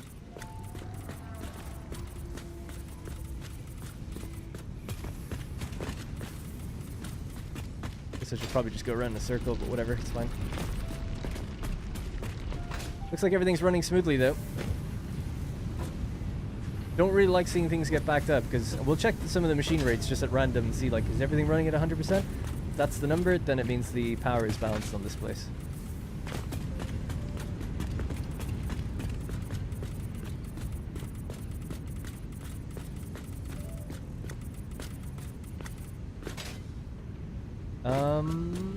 Are you going to make a storage facility in this series at some point? A lot of people want me to. The overall idea is to create these giant transport hubs. So when I say giant, I mean literally maybe make 5 of them for the entire map, where all the goods that we produce flow into them. I think 5 is good. Well, pretty much all the goods we produce. All the goods that need to go somewhere go into them. And in the center, I was like, well, we could have a central storage then that we just go to where all the excess flows there and some recycling gets done. I've never really thought I would want to do that, but everyone else is like, you gotta have a central storage. I didn't have one in my old series and I didn't miss it, so it makes me feel like some popular YouTubers probably done it, and that's why everyone says it. You see that every now and then when someone has done something. It could be I'm Kibitz or something, and then everyone's like, well, this is the way to do it. And I haven't watched any of those. I mean, I've watched him a little bit. Not throwing any shade at any creator, everyone could do whatever they want, but I was like, oh, I don't think I need to do that. And people are like, oh, the most optimal coal build is to have, I can't even remember what it is, a certain amount of generators to a certain amount of water extractors, but it would require having 2 pipes, and my build was done in a way where we only need 1 pipe. So I feel like it's like, well, it's not more efficient, is it? Because mine is just as efficient as anyone's, and I have less pumps than you would have. And people are like, yeah, well, you know, you don't need as many pumps if you build a water tower. It's like, well, that's an exploit, so. But, you know, they've seen these things, or, you know, come up with it themselves and seen it on Reddit or whatever it might be. Anyway, long story short, I'm not sure I need a central storage, to be completely frank. You could just have a train rolled, like a train that sits in a storage bay. And because all trains connect to all stations, you just have to look at one train, you know, interact with it, and then you tell it which station to go to, and you can call trains towards you that way. So you can have a train with all the building materials you'd ever need on it. Click call to wherever you're at, and it'll just go there. So that's what I would do. But everyone's like, you gotta have a central storage, so maybe I'll have a central storage. to appease people.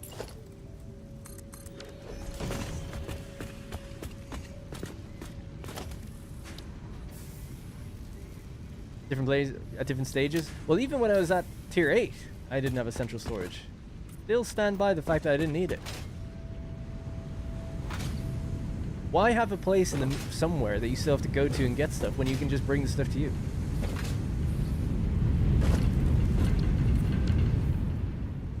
Because whenever I was building a factory, what I would do is I would bring the stuff on a train to that factory. And then I'm like, now I'm good. Whereas building a place that I have to go to and get materials and go back and forth still doesn't seem like the right idea. But again, maybe I'm not thinking of something. Or maybe I'll eat my... That looks like it's not painted, but it is. It'll be updated when you reload the game. But maybe I'll eat my words. Oh, but I did say I'll build one anyway, just because a lot of people want to see one. And it seems like doing transport hubs the way I'm doing it, not that big of a stretch to just add one. Somewhere in the middle of all that.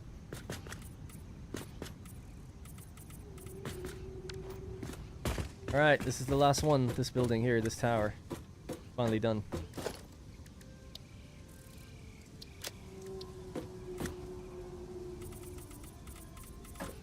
Actually didn't do the stripes on the other tower. I thought this tower didn't have the stripes on it. It does.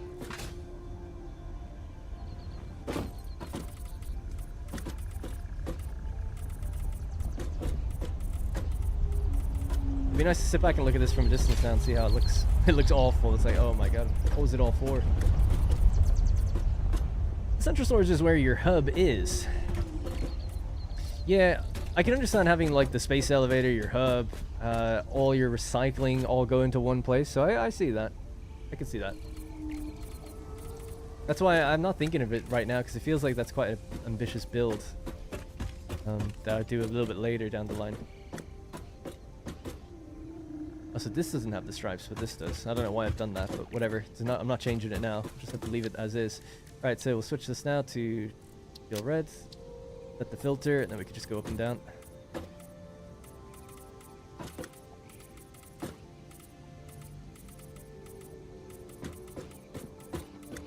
Does Total X Clips still make videos for this game?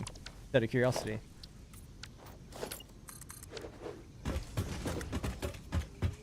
Because I know Kivitz has stopped for a while, right? Because he completed his series. Did you test the Cyberwagon in Update 8? The new vehicle engine gave it insane speed. I did actually, yeah. It's really, really fast, yeah. I played around with it a bit in like kind of creative mode. Haven't actually unlocked it in this save. Yeah, he does. He does? Oh, that's good. Yeah, I saw he was doing Sons of the Forest for a while. And I just wasn't sure if he came back to Satisfactory. He's probably doing both at the same time, I just didn't realize.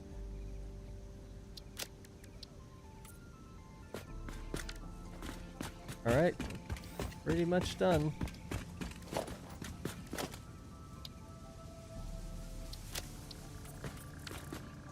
I really wish they would just let you add infinite amounts of swatches rather than having a set amount. I always just have to change this one. It's like, I'd like to make this one thing, but just for this factory. You know, it's like, this is the steel frame swatch. Then I never have to... You know, I can always just go back to that if I need it in the future. I appreciate the hearts in the chat, by the way, as well. Thank you.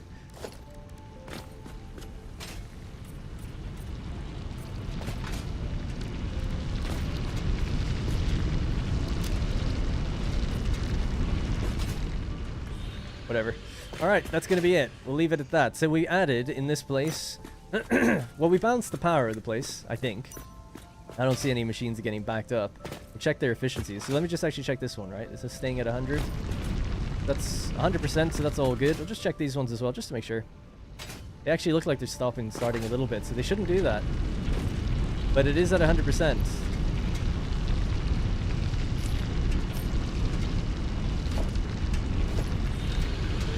So 135 parts per minute on a Mark III belt. It's getting backed up. We're going to track that and find out why. Because it shouldn't be happening. And then we changed the roof so it's concrete because it's on top of a road now, and we changed the whole color scheme of the place. Not necessarily everything, I guess. We added recycling with the sushi belts from all the leftovers, so that should keep the place running at 100%, but it does seem like there's something up with it, maybe still. Seems like everyone who plays Satisfactory also plays City Skylines 2. I might need to get it. Yeah, I really like City Skylines 2. Really enjoying my playthrough at the moment of it. And my streams. I stream it every Monday, actually, for those who are interested.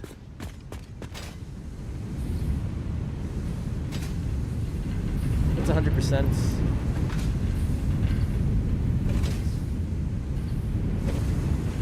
That's 100s. Okay. As well. Hey, George, I appreciate all the super chats, especially from you. You've done multiple now, so thank you again.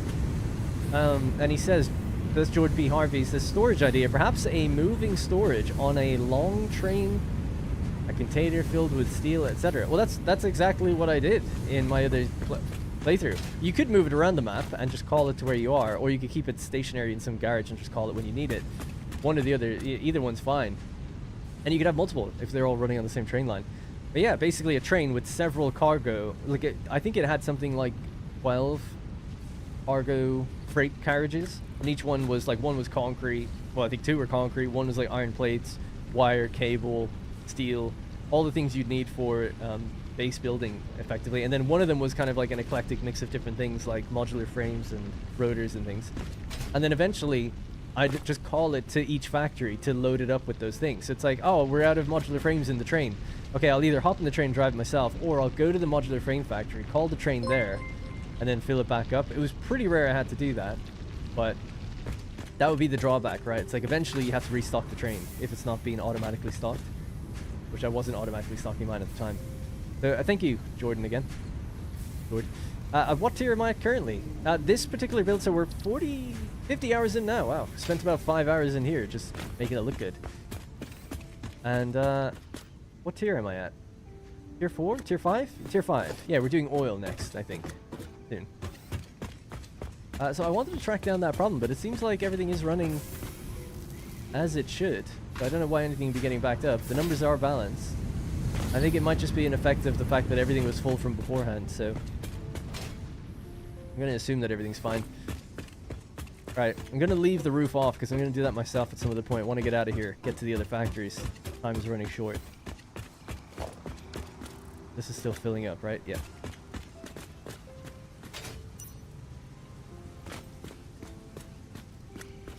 And lone skylight is... Oh, the skylight. Yeah.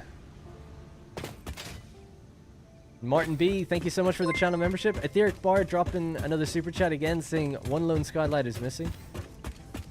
Where was that? Oh, it was in that room. Yeah, I got it now. Great call. Totally forgot about that.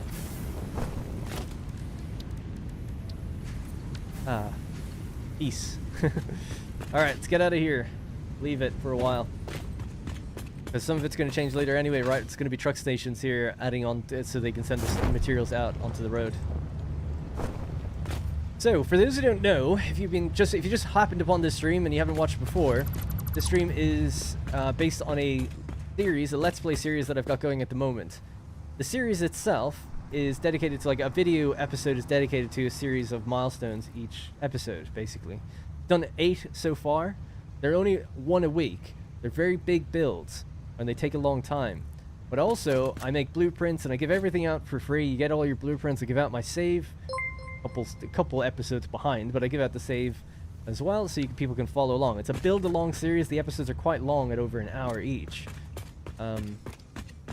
But it's also a forward plan series. So the best example of that, we're just going to quickly drive out to my power facility, and then you'll see why asking a question like, what tier are you at, isn't something that's really on my mind right now, and I'll show you why in just 1 sec. I should get that back.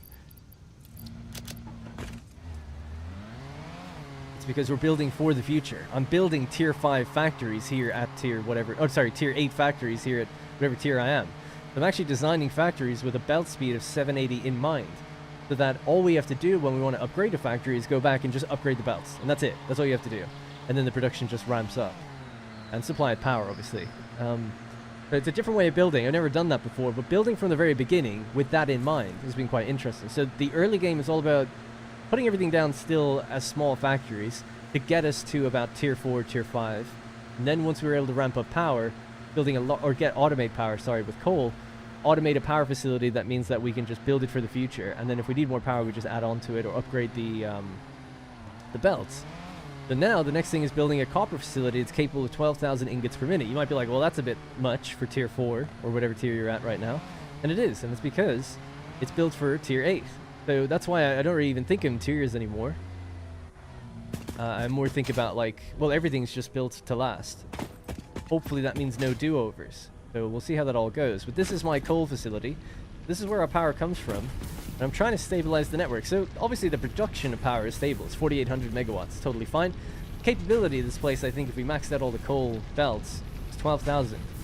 So that's where it will be able to ramp up when we get tier 4 belts, for instance, or tier 5. You can also put windows in this place, something I have to do at some point in the future. We just left it with gaps for now. So yeah, this is effectively where our power stems from. And I wanted to hook up the street lights from here. So I'm going to need to make an AI limiter. I actually had some back at base, but I forgot to bring it with me. Make a couple here. Alright, I think the tractor took offense that you parked it. Yeah, it knocked me over. Thoughts on turbo fuel power plant versus fuel? Turbo fuel's better. It's more efficient, takes more time, but it's definitely better. And it's cooler. So go with turbo fuel, because it's red. Red makes it go fast. Hello, Uno. I just found your guide, and I'm working on the coal power plant at the moment. So my advice to anyone who's watching that, watch both videos first before you start anything. Because there's mistakes in the first one that I addressed in the second one. So it's just really important that you check that out. The logic of the build didn't change, but the placement of things did. In terms of everything has to be shifted forward a bit. So just please do make sure you've watched the second one first. Or not first, but as well. Even the first 15 minutes of the second one, I think, kind of clarifies that. Right, so this will be a bit temporary. How much are these full of? No, they're not.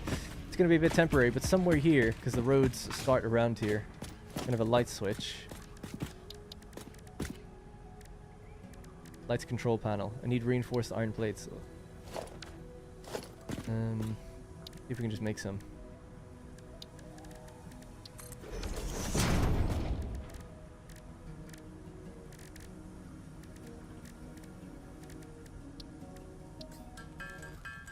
Alright, we can make some of these just very quickly. Do you pump water up? Oh yeah, I can show it off really quickly if people want to see it or haven't seen it before. I'll just show the build very quickly.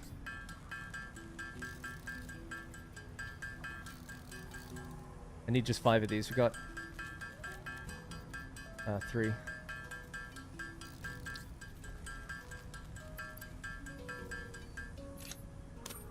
Alright. So just very quickly, if you want, people want to see this more in detail. I'm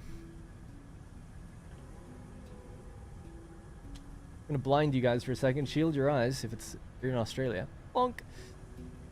This is the whole power setup for Blue Crater. Go kind of dark mode or something. So this is the overall concept for the build, right? So what we have is 5 water extractors. Road signs? Road patterns on the floor actually would be good. Sorry, that was a super chat again from Jord. I don't know about signs themselves. We could do like those kind of overhanging signs. Actually would be pretty cool. That's a nice idea. I'll write that down. Not gonna happen right now, but yeah, blueprinting like a kind of an overpass sign, that kind of thing, or whatever they're called. You know, those kind of American style signs. That'd be kind of cool. Let us know where we're going and where things are. Anyways, so just very quickly, we've got the potential to have 5 water extractors. That's 600 water. That's the most a Mark II pipe can have, and each of those can then go into 15 generators. Generators are underclocked to 88.8888%. Okay, so 88.8888. 6 8s in total. Point in between. Gray Skull as well. Thank you very much for becoming a channel member, a caster, tier 3 out of his mind. So appreciate that as well. Thank you. Really do appreciate it. Gray Skull. The deposit, the mining deposit, is going to distribute 600 evenly between 3 sets of generators. And there's 4 deposits. So this is duplicated over 4 times. This entire screen that we're looking at. Imagine that in 4 segments. So that's how this place is built and designed. So I'll just quickly close that. So with that in mind, we can look at maybe where things start. Well, everything starts ultimately over at the actual deposits, right? So they're just over here. And this was episode 3 and 4 of the series, I think, where we built power. Power to last, I guess is the idea. Right, so we have 1, 2, 3, and 4. The other 2 deposits are one there and one there. So it's 4 deposits in total, which means we have a 4 belts, central belts rolling into the coal power facility. Now, every time we need to upgrade this place, all I do is go like this. Bang, bang, bang, bang, bang, bang. Just upgrade the belts. That's all you have to do by touching them with the materials they need. And that's it. And then the power will just automatically climb if you've placed in all the machines, of course. That's why it's designed this way. So I actually think, I would dare say that this might be the best designed coal power plant on the internet. So for 4 deposits. In terms of its upgradability, for sure. Well, I'm willing to throw that out there. So anyway, each deposit at the moment, we're up to tier 3 belts, right? So we can have 270 on a belt, but I've limited it to just 240. We could squeeze a little bit more out if we wanted to.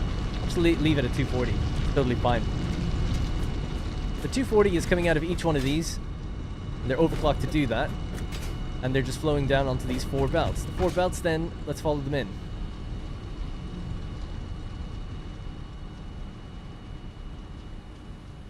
Right, so the 4 belts go into here. And then we've got this little splitter setup where, remember, the place is divided into 4 segments. So we have here and there is 1 segment. Think of it almost as it's being divided into 4 quarters. So it's a big rectangular hall that we're in right now. And imagine a line going straight down the middle. Right, so that's a halfway mark right there. Everything left of my cursor is 1/2. So obviously then you can split it from there to just over there. Doorway to doorway. Hard to see actually if you didn't know they're there, but doorway to doorway is the other halfway point, right? So this is 1/4. This area is 1/4. That's 1/4. That's 1/4. And that's 1/4. So each quarter is the same, is my point. So basically we have one of the top belts traveling here and then getting split. Actually, this doesn't get split. It looks like it does. It just turns and goes straight down there. That goes into its own quarter. One of the belts on the bottom, though, does get split into 3. So one goes that way, and then one goes up and over into this one. Now, ultimately, they all get fed their water and their coal on this floor, and it goes up to the generators above. So let's go track the water then. So you can see where all the floor holes are for the machines that I haven't hooked up yet. So the real way to upgrade is I do have to hook these up, but if you put that all in place at the beginning, you only have to hook up the belts, which is the idea. Anyway, so this is the central pumping area. So straight down the floor down here, we have all our pumps and all the water coming up. We'll run down and just take a look at that in a moment. We'll just do that right now, I guess.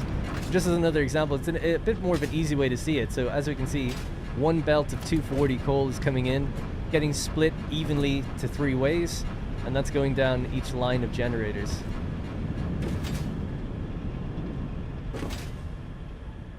That's not a free version of MeleeNote, that's the paid version of MeleeNote. I mean, the free version looks the same as the paid version, you can add more to it. Alright, so here we are on the water extractor floor. So, in order to upgrade the water, now we've only got Mark 1 pipes right now, but we did one of these upgrades already. All I have to do is go like this. And just connect the wire, and that's it. And then the water starts flowing, and then we're all in place and ready to be upgraded. So building with tier 5 in mind, building with Mark 5 belts, I should say, sorry, Mark 5 belts in mind, has made it so that anytime I need to boost power, every time I get a milestone, and I get the next logistics milestone done, I just visit this place, click upgrade on the belts, click to combine the power poles to their water extractors, and that is it. Now obviously I'd like to in the future, instead of having 2 pumps, we could just go with 1 pump, Mark 2 in the future. But that's effectively it. Broken into segments, so everything is divided by 4. And that's how we end up with this. a row of 5 water extractors feeds 15 machines. 1 miner feeds 45 machines.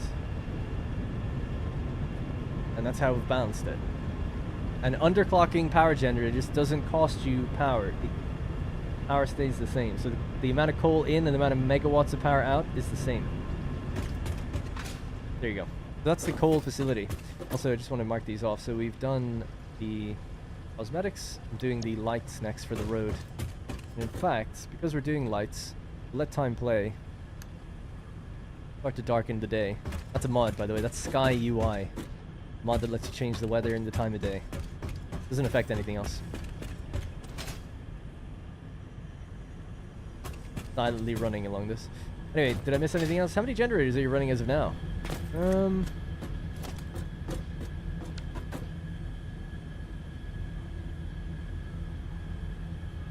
72? Make sure that's right. Yeah, 72. Let's see if that is right. So 72 that are making 66.7 megawatts of power. 4,800. And our power network, solid 4,800. So yeah, that was right. Like I said, there's 2 videos on how to build this place yourself, and I ended up giving out the save because I felt like I didn't do a good job in the videos.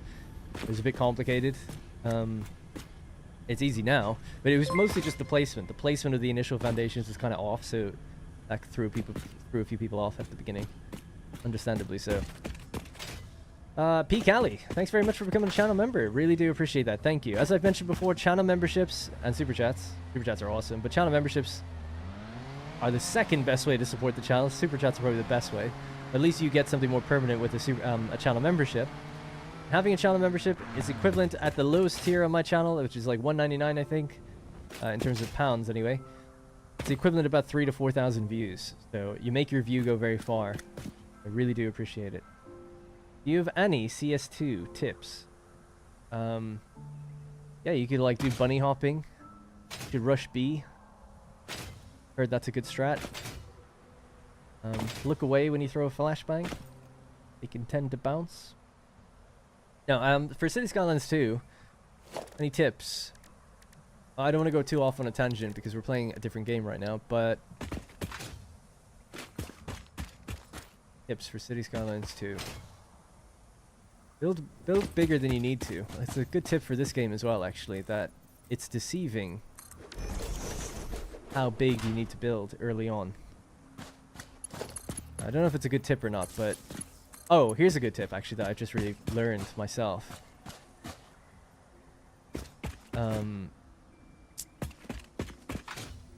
Industry. The specialized industry, as it grows, provides an enormous amount of jobs. Like a tremendous amount of jobs. That is definitely worth investing in. So you can have a stone mine with 200 jobs.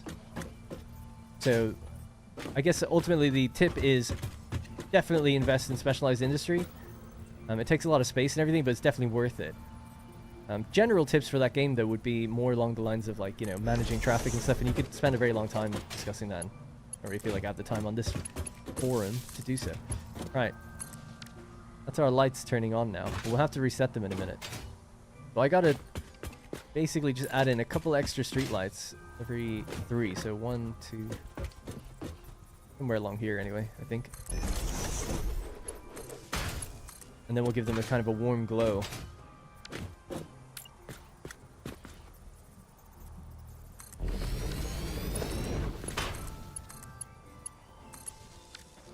Alright, that's going to connect a bunch of them.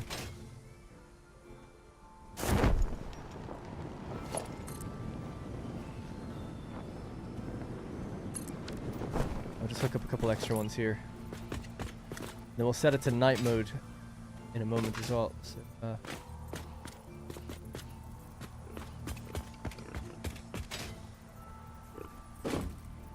placement of these doesn't matter too much, I don't think, because I'll probably change it myself in the future.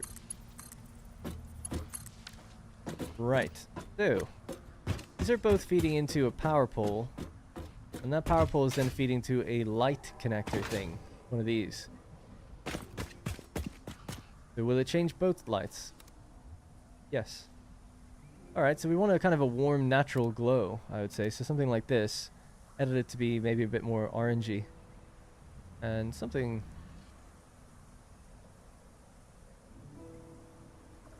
like that, maybe. Very subtle, I think, can do the job. Bring it down to maybe like 50. I would say even more orange than that.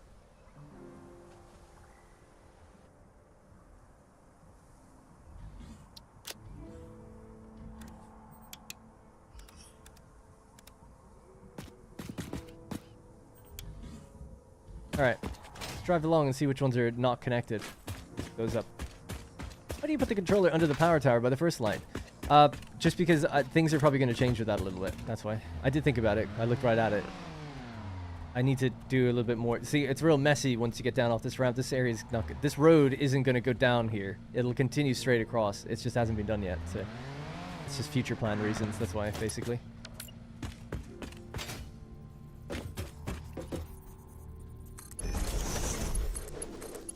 Now, when hooking them up like this, they don't have the...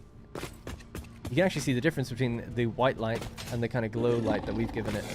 We're just going to reset the light one more time, and then we'll drive along and see which ones are and are not connected.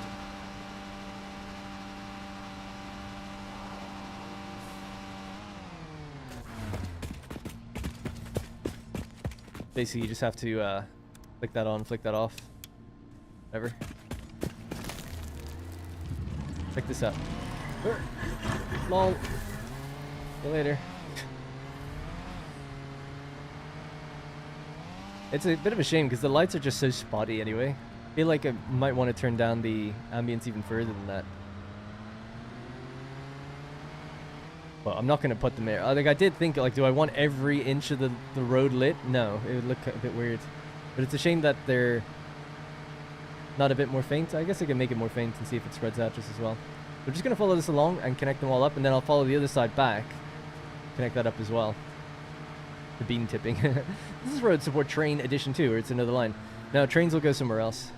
You could maybe build trains on top of this, but trains will probably go somewhere else. I'll just show it really quickly. But the video where I actually outlined... Try that color. I could give it a shot. One sec. I like the color. It's just, it's more, what I mean is, it's like, oh, it's like a spotlight there and then nothing. I wish it was like the light was higher up. The glow reached from one side to the other, but it wasn't like so... Yeah, I guess I could have built that into the blueprint, you know? I could have raised the light much higher. And here's spiders underneath me, by the way. It's freaky. Anyway, hang on just one sec. So basically, I'm just looking for the video that I... Satisfactory, renders. Was it the last video or the one before that?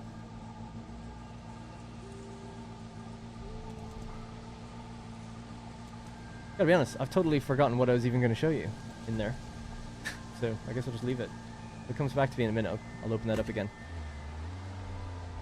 Oh yeah, I remember now. It was when Kenway asked about the trains. Yeah, so just bear with me just one second. This video, I think, explains it. Hello everybody, Darren here, and...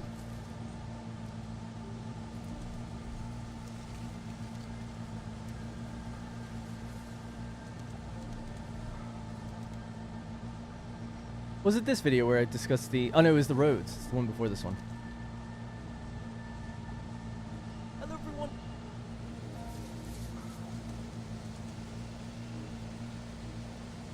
This is where I showed people like the road design and building out my road network for the first time, and then somewhere here, yeah. So I used some advanced motion graphics to basically describe like how I plan on doing the save. So we've got truck stations, and then the resources that a truck is going around and collecting. So all these little resource nodes are feeding into a truck station because a truck is going around and collecting from each one. Let's say it's iron or whatever. Then there's a dedicated transport hub somewhere in the south of the map, the west, the east, and the north, that will... Trucks will make a separate... So this is a collector truck that goes around in a circle. Then a separate truck, let's call it a delivery truck, will deliver the materials into the transport hub. Right, so... And then fuel will come back. Then we have trains that sit on top of the transport hubs that cover long distance. So these roads are what you're seeing here. The trains are going to be these much bigger, longer lines that will probably be really high up, and they will be higher than the roads, going vast distances to other transport hubs. That's the idea. So overall, if this is the map of Satisfactory, roughly, we can then say that these are where the transport hubs are going to go, and maybe a central storage in the middle. The hubs all connect to each other and to the middle, and they can go to any other one. So really, it's arrows pointing to every single one, not just to... So you can go from here to there, you can go from here down to here, and so on and so forth. That's the idea, that's the ambition. Yeah, very fancy with the whiteboard.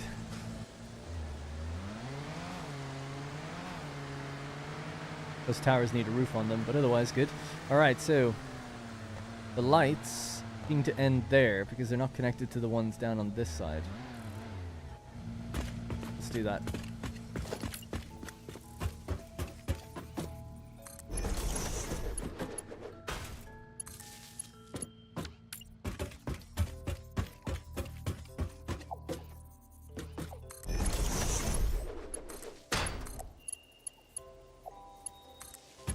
Right, so they're on, and this would be the other side, I guess. Suppose they can just latch to each other though, right? Because you can just loop it all the way around. Yeah, there you go. A bit temporary, we'll just do that.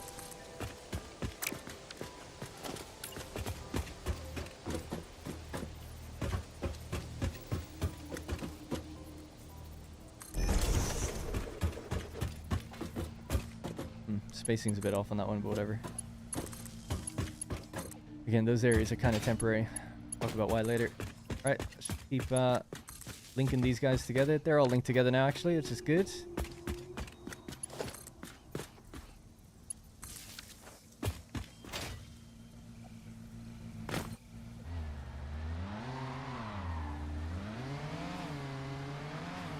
I'm back. Have you started cosmetics? What happened since? Yeah, so we made that.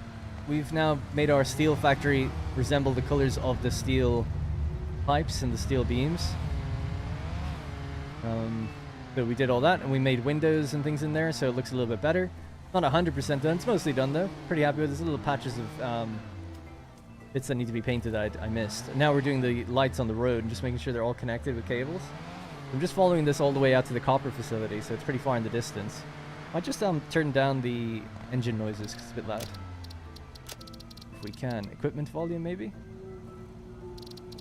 No, it's not necessarily equipment, but it might be. No, effects volume? Maybe I can't do it then.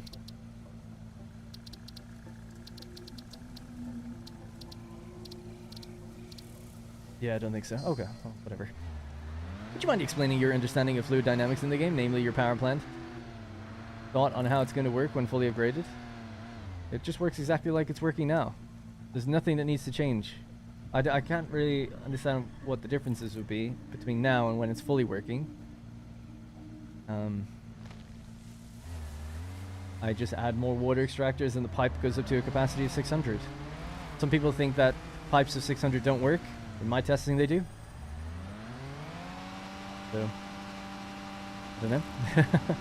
I'm sorry. If I could, if you have a more nuanced part of the question, maybe I can help with it. But if you understand how it works now, the only difference is it's just an increase in the numbers. But effectively, we have water extractors, and then to pump up to the height that we're at, we have 2 pumps, and then the whole generators are fed in a manifold style, and that's it. That is it. There's nothing else going on with it. I think in my testing, when I ramped it up to full, it took quite a while to fill. What you can do is turn off the coal power plants, or you can put but obviously that means killing power. Just mean the ones that are going to receive the extra. The extra ones are going to be turned on. If you don't want to do that, you can actually just put a fluid buffer and a valve. Lock the valve. Wait for the buffer to fill, and then release the valve, and then you're good. You're having problems. And you're good forever after that.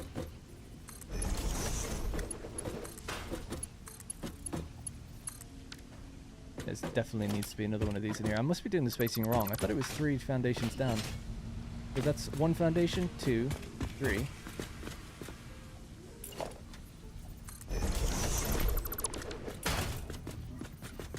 So that's... Yeah, 1, 2, 3. So here. What's your strategy for fueling your truck network? Yeah, I haven't fully thought that through, but I think what I'm going to do is create checkpoints. So, for instance, if we have truck station here and another one on the opposite side of the road, I'm pretty sure as trucks drive through, they just refuel. So there'll be checkpoints on certain parts of the road network where we know all the trucks hit. Or just build them where we need to. And then it'll be one truck's job to go and refuel those.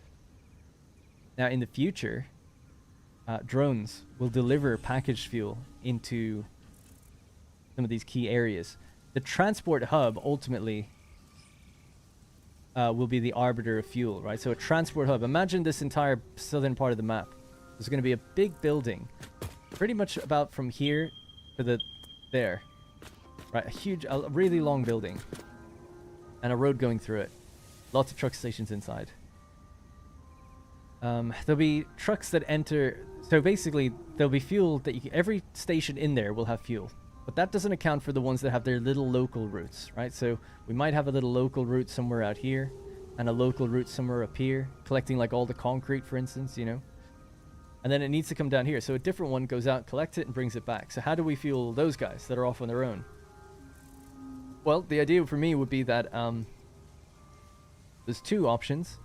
Like ones that are remote and don't touch the transport hub at all. You can have drones deliver their fuel to them because they're a bit more remote. Or you just have a dedicated fuel run where one truck or tractor goes to a variety of these different truck stations and just make sure they get fuel. Because you could go to maybe 2 or 3 in one run easily, rather than just having to go back and forth. So that's probably what. With a road network, I still don't think we'll fill up the roads too much. I'm sure it'll be fine. So temporarily at the beginning, it'll be just little truck stations as checkpoints on the road. But as the network grows and we build our first transport hub, well, then it'll be a truck's job that's dedicated to go out and fuel the more remote areas of the thing. When in the game progression do you start doing real factory instead of putting stuff directly on grass? Well, I've already started doing that. So we've got a big factory that's been built out there. We've got a big factory that's built, well, not that big, but a medium-sized factory there. And I just showed that steel factory that's over there. So there are, I mean, I've got a lot out in the grass, I know. But I do have 3 facilities so far. So we have the modular frame factory, the steel foundry. I'm building now the copper caterium site, which is massive.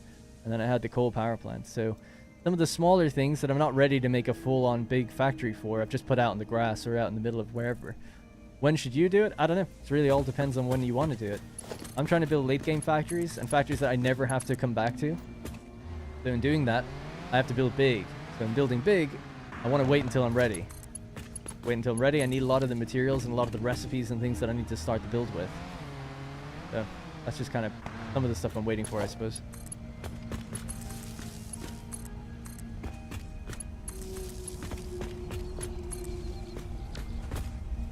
How much cable do I have right now? Yeah, it's got enough.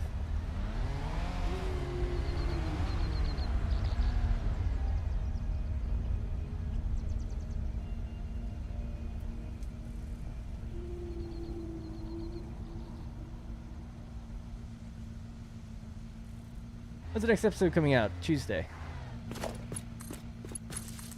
This was instead of an episode.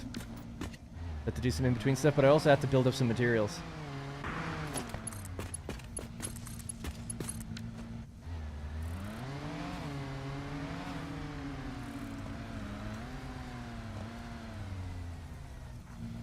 I went to a doctor apt, and he's still plugging away.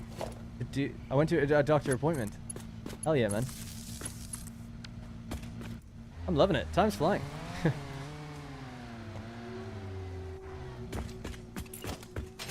All right.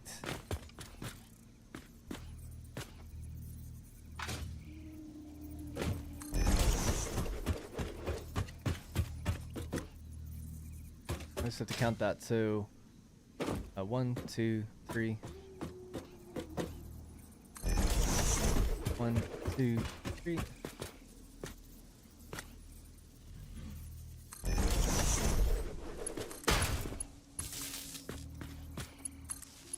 Interesting to see how much power this all consumes. But they'll only run at night, anyway, in the future.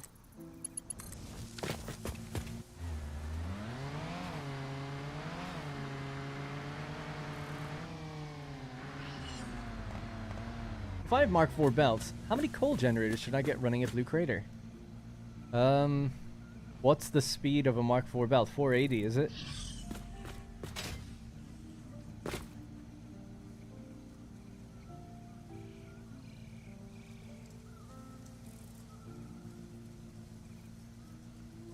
$36 per quarter, so 36 times 4 is the total. 144. The max you can is Tier 5 belt, right? So, or Mark 5 belt.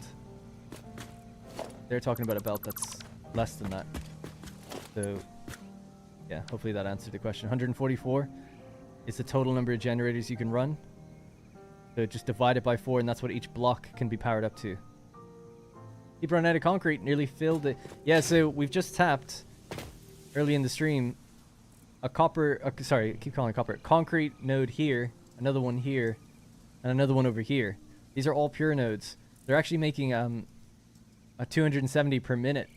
The 3 of these. They're probably full, actually, thinking about it by now. I'll have to add some extra storage to them.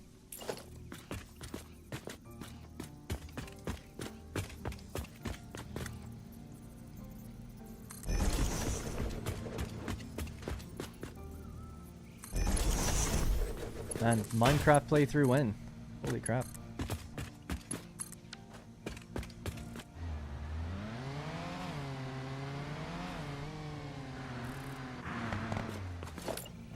I didn't realize that I have to put so many more of these down, so I apologize for that. 1, 2.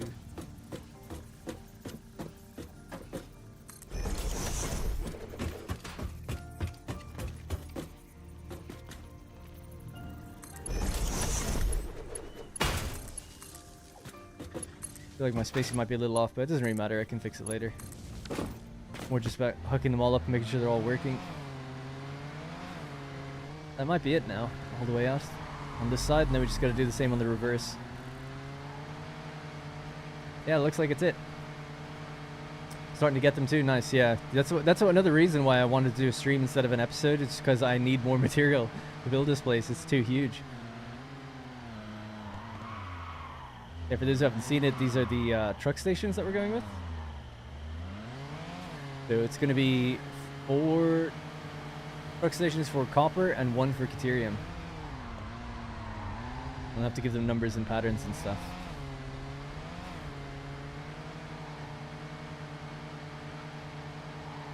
Alright, so let's hook up some of these lights. This road is probably going to change because it's going to have to go out that way. So it's somewhere here it'll turn right. I'm just using right angles, so it shouldn't be too crazy, but...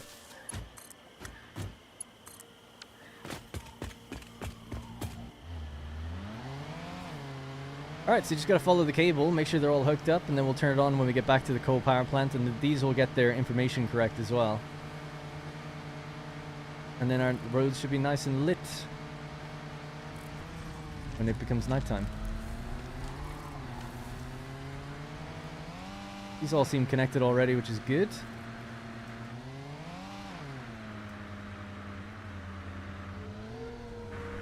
Look for here.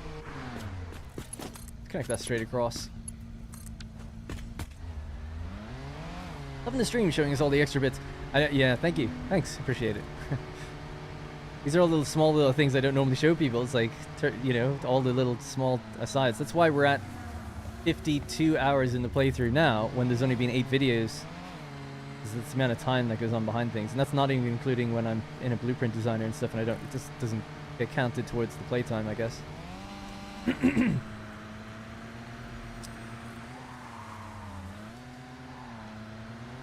Alright, so that's connected all the way down here. Yeah, I need to figure out where this road's gonna go. I don't know. I don't even know if it will go over this way, but probably. Bring that straight across.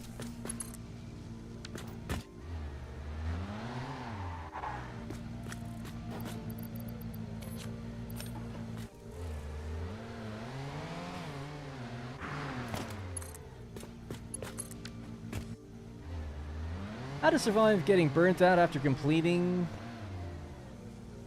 SE level 2? What's SE level 2? Oh, Space Elevator level 2. Yeah, well, I talked about that earlier on today. Like, how do you avoid burnout in a game like this? I mean, ideally, you're enjoying the game as you're playing it, but I guess you'd have to ask yourself, what is making you feel like there's burnout at that point? Like, what are you looking at that you're thinking, oh, I don't want to play this anymore now? Is it because things start to get really complicated, you know? And if that's the case, then it's not a great antidote, but my advice is to say you need to just be really organized beforehand. The more organized you are, the more approachable the next things will be. You start getting a little lazy and going like, oh, this will just be fine for now, and I'll just build this really quickly now, and I'll just make spaghetti belts here now, and I don't remember how anything is made. Well, then you've just made everything really a lot more difficult for yourself to progress, and it'll just get harder and harder because it keeps getting more complex. So if you're not organized, the complexity compounds, I guess, because it's like even more difficult to deal with. So it's not a great answer, I guess, but it's like if you could make a to-do list and almost even keep little notes of what you've done in the game, like marking the map with where your factories are, with where the things you've already gotten are, keeping a to-do list on the right side of the screen so you always just stick to what you're doing rather than going off and doing a million different things. I've also gone outside the game, and you don't have to go as crazy as me. Some of this is just for the purpose of being on YouTube. But for instance, doing something like this I think could be helpful. Just that. Here's everything I make in the world. Or, you know, here, or whatever it might be. And that's all you need. Just a little thing outside of the game that says, here's where everything is and where everything I make. And then you just know, like, what you need more of and what you have less of. Oh, I want to build a new factory that does blah blah.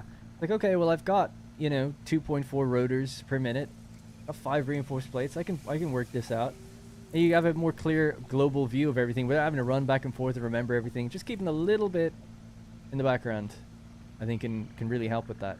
A little bit of organization can help with that. You don't have to do any of that. I mean, in game, if you wanted to keep it all in game,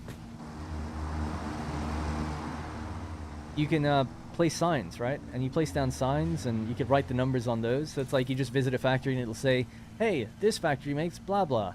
And, oh yeah, I left this issue behind. But it's all up to the person to remember to do that. But if you can just put up that little extra organizational time at the beginning, you will save yourself so much in the long run. I guarantee it. Alright, looks like we're all connected now. Have to light this side up. Use signs as a reminder. Exactly, yeah. Signs as a reminder of what you haven't done, I think, is almost better than what you have done. Because it'll allow you to remember like where the little mistakes were. I'll show in just a minute when we get back to the coal plant now. I'm going to load up one of my other factories and show you some of the best signs I've ever made. And then if you just adopt that naming, what's the word? Convention. If you adopt that naming convention, or do a similar one, it'll make building way easier in the future. If you just stick around for a few more minutes, I'll show you that. Oh, looked off screen for a second, found a gap.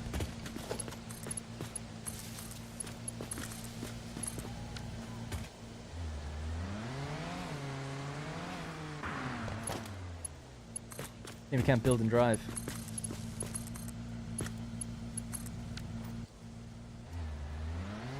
Nomenclature.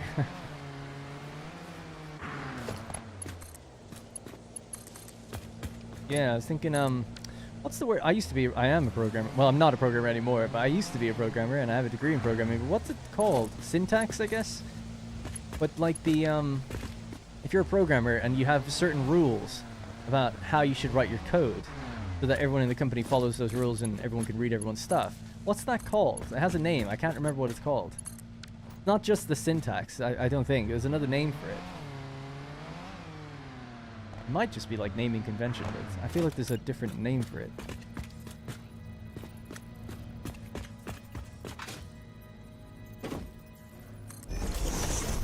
Naming conventions? That's true, yeah. That's another way. That's another one for it. Is that what I was thinking of, though? Style guide, syntax, it's not algorithm.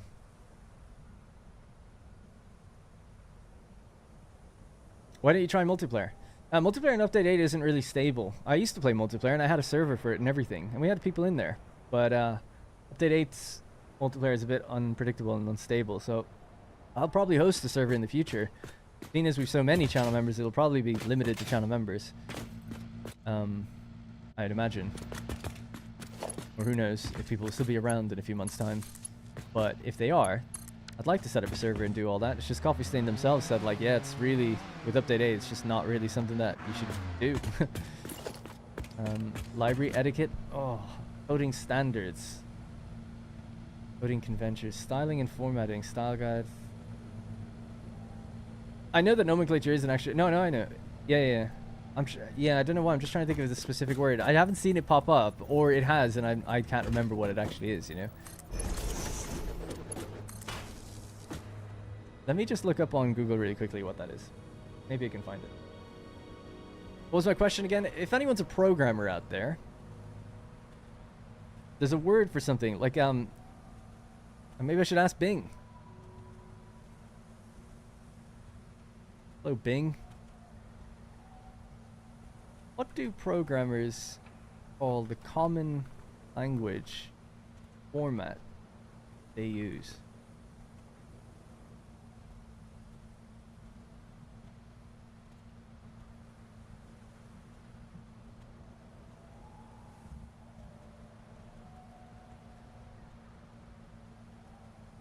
Jesus.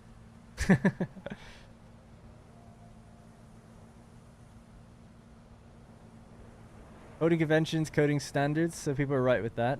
Set of guidelines or rules that recommend how to write. Indentation. That's the word I was looking for. Which is even just like a part of it. Well, I actually know it's not. Indentation is just how far in you push in things. Style guide and coding standards, I think, would probably be...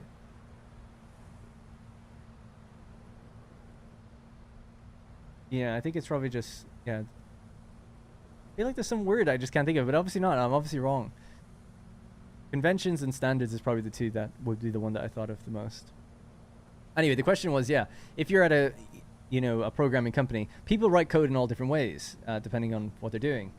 And in order to keep things written the same and keep code similar when multiple people are working on a project, you have something called blank blank. And I wanted to know what that was called because I couldn't remember. So if I was just... For people who don't know, if you were to write like if something, actually if you were setting up variables at the beginning of a project or something, so you could have like an integer my number equals 0, right? That would be just like a super basic thing. But some people do this, right? If it's a member variable, they'll have an underscore before it. So it's like, okay, that's local to this class. It only stays in this class. It doesn't touch or contact any other classes in the code base. It just stays here. And that's the notation, the syntax, whatever that name is for that. So I was like, yeah, what are the coding standards and rules that and companies have different ones all the time.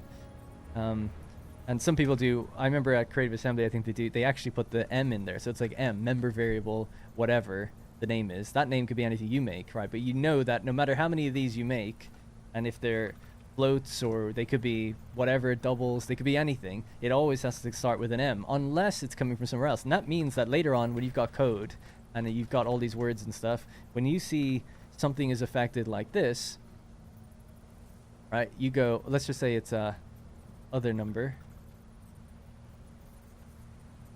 When you go like, okay, yeah, whatever, other number and my number, and you go, hang on, there's an M with an underscore. You know that that's local to here because we've all agreed in the company that that's what we write. And that's just like a coding standard and a naming convention. So, yeah, so that's just what I was trying to think of. I don't know why I came up with that. Oh, yeah, it's because I was saying in this game, the signing kind of method that I've gone for, people use that. I feel like it's taken a while to come up with, and it works really well, actually. I'm really happy with it. And that could save you a long time in the long run because of organizational efforts. Anyways, it was a very long-winded way of saying all that. I haven't done coding in like 5 years now, so why it slipped my mind. Right, we can turn this off, turn it on. I would actually lower that down to 33. Now, someone dropped, was it Etheric Bard? super chat that actually had the... And it wasn't in the super chat, they just mentioned it. Yeah, I've missed it now, but there was the hex code that they wanted me to use for the colors. I'm actually okay with the color. It was more the opacity. So what we can do is just quickly switch it to nighttime. Just pause. Make it real dark, actually.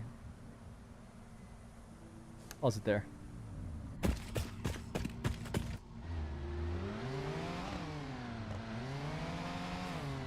Yeah, I would say even that's too bright. These spots. I wonder, could we just make those spots like lighter? Less opacity. Constant, you mean? Not a constant. I know what you're thinking. Like that would make sense, but the word constant's used for much other things in programming, so it wouldn't be that.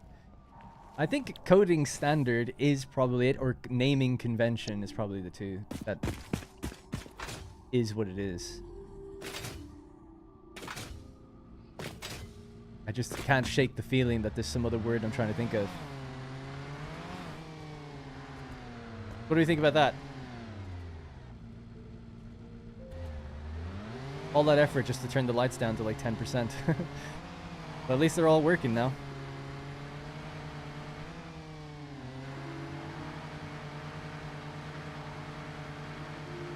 Kind of gives a cool effect when you're just driving.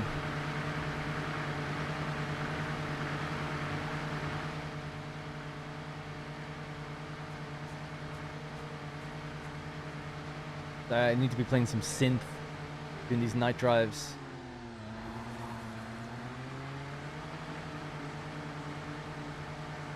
Pseudocode? Why is the moon in the mod so adorable? Oh, on the picture? Yeah, real happy. Sun's happy too. Alright, so that's the lights have been done. So there's only one last thing to do, which is to brighten it back up now. Actually, I need to go and set those to be night mode so they turn off during the day. And then we'll come back. Yeah, we need to go to the modular frame factory, make sure that's running optimally, and steel is running optimally now. And that should, I think, balance the power network as best we can. Man, it's like GTA 6 out there with the lighting that we've got going on. It's not nomenclature. No, it's not nomenclature. I thought it was a word that's like only programmers use. You know, it's not like a, yeah. I work for myself. I couldn't deal with 100 plus coders code. Oh my god, yeah. I actually only ever worked as a programmer for a small company, which was totally fine. I worked for Creative Assembly, but I worked in marketing. I didn't work for programming for them.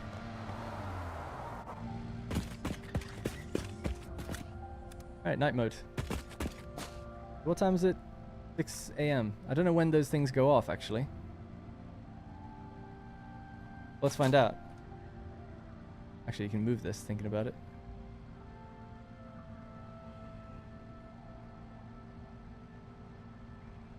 $7:30, is it? Yeah, it's 7:30. Alright, we'll keep it at 6. Whatever, it looked nice. Let time play.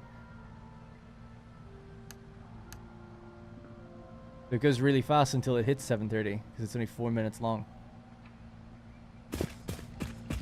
We can see everything just moving through the sky super quick until 7:30. Alright, so there's only one last thing left to do, like I said, which is, there we go, the lights are off.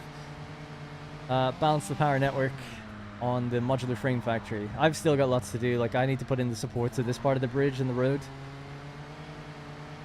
A lot of it does have supports further back. Just about to see it over there.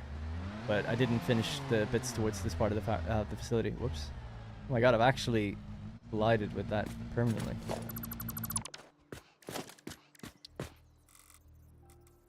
It would be kind of cool to break out the Cybertruck truck thing and just drive as quick as possible on this road, seeing as it is like the fastest vehicle now.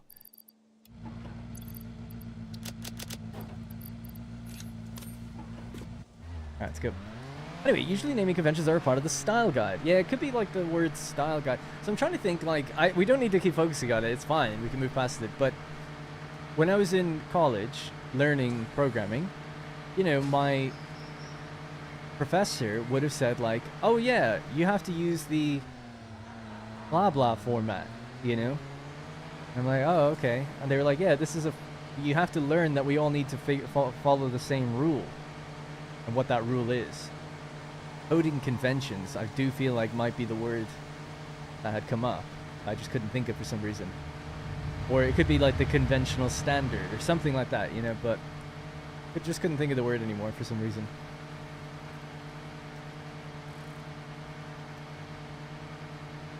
Sorry if I missed your...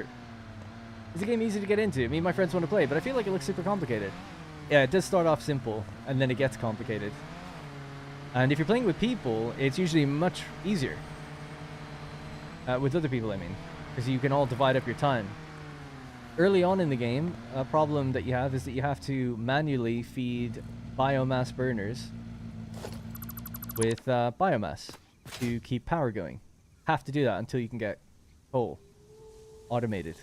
So because of that, one person can go around collecting all the grass while someone else is doing some of the building, and you can get going pretty quickly.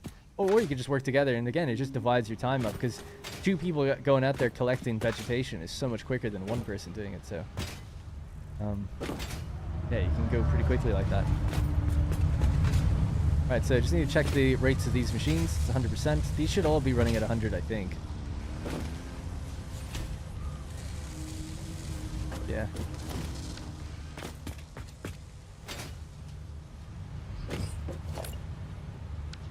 I'm gonna cut the coal there and put one of these here instead.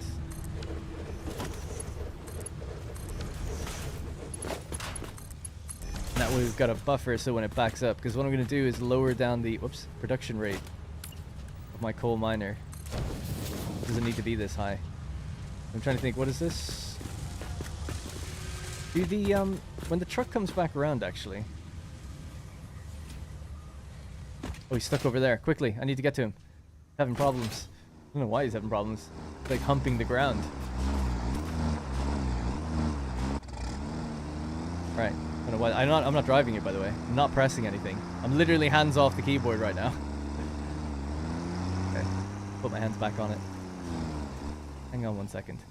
So show and hide the path. What I wanted to do was load the path. Ah, yes, it does tell you the coal. So it's 24 coal per trip. Ah, but it doesn't tell me how long the trip takes. That's kind of what I'd need to know, isn't it?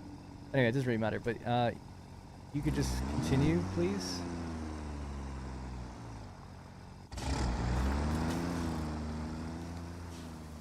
It'll fix itself. We don't need to look at it. It'll fix itself. I don't know why it's doing that.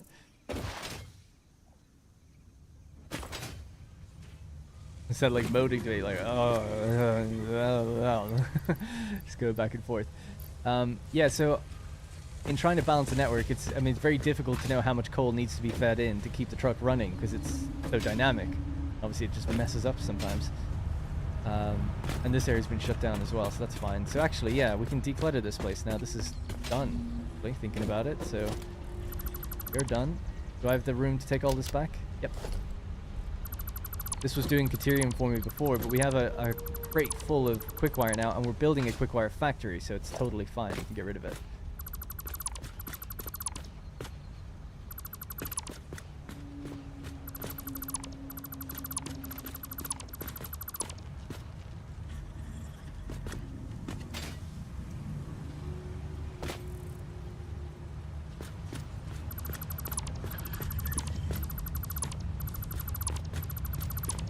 Okay, so yeah, totally full container of quickwire.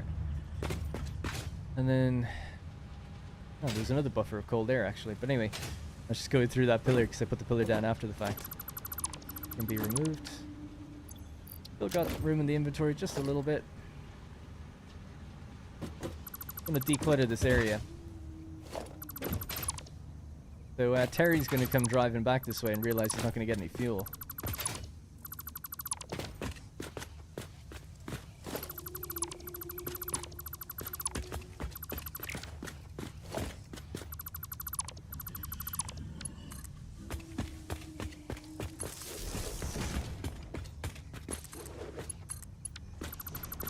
Alright, that should keep power running. Although I think it's actually fed from up there. Anyway, it doesn't really matter.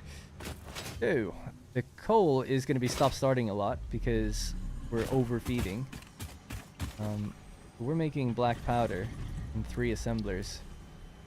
That's 15 each. 15, 15, 15. It's 45 coal. Really don't need to supply this with that much at all. Then it's just for the truck. So I'd say Lower this down to something like 60. That's 78% efficiency. So actually, that tells me what it needs to be, doesn't it? Let's keep it at 78, and that'll just keep it running. Although, I don't know, that seems really high though. That could be a way of doing it, thinking about it. You can leave the machine on for a bit and then see exactly what efficiency rate it hit, and then just match it. Speaking of conventions and following standards, could you please stop driving on the wrong side of the road? Always the wrong side of the road for someone, isn't it? In my City Skyline stream, we drive on the right side. In my playthrough, I drive on the left side. In this one, I've chosen left side. No particular reason, I guess. Yeah, just to add this up really quickly. Oh, it's 37.5 because they're overclocked. That makes more sense. I was thinking, like, how could it be that much? Times 3, so it's 112.5. Okay, cool. That'll probably just keep flowing then, I would imagine. Because that is the efficiency rate it was hitting, 78. So if I've just... Hey! Stop. Harry has been put in my pocket for a little while. We'll redeploy him later. Alright, we all good? We're all good. Let's check the power line now. Becoming more stable. It's not pushed all the way up to the top yet, and I don't really know why. The max consumption line. So it's like these are machines... This gap here is machines that aren't on, that could be on. Oh, I know why. Or I know where that could be. It could be over at our starting area. Let's just head on over there for a bit. Yeah, I'm seeing some yellow lights. Don't like to see that. So this is full up.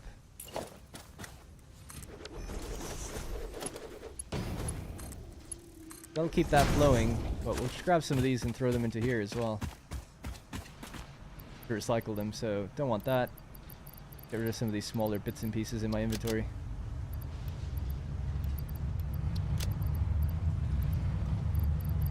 Alright. That should keep filling in there. Get rid of some of the vegetation stuff for later use, future use.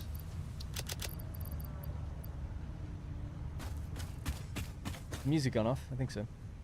We played through the entire playlist. Wow. 3 hours of songs. Okay, so iron was a big thing that I needed to empty out as well.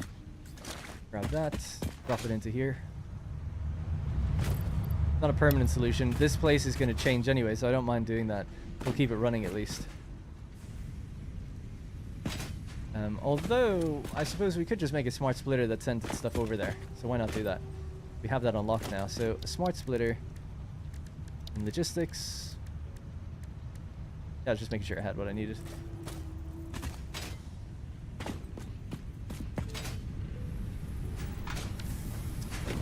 Three things that merge here and go into here.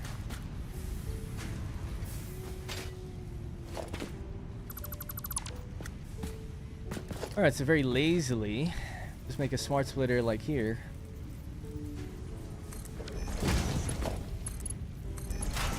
And then this can just feed over to there. Missing iron plates, ironically.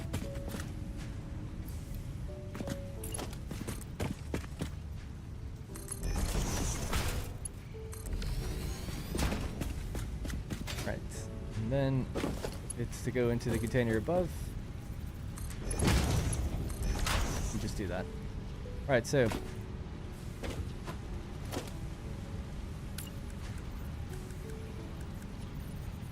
can I now upgrade the...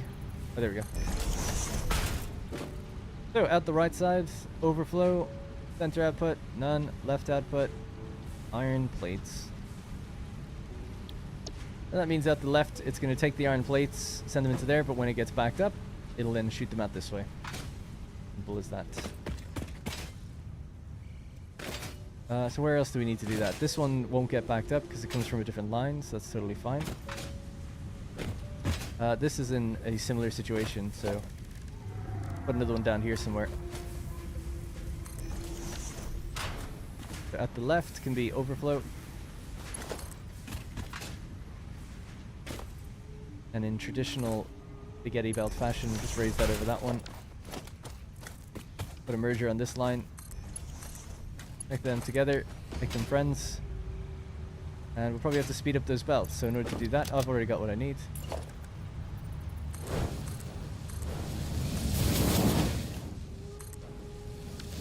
Alright, so now it's just sending the overflow out. It'll just keep everything running. The only things I'll have to manually do forever is just keep going around and collecting what we need. But that should keep these guys running a bit better, I think.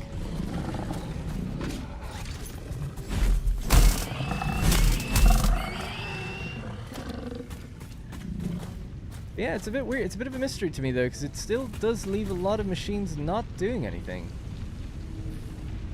I mean, that's a lot. Our max consumption is 2200, and our regular consumption is 1800, so that's 400 megawatts not accounted for. Seems like a lot. Yeah, I can snap the belts now. Am I starting a new world? No. I was just doing things on the existing world that we have. Speaking of conventions and following standards, can you please stop? Oh yeah, I read that already. Yeah, concrete might be full. We could check the various concrete miners we have. Oh yeah, and copper. I keep forgetting. Copper is up there too. Let's check the copper area. That's probably full, actually, thinking about it. Caterium refineries. Well, the Caterium refineries aren't hooked up to the network at all. They shouldn't count. Only because you can have separate networks, so it only shows you what's actually hooked up but not on. So it means that I think so anyway, but it shouldn't be counting those refineries, because I've put like 100 down, and each one's, that would be like 3000 megawatts, not 400. So 400 megawatts is AFK right now, or missing.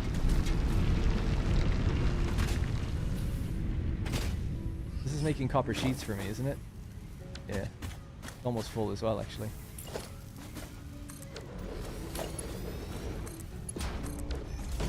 Yeah, that's because it was doing cable. The cable's full, so I've cut that off. So now it's doing this, but it's not balanced, actually. So 20 copper ingots per minute are needed.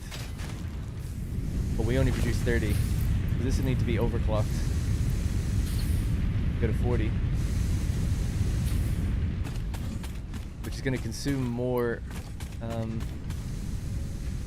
copper. So that's 40 and that's 30, so 70. Just to balance the numbers to keep the machines running. Not a permanent thing. Alright, so that should keep those on. So why are these ones off? These are off just literally because they're full. There's thousands upon thousands of wire in there. Just for the memes, we're just gonna go higher. Another 12,000, please.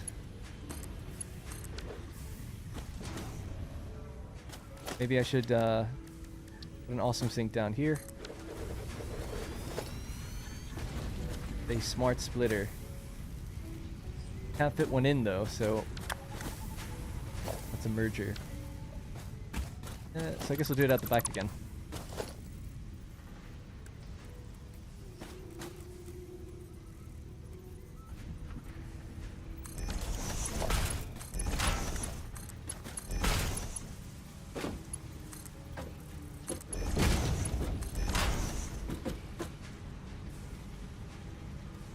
Okay, so that's overflow now.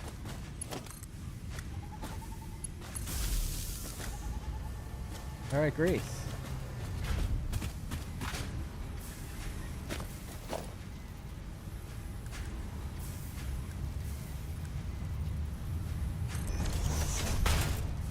Go out the left, again, overflow.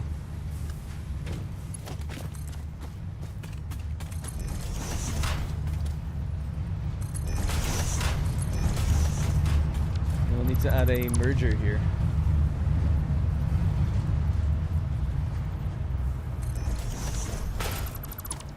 I don't know why I'm packing everything so unnecessarily close together.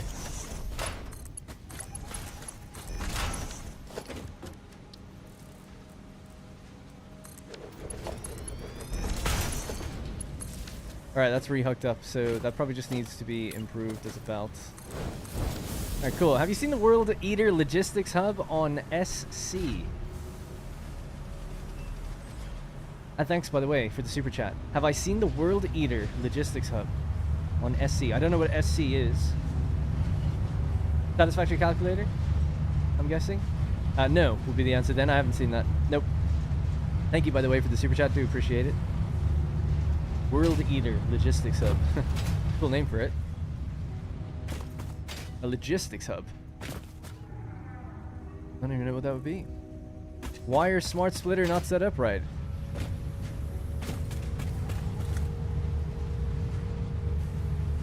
Oh, yes.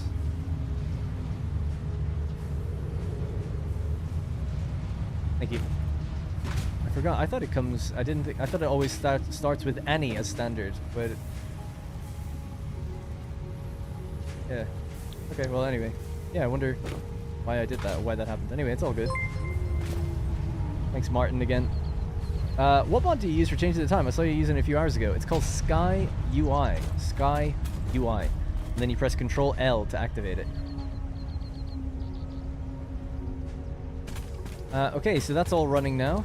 So let's check our network now. Yeah, barely made a difference. Still about 400 missing. So I'm just going to also mark this location as copper.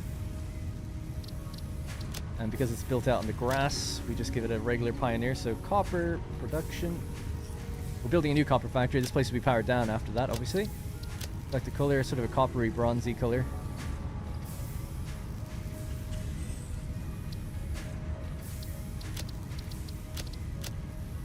Alright, cool. So copper production, motor production actually isn't active at all. That could be part of it. Thinking about it, that's probably a big part of it.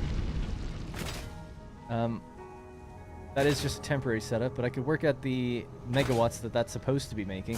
I reckon that might be a big part of it, actually, thinking about it. So the power is 15, so 60 megawatts. It's not that much, but it's something. It's definitely 60 megawatts is not being used.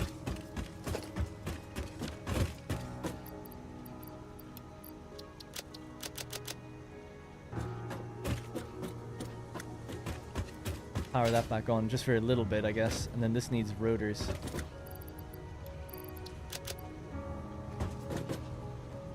That'll keep them all rolling for a bit. I'm seeing green lights everywhere, that's what we like to see. We're trying to get rid of all the yellow lights or red lights. Yellow light over there. Problem, man. Problem is that you're full, is it? The container is full. As far as I remember, these consume all of the screws. So they shouldn't actually be saving up any in the background. 60 per minute screws. Mark 1 belt. Mark 1 belt. Mark 2, so that's 120, 60, 60. Yeah, that's right. Again, another super chat from Martin. I'll wait till it pops on screen, then we'll read it. For posterity. I wonder why that's happened. It doesn't really matter, but it is consuming everything evenly now, so I'll just delete these. It might have been... Oh, I know why. It's because the reinforced things were full, weren't they? Yeah.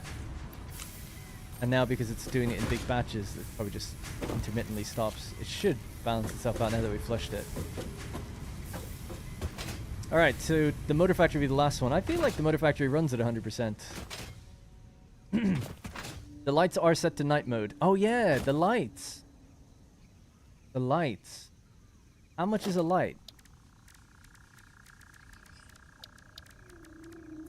1 megawatt. I mean, there is like 100 lights.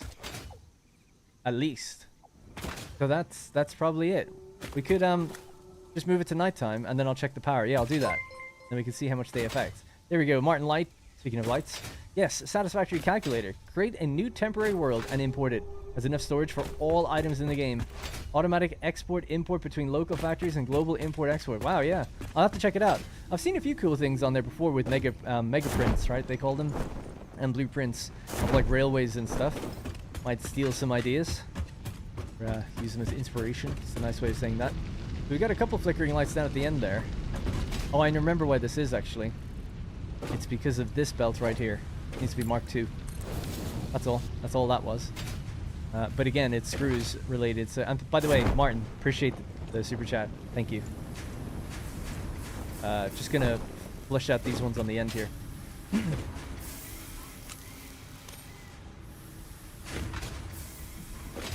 500 screws going to waste. Give me the screws, I guess.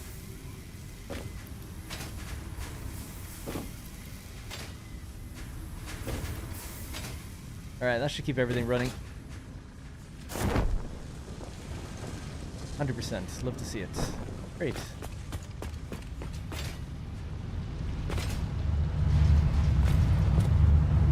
Right, so let's test this out. So our power network is here.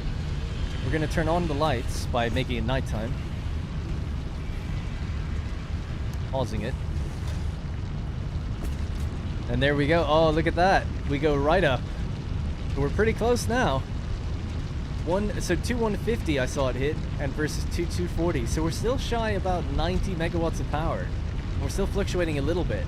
So we do know that truck stations will go up and down based on getting delivery. So I think it's just the truck stations I have out in the world. I think that's it. Because I'm pretty sure all the factories are now running correctly. But yeah, I think that'll be pretty much it. Because the number is so small that I'm pretty confident that it must be just due to the truck buildings. What are they, 15 or 30? The 20. I know for sure that we're actively... I'm only actively delivering to 2. So that's 40 megawatts that can go up or down, depending on when this tractor reaches its destination. So 40 megawatts is out there unaccounted for. Turn this back on. Oh yeah, but I've hooked other stations up that don't have a connection. So this one and this one. I'm gonna go up and get rid of that one. We chase this down.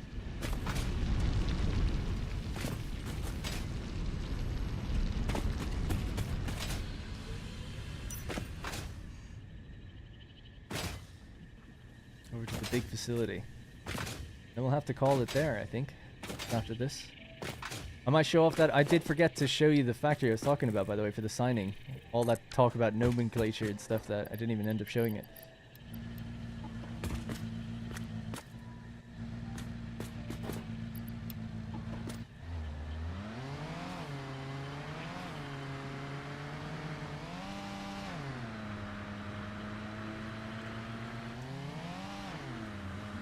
How many megawatts are taken by the trashes?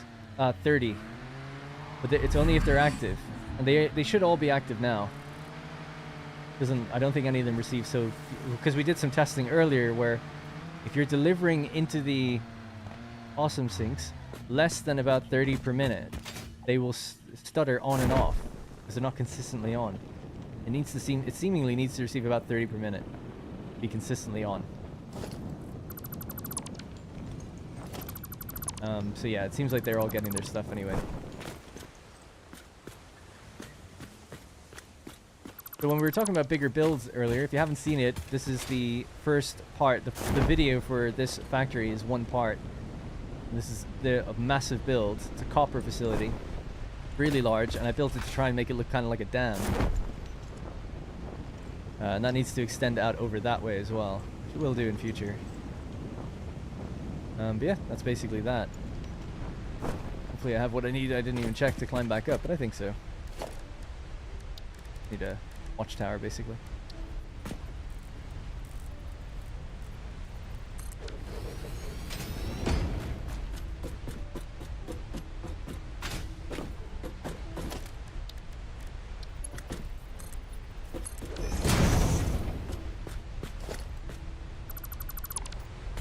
So you can see, like, we do have a lot of smaller things out in the grass or whatever, but, you know, we're building big. We have ambitions.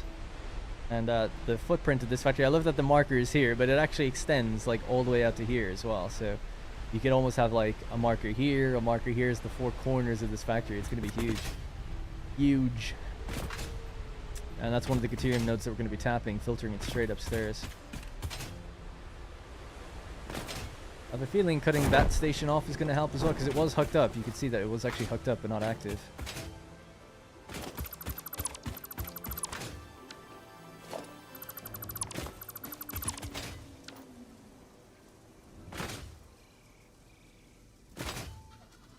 Did I bring the truck with the car? It's upstairs. Looks cool. Thank you. Yeah, I think it looks cool.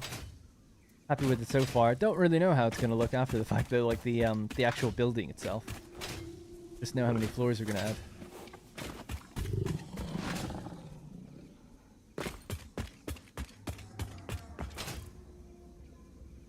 Alright, we could check our power one more time. Right. Yeah, I just wonder what that little fluctuation is. You know, the way it's just changing a little bit. Like, what is that? What could that be? Where is that happening? Consumption line. If the truck activated, that'd be 20. We'd see a jump of 20. But I'm seeing a jump of like 3 or 4. Very weird. It's like a constructor is on or off or something. Because the constructor is the only thing that would be doing 3 or 4, right?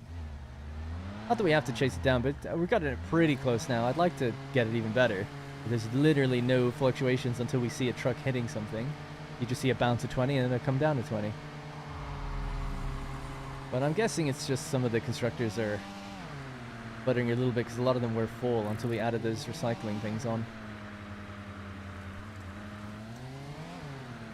And the only way to check really is to go around to each machine or all the machines you think might be doing it. And, damn, sorry, hit the corner of that before I got down. And just check their efficiency, and if you see anything that's less than 100, then you know that's the culprit. Like this one right here, that's the culprit right there. He's yellow. See him? That's a problem. This could be it, actually, thinking about it.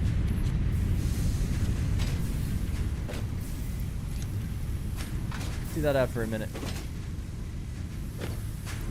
So let me count this up. So this is a smelter that just goes into 2. Freshen that up as well. So it's at 75%. So that's going to be doing 30 ore per minute, going into 1 smelter, which is doing 30 ore per minute, putting out 30 iron ingots per minute, split between 2 constructors, 15 in, yep, so that's fine. Is it? Just want to make sure. Yeah, 30, 15 and 15, that's fine. And then it's going on to a manifold line, which we know we just backed up earlier. So the line is probably super full. How many machines are feeding onto this line? 1, 2, 3, 4. So that's 60. So it never needs to be more than a 60 belt. But I would say that it's probably because these things filled up so much that it needs to stop, prevent itself getting backed up. Need to empty them out. And I think the belts will flow a lot better then.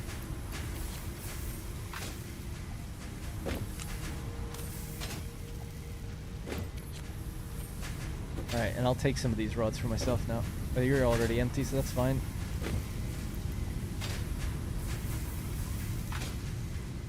I think that might have been it. That could have been it. I've said that a few times now, but I do think with the numbers we saw, you know, this is 4 megawatts of power and it was at 75%, the miner here as well. That could be it. Oh, it's so good. Yes, we did it. Solid. So 1838.2. The 0.2 is because of overclocking certain machines, I guess. But in order to reach that to the max, 2 truck stations would have to be active at the same time. The only 2 we have active, right? They'd have to be receiving or distributing stuff actively, and also the nighttime would have to happen. So, or it would have to be nighttime. So if we go back down to nighttime real quick and just pause it, check that again one more time. Should be almost full. I would expect a 40 megawatt discrepancy. Let's see if we're correct. Right, max consumption 2220. Consumption 2071. So that's, oh no, it's just changed a little bit as well. Down from here. 2087. Oh, there could be a truck there right now, actually. Let me just see that. Yeah, there is. A tractor is literally active right now, so let's just wait until that moves.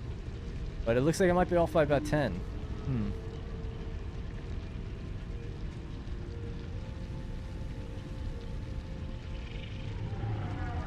Yeah, so here, 2071 went up to 2087. That was 15. Oh yeah, that was the truck station. So they're 15, not 20. Sorry, it's 15, right? So that was the 15 bump we expected, and the 15 come down we expected. But it's not quite exactly where it should be. There is still a tiny fluctuation. Oh no. I'll have to check that on my own then and go around and find it. Oh, it's just like 4 megawatts though. It's got to be a constructor or a smelter somewhere.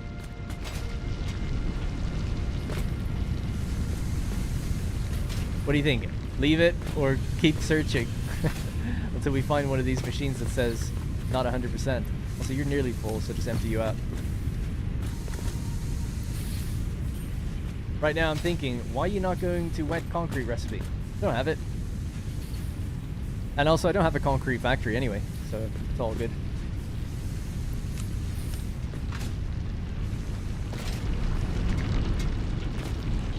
good at that. Them do their thing. 3 concrete builds be the problem? Oh yeah, the new ones. I doubt it. They should just be stopped if they're full, not sputtering. Because nothing's consuming them. Living the Minecraft music? Yeah, same here. Find the culprit. Okay, we gotta find the culprit. How can I not when people are still dropping those fat super chats? So appreciate it. Let's go and find. Go out to these 2 copper areas or concrete and just cross them off the list. They will be actually really full though by now, thinking about it, but if they're full and stopped, that's fine. I'm just trying to keep the consumption line even. If it's fluctuating, it means that a machine is coming on and off, so something's wrong somewhere. And that's why I can't stand it. If a machine's just off, it's off. It's like, oh, it's full, it's off, whatever, not a big deal. It's a waste, but it's not a big deal. But if it's coming on and off, then it's like, something's not balanced. Yeah, so this is just paused because this is full. So that's fine. 24,000 concrete though, love to see it. What belt speed was this? That was Conveyor Mark II.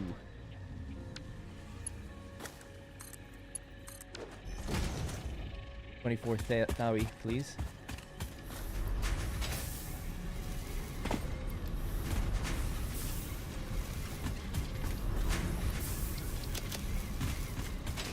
Alright, so that's back up and running. The other 2 are next to each other down this way, so we'll just get to that real quick.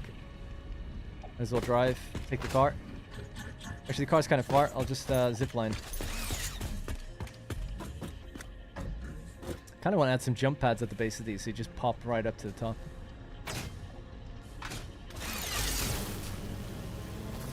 Anyway, how do you make the game brighter? For me, when it turns night, it's almost unseeable. Brightness options, I guess, in the video section. I think there's a gamma option, maybe. I haven't had the issue, I guess, so maybe my monitor's just fine, but I would assume... I guess I shouldn't have said without knowing. Is there no... Gamma. There you go. Gamma. Mine's at 2. So if it was default at 1, I suppose it would be quite dark. Mine's at 2.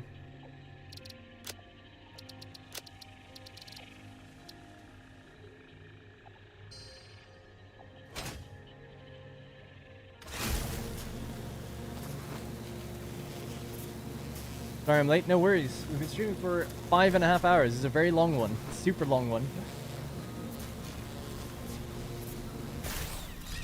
So this is still going.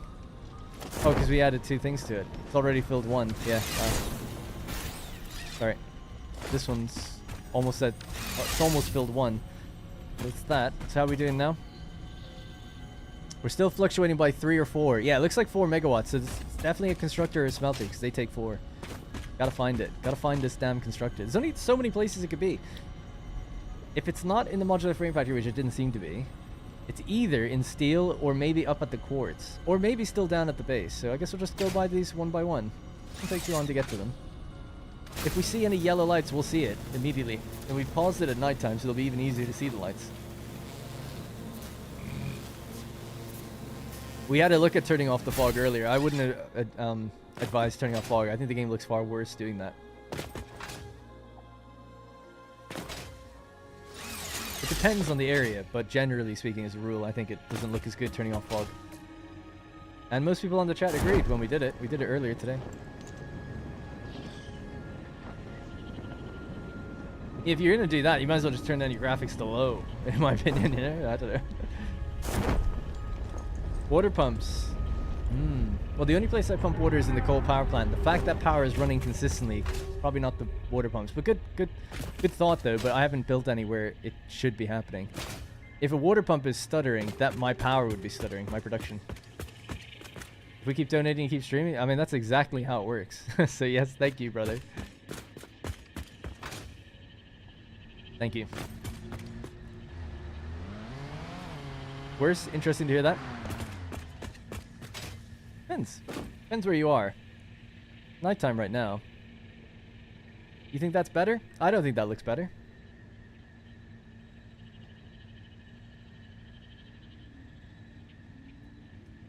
I think that looks better. It didn't darken anything. It was darker when we turned off the fog. The fog has like a blue lightish hue to it. That's up to, you know, like I said, I'm not judging anyone for turning it off. I think it looks worse though, but it's in the eye of the beholder, I guess.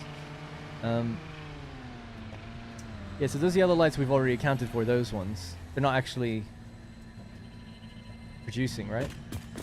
Hang on. Because they're assemblers. That's like a mini thing. Thanks again, Brother Jay.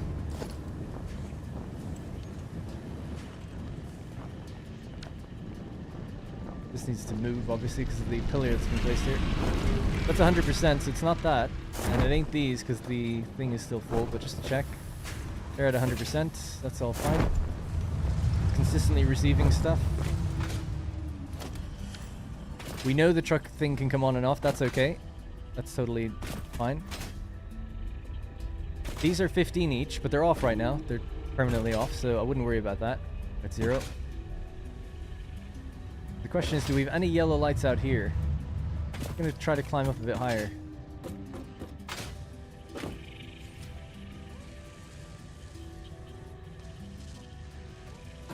Not that I can see.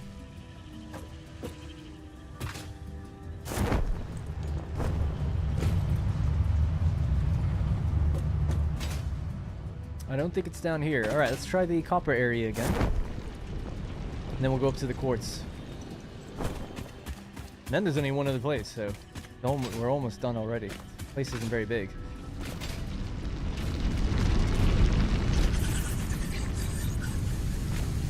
%. 100%. This one's yellow. Oh, but it's not turning on though. It's not connected anymore. Keep that off. Full of wire or cable.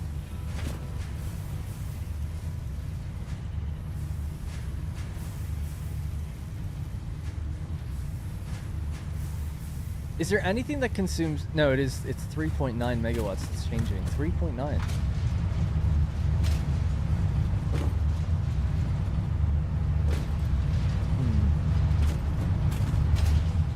The only things that are 3.9, like you said, is a pump or a constructor.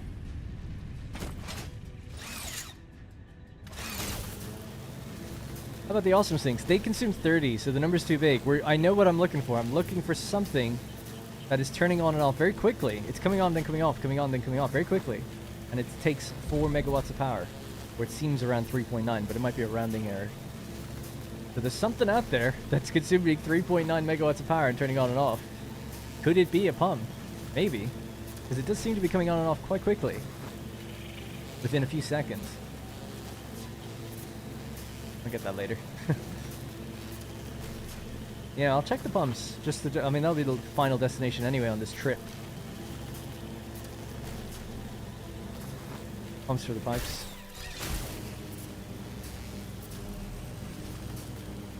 That would suck if it's a pump, because it's nothing I can do about that.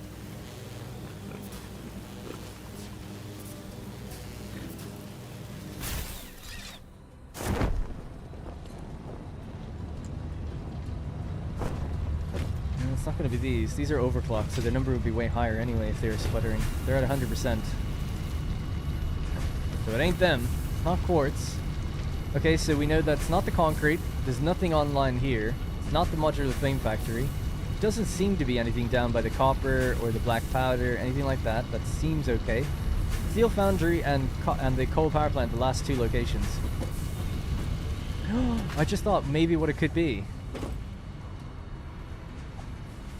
Sulfur. There's a sulfur miner here, and maybe the docking station's full. But it does seem to be coming on and off quite quickly though. But that's another place to check anyway. That doesn't explain why it would be 4 megawatts. It would be more than that if it's a miner. How much are miners? Maybe.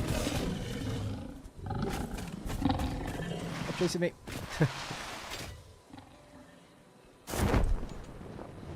4.4. Bro, it's a water pump. Well, let's find out. I can't think that I'm handling the sulfur anywhere either.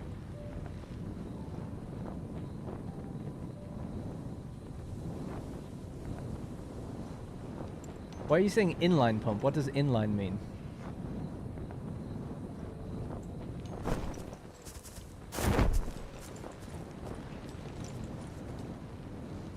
Sulfur is also in black powder. The black powder is running just fine, but it might be the actual miner isn't hooked up to the amount of sulfur we're consuming.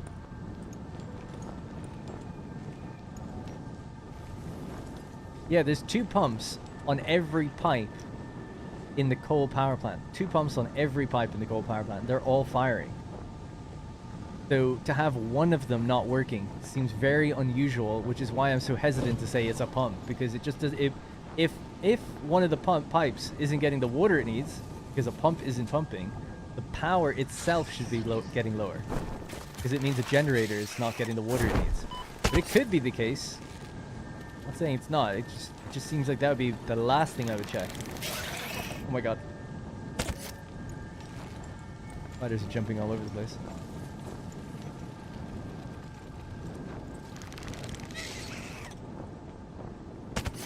Jesus.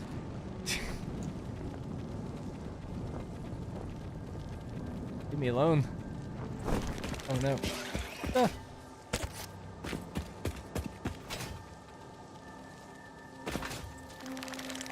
Oh my goodness. Fight that thing. Leave me alone. They do fight each other, by the way. Oh yeah, look at that. Oh wow. Gonna have a bad day.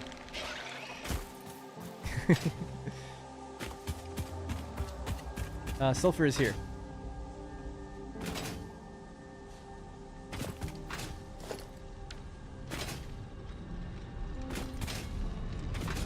Now, if this efficiency isn't 100%, there's something wrong with it.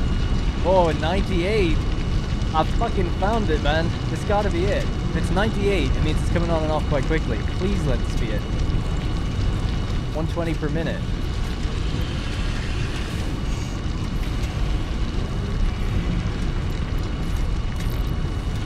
I don't know if this is it, but the fact that it's not 100, it bodes well. 2106 is our consumption. Oh, damn it. It's still there.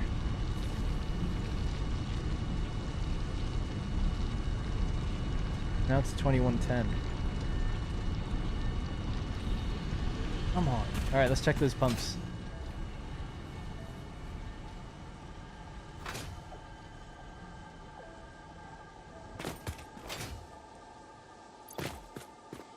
Not it.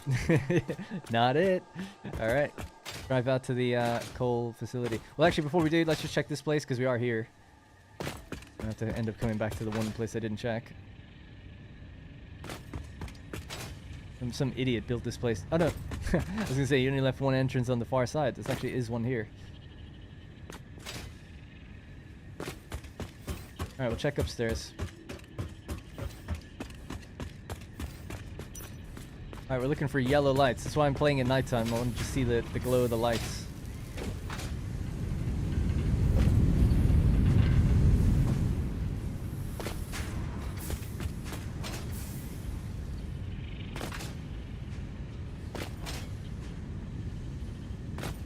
Don't think it's here. This seems okay. Check a few of these machines. It's 100%.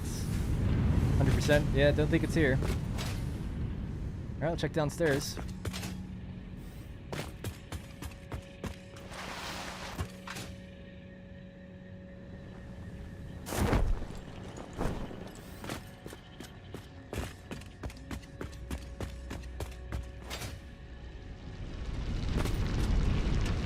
Truck stations don't consume power when they're idle. They consume 15 when they're not idle. So we know that it's going to bounce up and down by 15 because there's 2 truck stations.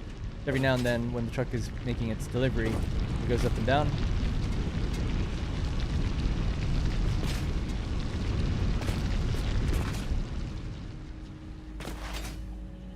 Alright, to the coal power plant. See if you guys are right about this pump. 100%. 100%. Seems fine as well then. Guess so. These are too big to be the problem. They shouldn't be it. Alright, that's the steel done then, so we'll just head back out towards the coal power. That's the last place to check. If I can't find it there, I'll literally just have to fly around on my own in like debug mode and just check, and then come back in, load the save, and fix it, you know? Sorry, I have to go down here.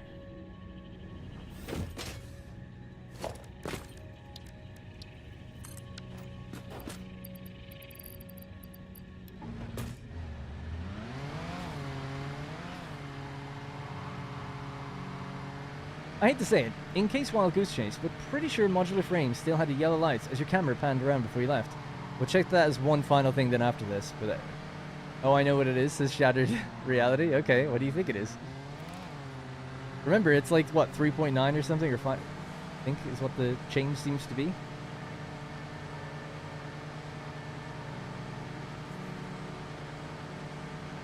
Yeah, it wasn't full, you're right, the sulfur thing.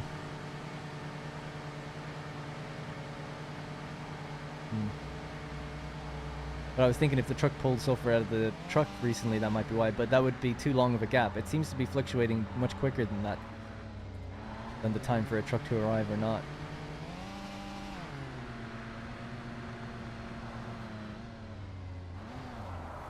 It would also be weird if it's a pump, because for the longest time, this place was stable with no problems.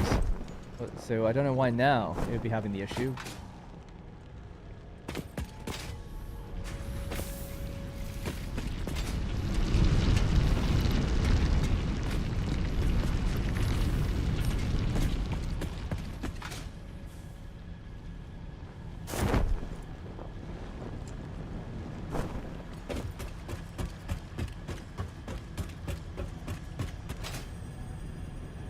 See again what it looks like, get rid of the fog.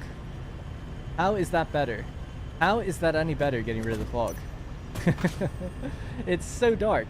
I mean, the fog doesn't make it any more visible, but it's definitely better with the fog on, right? It looks way cooler.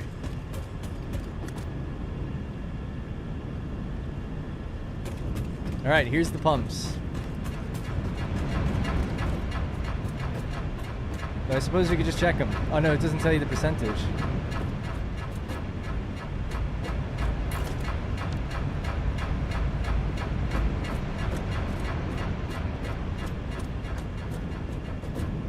Don't think it's the pumps, guys. I'm not seeing any flickering of yellow lights or anything. There's no reason that they would stop. They're all the same. If one was stopping, they should all be doing the same thing.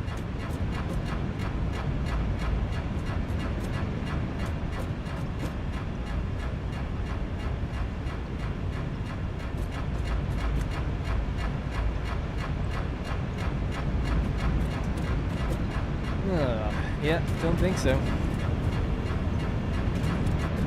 It's happening right now. We should see it. It just happened right there. Feel it.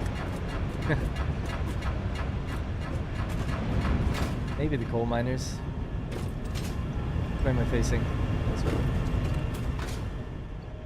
Ah, so loud in there.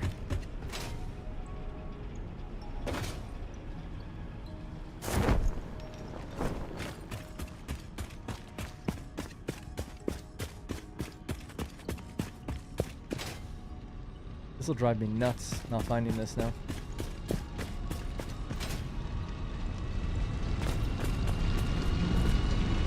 No, it won't be them because their power demand is actually really high. It's Mark II miners. That's a 30 megawatt drop we'd see. We're looking for a 4 or thereabouts, just around 4. It made sense to check for the pump because it's around 4. But that other person said maybe just as a last ditch effort, the modular frame factory one more time, and that'll have to be it. No, I'm not going to be updating the save file to this one, not until after the copper factory is done, because I don't want some other person out there creating it before me. So once the copper one's done, then I can give it up. All right, one last drive. We can brighten up the day again, I guess, a little bit. Happy those screw assemblers you cleared the input on.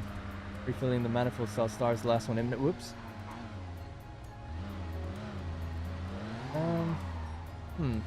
Oh yeah, maybe. Yeah, maybe. The logic is sound. I feel like I should have stopped by now, though, already. Because the volume isn't particularly high. But you could be right. It might be waiting for that one, and yeah, maybe. Anyway, the head lift on the lower pumps has been exceeded. You'll not be getting the water up effectively. It's fine, it doesn't matter until we put Mark II pipe on it, or pump on it anyway. Oh, like I said, the power is running totally fine. With no drops. 4,800 megawatts. But when you want to put a Mark II pump on it, that would need to be put at the right idea, or at the right height.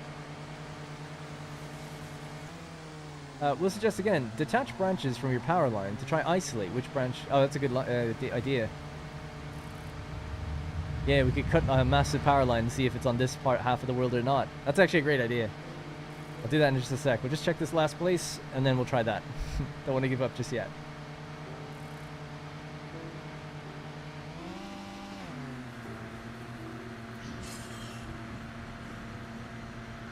I'll save it before I do that though, because I don't want to cut off production on half the world to find 4 megawatts of power.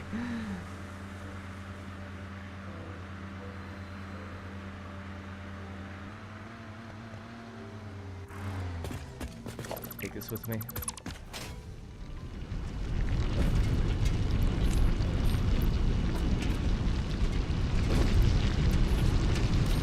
So fine anyway, but see, make it nighttime again just so. Oh, I see yellow lights. You're right, I do see yellow lights over there. There's gaps of screws. You might be right that the manifold thing has caused issues.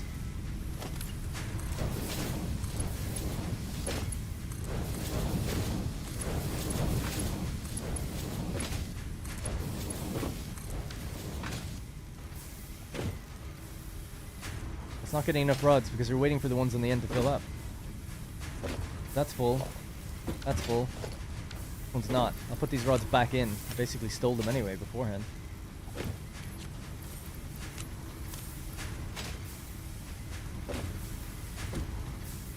Alright, we'll wait for these to fill and see if that's it. What time?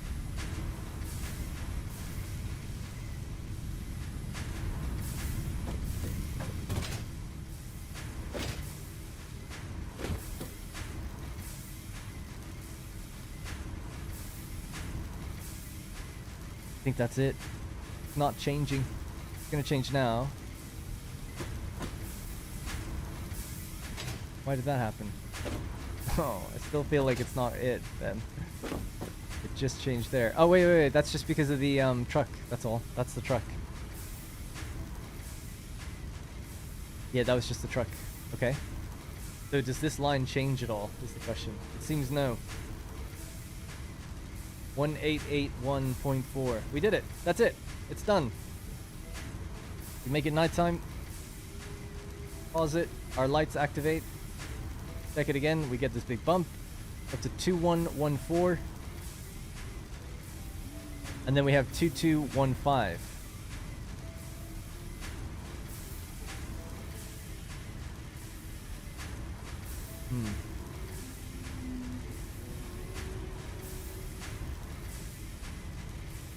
It wasn't 2215 though, was it? 2215, 2114, sorry. Still a pretty big gap. So we know that 30 of it is oh, I know. It's all good.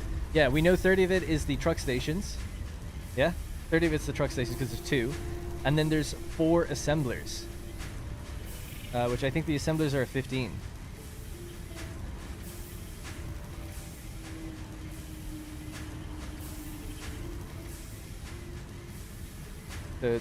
Sorry, I messed up the notation here, but that minus that gives us 101. Let's just go minus 1, or just say 101 minus 30 minus 15 times 4. That leaves us with just like an 11 that I'm not really too 100% sure about. But I do believe, you know what? I have to just test it. I need to remove the. I'm just gonna remove those assemblies and see what happens. I need to do it.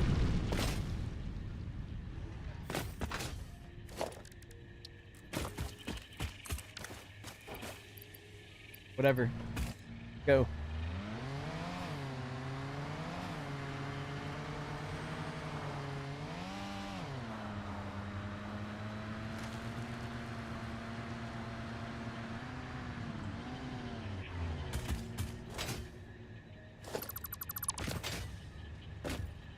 Alright, so they're cut off.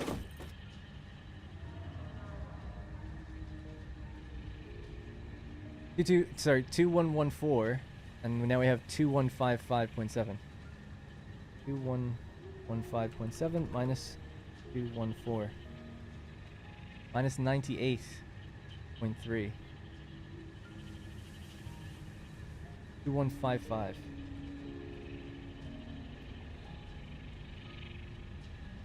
Do 114. It's negative. That's 41. So we know that there's 2 truck stations, which is 30.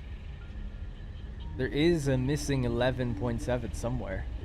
That's not affecting things because it's not running. But it's, for some reason, there's a machine hooked up to the network somewhere that's not on, or multiple machines that take 11.7 megawatts. That doesn't matter to me too much. I'd rather just keep a consistent line, but it is concerning. It's concerning because it's basically saying, like, you've connected a machine to your power network somewhere that consumes around 11.7, and it's not operational. It seems to be permanently not operational. And we did just check all of the miners and everything, so none of them were going to get backed up immediately, so don't know. But I'll have to leave that. At least we stabilized it. The idea was to balance the power network, and we did that. So I can at least say that's done. It's not one of these, right? It has to be something that's doing 11. This does 30. Truck stations are 20. So again, no, they're...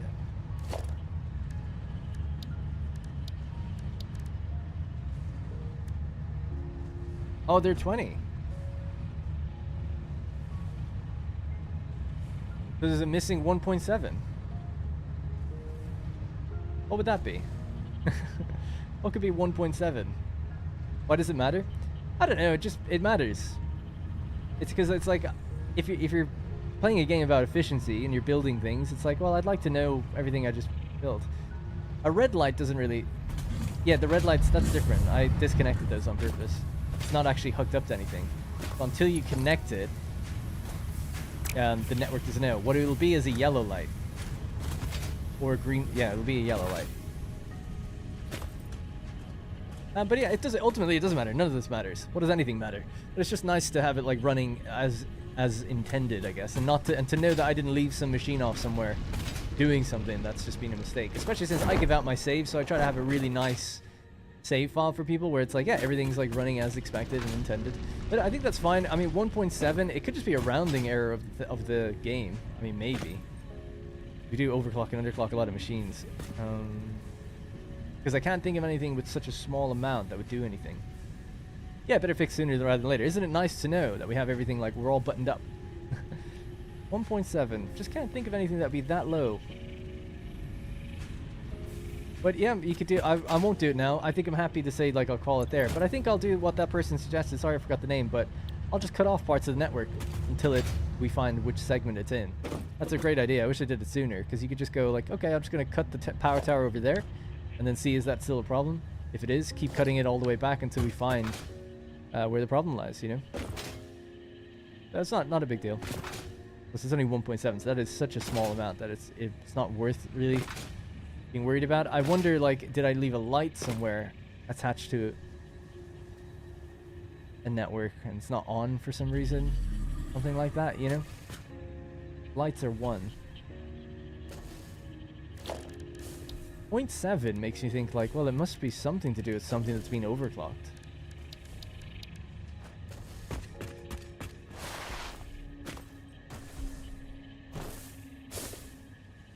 $21,339. That's 21,739.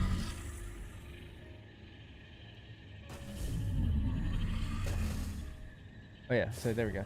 2114. Yeah, 40 of it is... Yeah, it's 1.7, isn't it? 40 of it's the trucks. So we have 2 trucks added onto that. That's 2147. Or sorry, 214... God, I'm such an idiot. 2144. And that leaves us with a difference of 1.7. Yeah,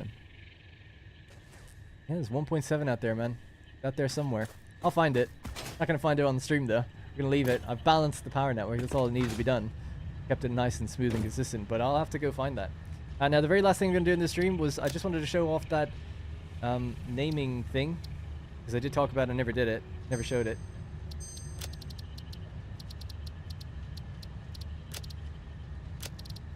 I'll just show this really quickly.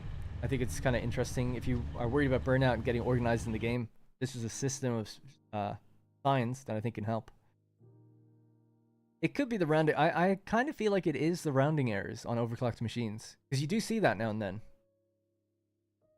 You don't have anything underclocked, a ridiculous amount to get 1.7. No, I don't think so. And we just went through all the factories, like everything was on, you know. I think it might be just a rounding error. I know that's maybe not good enough, but I'll figure it out. Maybe post it in my Discord later tonight, because I'll just go over this right after the stream.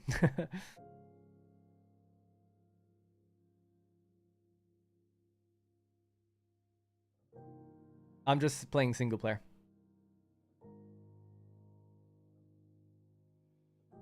Oh, my game crashed. Alright, just look again. Could be the sulfur. There's a few miners that I've underclocked like that just by a couple of %, and it's like maybe.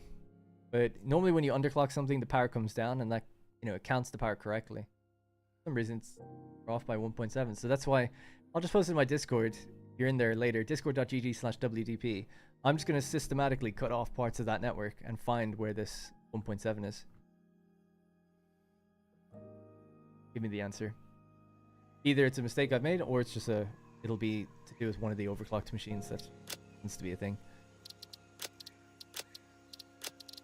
Hey Jerry, you're actually joining us at the tail end of the stream.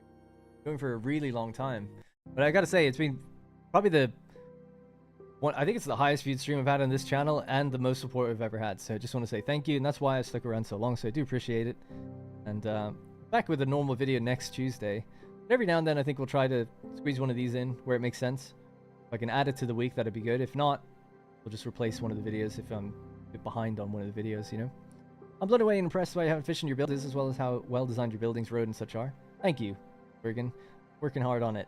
I'm eager to clean up all the factories that are built out in the grass at the moment, you know, because they all deserve their own buildings and they don't have it yet. But that's what this copper facility's for. It's going to clear 2 of those areas off the map, the copper area and the Ethereum. Actually, we just cleared the Ethereum today, thinking about it. Then we build an iron factory. A lot of the starting stuff in my starter base can go. The motor thing is totally temporary, and the quartz then has its own factory. Yeah, that was the one I was forgetting. So iron factory, quartz factory, and then we'll have more bespoke factories that do things with the components that we're making in these places. Daters or motors. So I look forward to looking back on the world where all that clutter is gone and it's more just clean roads and trucks doing their thing. It'll be really cool to see if my idea for all these trucks can really work. The plan is to have a lot of them.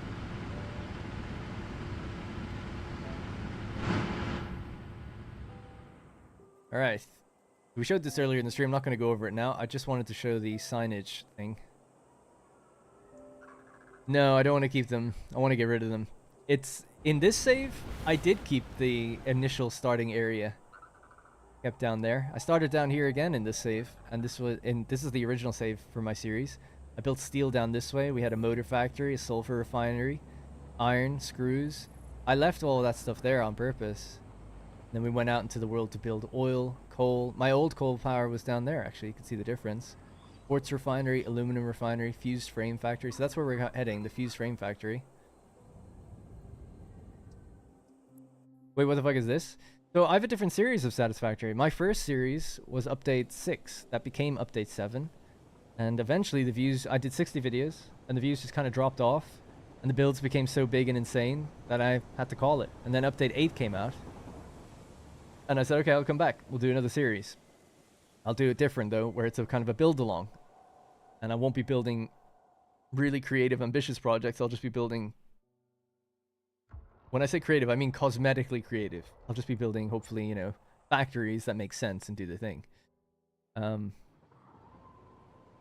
yeah, this is just before the update 8 one. Another thing that killed this, partly killed the series for views, was towards the end. Update 8 went on to experimental, and I moved over to it, and the game ran at like 10 FPS for me for like 2 months. So I just couldn't upload really. So it just meant it was kind of done. But it's why people should know that, because in the beginning of this new series, I showed these factories. I said, this is what we did. I got burnt out. I'm going to start again.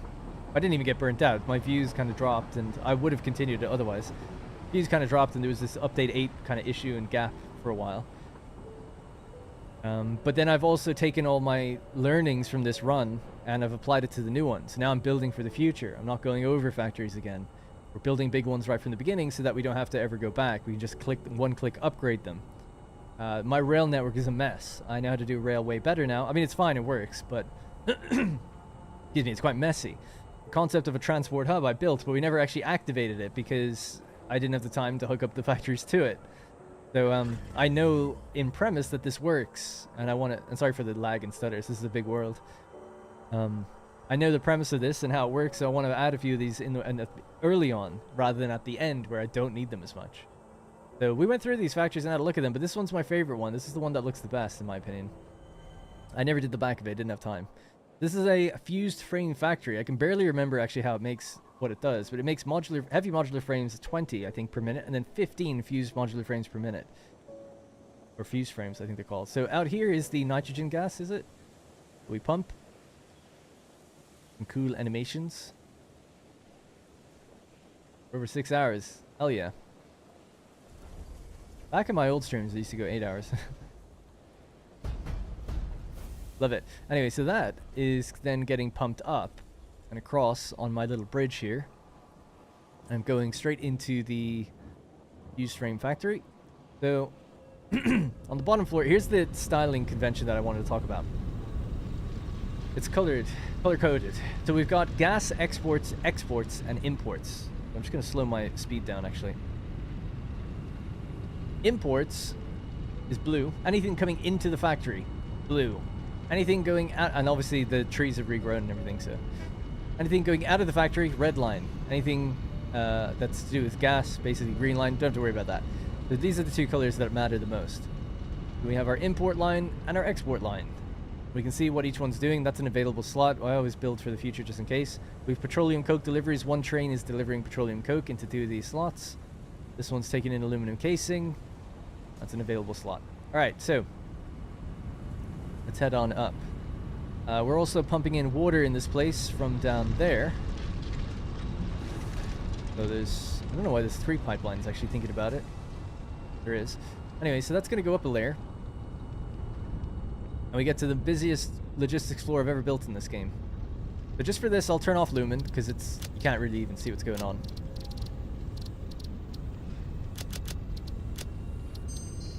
Right. Here we are. So this is the kind of styling convention that I developed right at the very end of my series, where I was like, man, if I knew this going in, things would have been much more organized. And they're fairly organized in this, but they could have been better. Always let your old videos play while in my game, like your big shells. Hey, I appreciate that as well. Thank you. Did you ever get to nuclear? No, I got right before it. I was 2 factories away from getting there, but I never got to it. So this is the Fix-It employee guide of how to understand these signs. I gave out this save as well, so you can always jump into it. It's in the same directory as all the other ones. The example sign is this one up here, right? So example, R13 to R17. So that's the machine's ID and optimal input, right? So its optimal input is 480 on the line for these 4 machines, right? Because it's R number 13 to 17. And then the directional flow and the resource that's going along. The color schemes then are blue labels for inputs, red labels for outputs, and purple if it's going from output to input. So where certain machines are doing a double refinement, color changes slightly. And then this symbol that's being put on the belt means the belt has a split from its original. And then it's just something that needed to happen. Right, so let's follow a line just as an example. So if we start with water, well, first off, actually, we need to see the refineries upstairs. So I'll just type in no clip so we can just flip through the world and go upstairs. And that didn't work. I had it already, that's why. Okay, so here's our nice clean refinement floor. This is basically what our refineries are going to look like in the copper area, right? You can see where I got the dialing and the idea from. And I think it's very clean. Now, I don't want to build every build the same, but I thought it would be good to start off the series with one that I know works well. I think this one does. So these machines are all numbered from 1 to 17, I guess. And the refineries, so R1 to 17. That's kind of the grouping. Oh my god, with the yellow light. It's okay. You can see then as well the percentage rate on them, right? The efficiency rate that they're going to have. And that's basically that. It's the same with all the other machines, right? They're named based on what they are. So wire, 1 to 15 in a line. We then have foundries. These are different because they're broken into groups. There's a lot of foundries. So it's the A group, the B group, and so on and so forth. So it's quite a few of those. And then we've got just an absolute ton of steel pipes. So steel pipes 1 to like 90, I think, or something. 80, maybe. Then over in the distance, let's see if I can remember what that is. Well, it's I? Iron something? Something? Let's see what it is. Oh, iron ingots. Oh yeah, I. And they're kind of blue for that color. And then IP, iron plates. That's how we know what they are. Right, anyways, that all happens down here in this crazy belt chaos, where it all gets figured out here. But if I ever come back to this factory, I'm always able to track what's going on, for the most part. Because I was even starting to number up the top. So we say like R2 to 17, this blue line, so we know it's coming into the factory. So we're traveling along this way. That's a water pipe, obviously, so it's 480 water. Now this is a belt, it's coming from a different direction. So there was a central band here in the center of where everything comes up and down. So concrete was just coming in. Limestone, basically, is coming in here. Is that limestone? This one is going from R7 to 12. The 600 traveling along here. Now the water pipes are flowing the other direction. Because you can't see flow on a pipe, I put little arrows down on the ground. Obviously, we can see belt flow by looking at it. That wasn't a big problem. But there's also the directional flow of the lines. And that ends there. And obviously, they're all just going up to the various machines. You can see the numbers, right? So it was R7 to 12. So 7, 8, 9, 10, 11, 12. And the other one, this one, said it was just going to number 17. So it's not going to any of those. Just going to the one in the end. 17, this is where it ends. Streams back up. Just reload.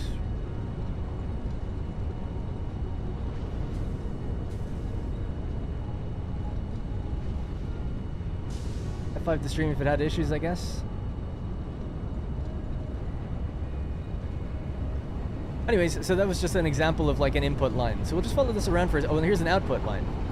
Because these are the inputs. We're taking in copper ore from refineries 1 to 6. And then on the output of the copper ore, the refineries 6 to 1, or 1 to 6 going this way, producing 213.33. That then flows along this way. We can follow that one for a while, right? So it's a red line. It's coming out of machines. But then it's going to go into a series of other machines. So it's a red line that becomes purple because it's going from one machine into another. And then it becomes blue. So the purple is just to denote the connection point of where an output becomes an input. And we can see that here. So it's a purple line, R1 to 6, and that continues along, and so on and so forth. Now you get little information things. Important, 14 to 17 produce 304. 40 of this is split away from this belt, because that was a really messy thing up here. There's a few little infographics. This config splits 40 away from 240, and then adds 64. The 40 is sent to a belt of 560. So it's just to remind me like why that's doing that and what's happening there. Obviously just to go into the various different machines. So the long story short is I think this labeling system is pretty good, because on the top sign you just list the machines it's going to and the amount. Bottom sign, the direction and what it is, so you can just quickly look at it. So I just know like there's 1200 iron ore here going into all of the F machines, the foundries, and they're on those two separate belts and they're going up their various different ways. This is petroleum coke, 450 traveling in. This is the end of the belt here, and that's coming in via a train station over here, right? So it's coming in here and then wrapping all the way up. So the train stations are fairly separated. Petro Coke delivery was struggling to balance between freight cargo, merging them here. I love all that little infographics. It's so funny. I don't remember writing it, so it's just funny to come back and see little things like that. Yeah, and then the machines are listed. Coke 780, Coke 780. Those are temporary things I feel like I put in just to keep me reminded of what's happening here. So there's all these belts of 780. Traveling along and getting separated out. So yeah. Alt F4 will make you stream faster. Bruh, it's fine. I appreciate the joke. It's all good. Alright, so there you go. There's just an example of like how you can possibly do your belts when it starts to get really crazy. You know, central bands of belts that are color coded. It allows me to look at something like this and go, okay, I know which ones are going into other machines. I know which ones are coming into the factory. Like the ore lines are blue. The ingot lines are red because they've come out of machines. They become purple when they cut down this way because they're going from one machine to another. So they're dependent on something else. Which is basically the way. I don't know why there's stars on this.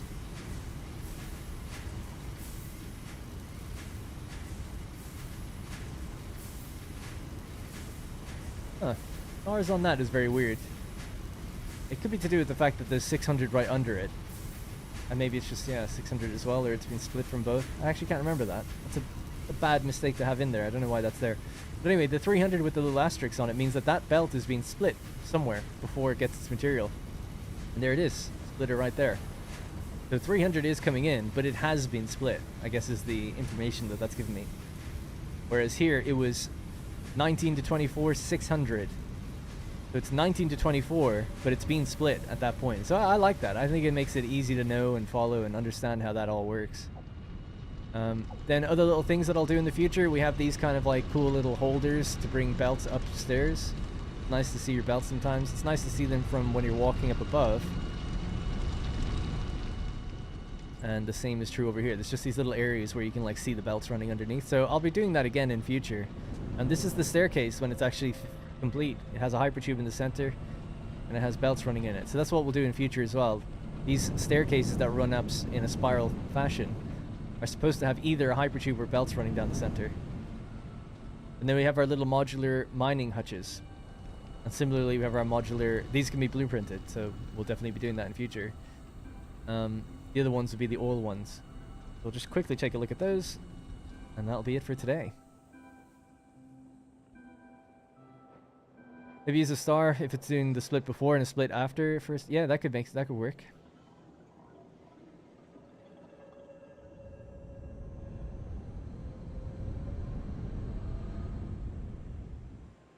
Here they are. Yeah, I like these ones as well. So again, just 4x4, so it fits into a blueprint designer. Obviously, it doesn't have the oil thing in it when it's in there.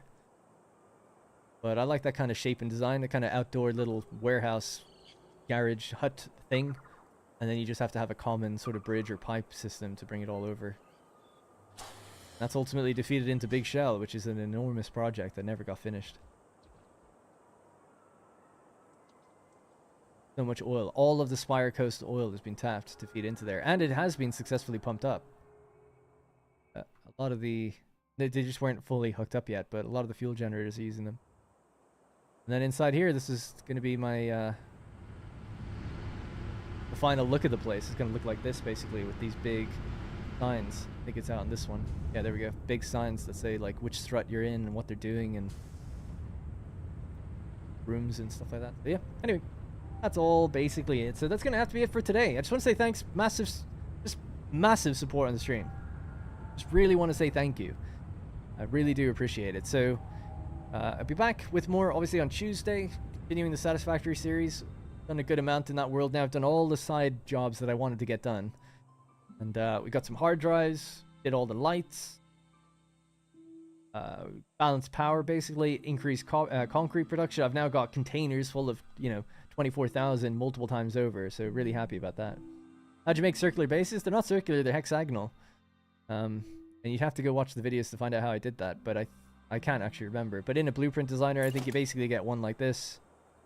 You get another one, offset it to the right amount, and then you just build that line out, and you build that line out, and you have to get these crossover points, and to hide the crossovers and the diagonalness of it, I have these running on top, so it's a whole thing. I don't recommend doing it. Not building square in this game is pain. So yep, that's gonna have to be it. So just again, appreciate you. Thank you very much. Sorry if I missed. There's obviously lots of chat and lots of comments. Try to read as much as I can while also keeping the flow going. So again, just thanks and have a great rest of your week. I'll be here all throughout December, hopefully, putting out Satisfactory content as well as City Skylines. Make sure to check out those series as well if you're interested. And yeah, just be mainlining those 2 series all the way through to the new year. Got some stuff planned for the next year, but for now, it's just Satisfactory and City Skylines. Also, consider joining my Discord if you haven't already, discord.gg/WDP. If you are a channel member of any kind, you get recognized on there with a kind of a rank and a blue name and stuff.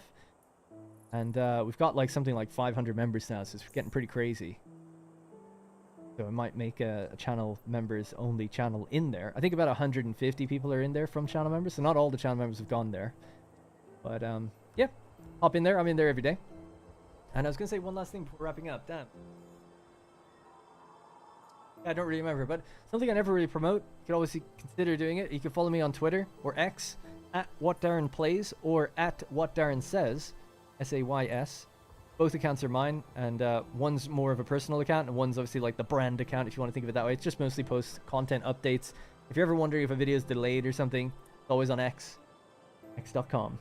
It's also always in my Discord as well, so you could always get in there. And I don't spam notifications or anything in Discord. You can opt into notifications in Discord.